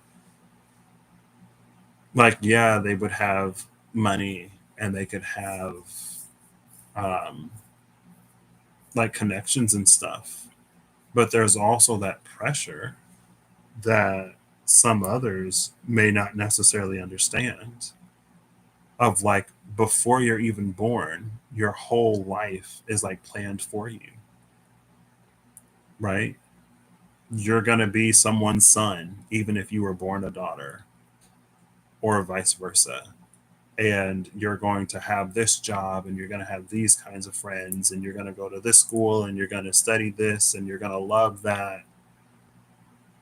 And like all of these extracurriculars. And then like imagine being the person that like at some point you kind of start to know that you don't want any of it, but you don't even know that you can want something else, right?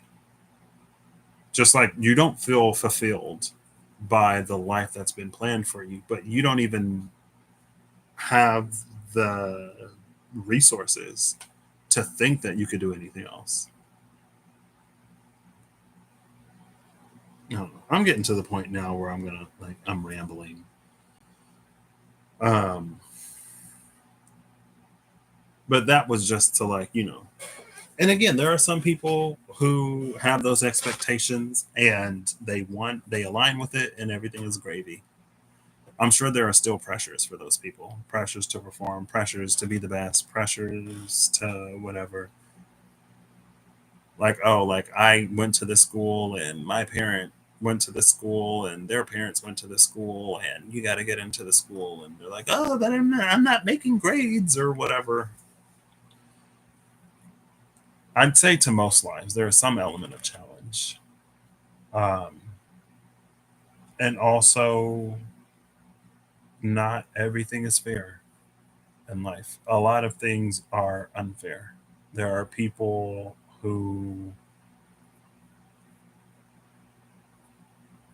like, there are people who it's a privilege for like that to be like a problem. You know what I mean?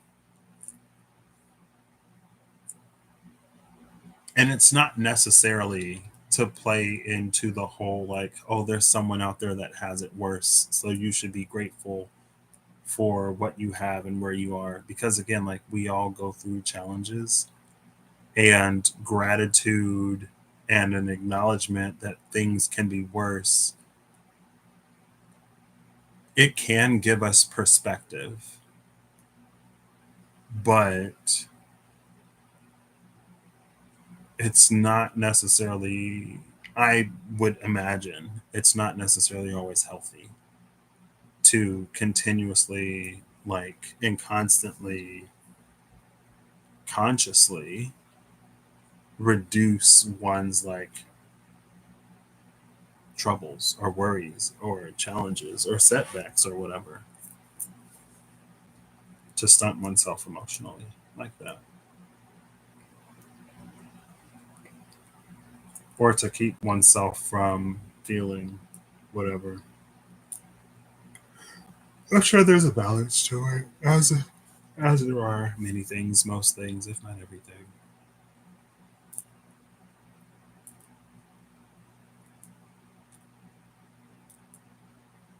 Um, Maybe that is a cruelty of life, that we all have our own lives to live, and we have our own selves and families to feed. And like, because I'm looking at this broken heart, and then I'm looking at this blossoming abundance and the door to value, right? And on the flip side, it's like to be in a period of blossoming abundance while like others are experiencing challenge and difficulty. I guess to be a person that cares, um, how can like affect you?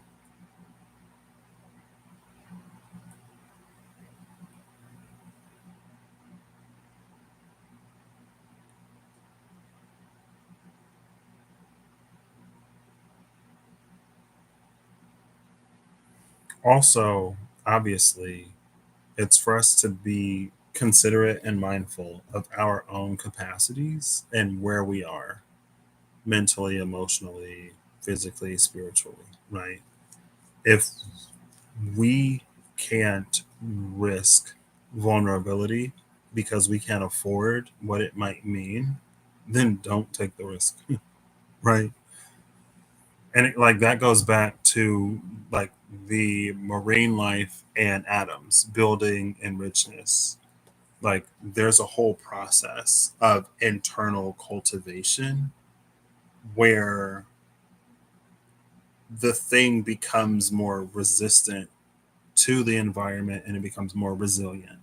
If we're not at that point of resilience, not like in any kind of judgment way, but just like if we're not at that point, then yeah, like keep things to yourself, right? Just clarifying that whole like for some people that achieve publicly, they also fail publicly, relatively publicly.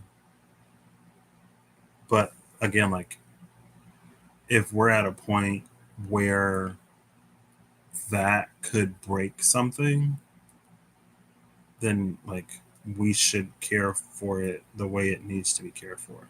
So, like, you know, take it as it resonates, when it resonates, as it resonates.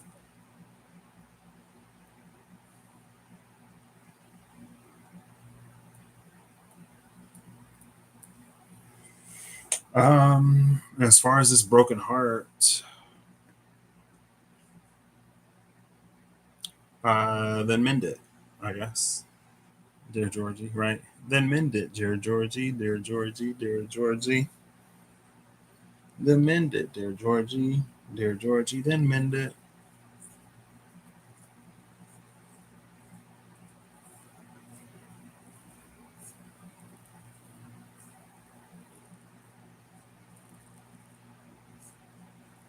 Yeah. So I hope you all have an amazing whatever whenever you see this. I hope you're acting in alignment to make all that you wish to experience your reality. I hope that whatever you need along your path, journey, and what you find. Um, and I hope you a gentleness when you need it. I hope you spaces to celebrate when you achieve. And I hope you a beneficial balance of all things, right? I hope you have places to safely explore or experience or celebrate or grieve or feel whatever it is that you need to feel. And I hope you not only an endurance and an alignment, but also maybe something like a patience to walk your path and your journey. And there's nothing wrong with exploring different paths. There's nothing wrong with like trying something out. But I guess in all of that, I hope you a connection to yourself that keeps you. So, with all of that being said, excuse me, I know there's like a full moon. Whoa, where is it? On the 9th? Whoa, that's in a week. I'm sure something. I don't know. I don't know when you'll see me next or where.